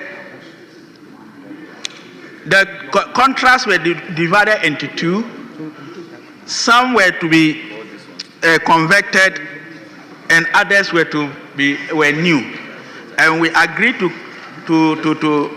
approve all of them. And looking at the economic implications and the legal implications, we therefore call on the House to support the motion, adopt it, and then we rectify the timber utilization contract of the 131 companies. Thank you, Mr. Speaker. Honourable members, motion moved and seconded. It is for the consideration of the House. Yes, Honourable Achampong. Mr. Speaker, thank you very much. I rise to support the committee's report and make a few comments. I'm very happy that the minister himself is here so that I'll bring this to his attention. Mr. Speaker, when you met at the committee level, I raised about 3 issues with the officers that appeared before the committee. Mr. Speaker, the first one has to do with their financial muscles. But if you look through the agreement, you need to find out that those applying for the TUC, if they are in a better position to do whatever they are seeking to do. The answer provided suggests that all of them are in a better position to undertake those operations. But Mr. Speaker, some of them will also sign the agreement and leave the compartment for years. without working in those compartments. And you know the local communities, we have illegal chainsaw operators. They also enter the forest or the compartment and start cutting down the trees. So always we see a clash between the contractors and the local people. And they'll bring in the police, the military to harass the local people over there. The answer they provided is that some of the contracts, they have commencement dates. So, for example, if the agreement is signed today, you have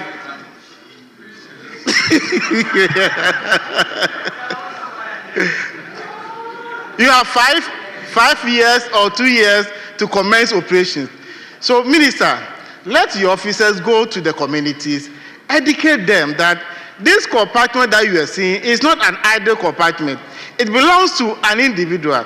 But operations will start maybe 2-3 years time to come, so that people will get to understand that this is not a freehold, or this compartment is not lying idle, to avoid this kind of crash that we witness. But no, they comes back to we, the opinion leaders.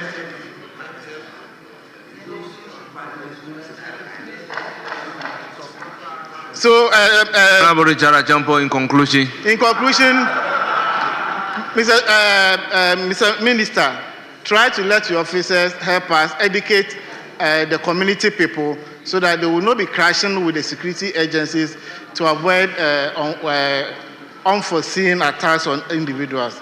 Mr. Speaker, with these few remarks, I thank you very much for the opportunity.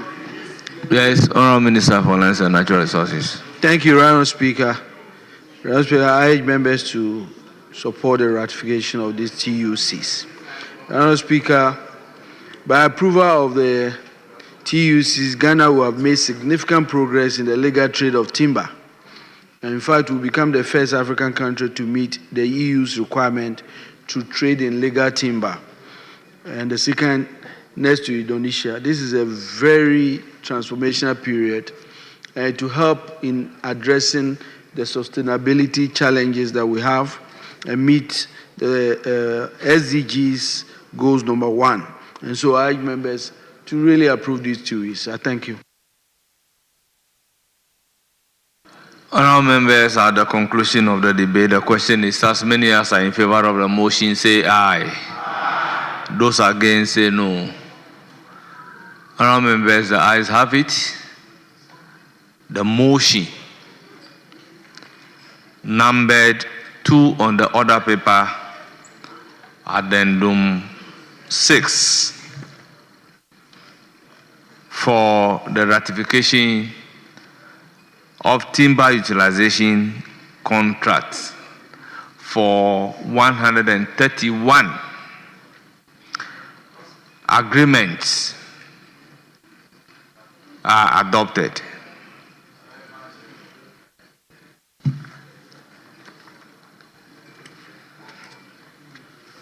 Now, order paper addendum 7.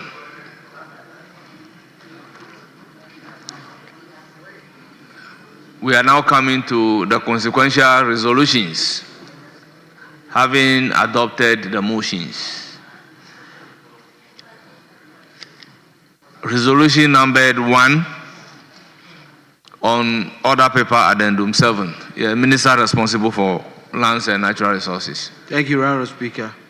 Honourable Speaker, I rise to move that resolution number 1 on addendum 7 is now moved. Thank you. Resolution numbered 1 on order paper addendum 7 moved. Any seconder? Mr. Speaker, I rise to second the motion. Honourable members, the resolution numbered 1 at page 1 of order paper addendum 7 is moved and seconded, and it is for the consideration of the House. Honourable members, as many as are in favor of the consequential resolution numbered 1 at page 1 of order paper addendum 7, say aye. Aye. Those against, say no. The ayes have it. The resolution numbered 1 at page 1 of order paper addendum 7 is accordingly adopted. And this House has accordingly ratified the mining lease agreement between the government of the Republic of Ghana, represented by the Ministry of Lands and Natural Resources, and Newmont Gold Ridge Limited for mining of gold at Achim West on 16.59 kilometers square in the Birim North District of the Eastern Region of the Republic of Ghana. Honourable members, resolution numbered 2 at page 2 of order paper addendum 7. Yes, Minister responsible for lands and natural resources. Thank you, Honourable Speaker. I beg to move that resolution number 2 on page 2 of addendum 7 be now moved. Honourable members, the resolution number 2 at page 2 of order paper addendum 7 has been moved. Any seconder?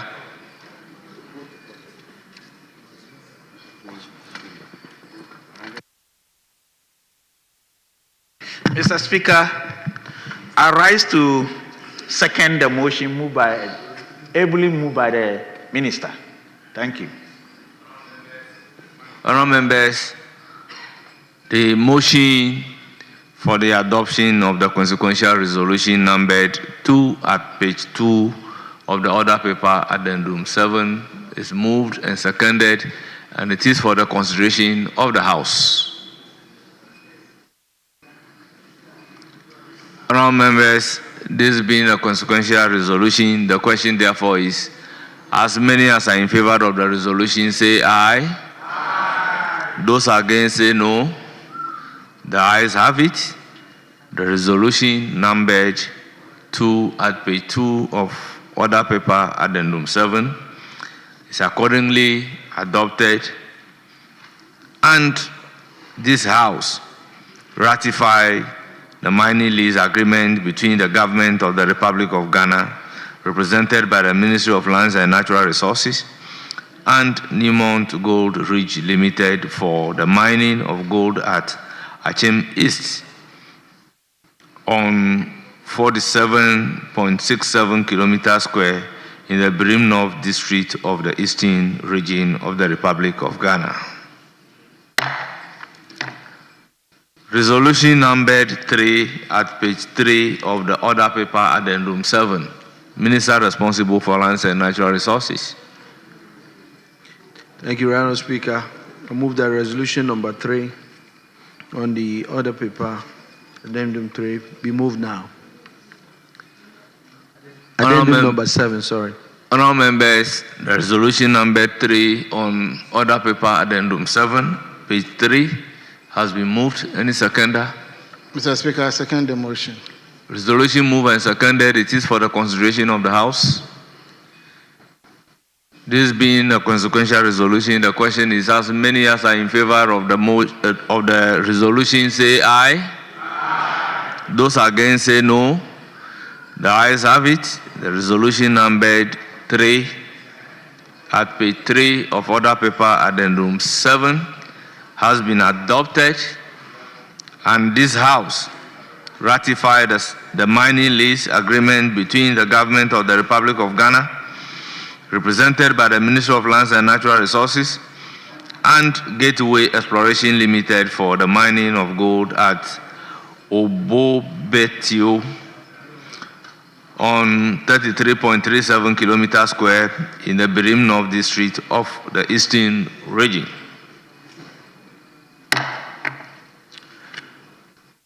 We now move to resolution numbered 4 at page 3 and 4 of the order paper addendum 7. Minister for Lands and Natural Resources. Thank you, Honourable Speaker. I move that resolution number 4 on page 3 and 4 of addendum number 7 be now moved. Any seconder?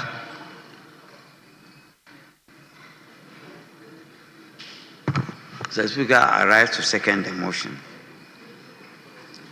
Resolution motion numbered 4 moved and seconded, and it is for the consideration of the House. Honourable members, as many as are in favour of the adoption of the resolution numbered 4 at page 3 and 4 of today's order paper, say aye. Aye. Those against say no. The ayes have it. The resolution numbered 4 is accordingly adopted. And now this House ratified the mining lease agreement between the government of the Republic of Ghana, represented by the Ministry of Lands and Natural Resources, and GBF Association Ghana Limited for the mining of gold and other mineral at Ntorso on 49.77 kilometers square in the Esutifi, 49.77 kilometers square in the Esutifi North District of the Ahafo region of the Republic of Ghana. Resolution numbered 5 at page 4 and 5 of the order paper addendum 7. Chairman of the Minister for Lands and Natural Resources. Thank you, Honourable Speaker. I move that resolution number 5 on page 4 and 5 of addendum number 7 be now moved. Any seconder? Mr. Speaker, I beg to second the motion. Resolution motion numbered 5, moved and seconded. It is for the consideration of the House. Honourable members, this is a consequential resolution. The question therefore is, as many as are in favour say aye. Aye. Those against say no. The ayes have it. The resolution numbered 5 at page 4 of the order paper addendum 7 is adopted. Now this House accordingly ratified the said mining lease agreement between the government of the Republic of Ghana, represented by the Ministry of Lands and Natural Resources, and Aboso Goldfields Limited for the mining of gold at Damang on 52.39 kilometers square in the Wassa West District of the Western region of the Republic of Ghana. Resolution numbered 6. Minister for Lands and Natural Resources. Honourable Speaker, I beg to move that resolution number 6 on page 5 up to page 20 on addendum 7 be now moved. Mr. Speaker, I rise to second the motion. Thank you. Very well. Honourable members, resolution numbered 6 at page 5 and 6. At page 5 to 20 of the order paper addendum 7 has been moved and seconded, and it is for the consideration of the House. Honourable members, this is also a consequential resolution. The question therefore is, as many as are in favour say aye. Aye. Those against say no. The ayes have it. The resolution numbered 6 is accordingly adopted.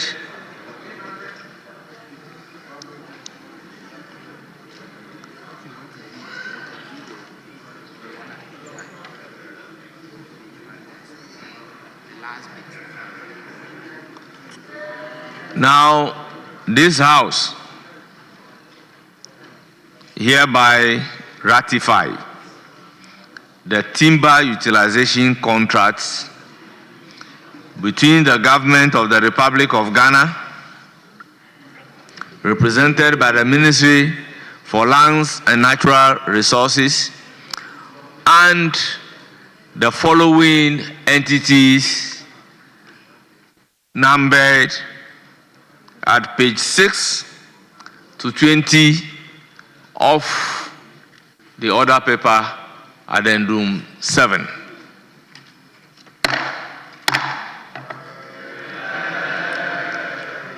Yes, Majority Leader.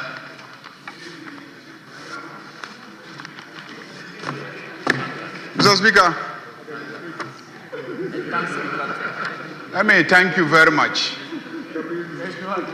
for laboring with us to have all these mining agreements and timber licenses approved by this House. So, Speaker, these mining agreements were entered into by our predecessors, but they could not, or indeed refused or neglected to have those agreements approved by this House.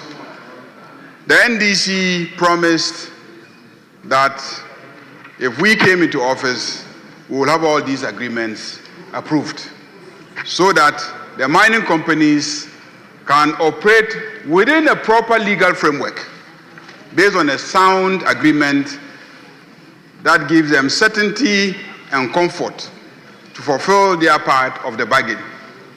Mr. Speaker, today we have approved all those agreements.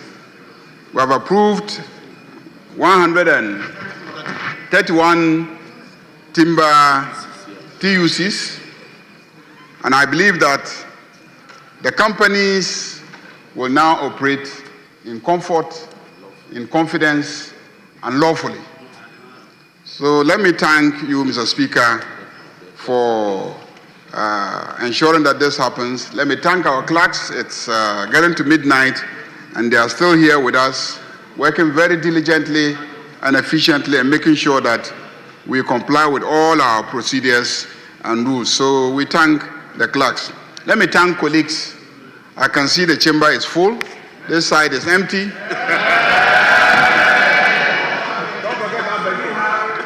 Let me thank the backbenchers.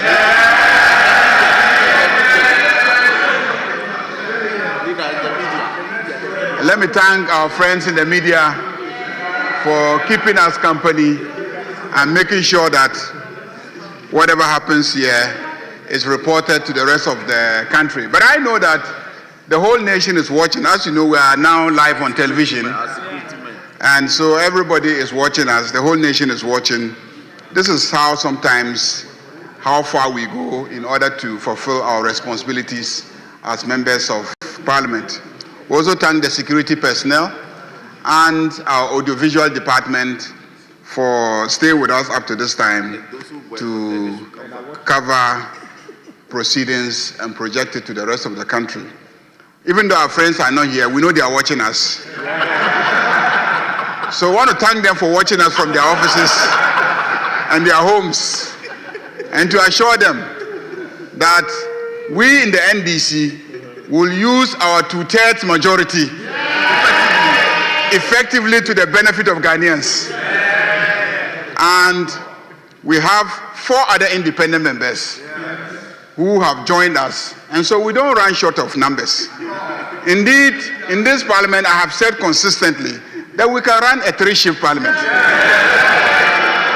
We can run a 24-hour parliament where I will divide the numbers into 3, and then at every shift, I can have a quorum. So, Mr. Speaker, I thank you very much. Thank you. And I also thank honorable members for their endurance. Honorable members, we've sat in excess of 5 hours with due reference to Standing Order 56-2. I will proceed to adjourn the House. The House is accordingly adjourned till Friday, 25th July, 2025 at Speaker, midday at 12. Oh, please. No, please. Please.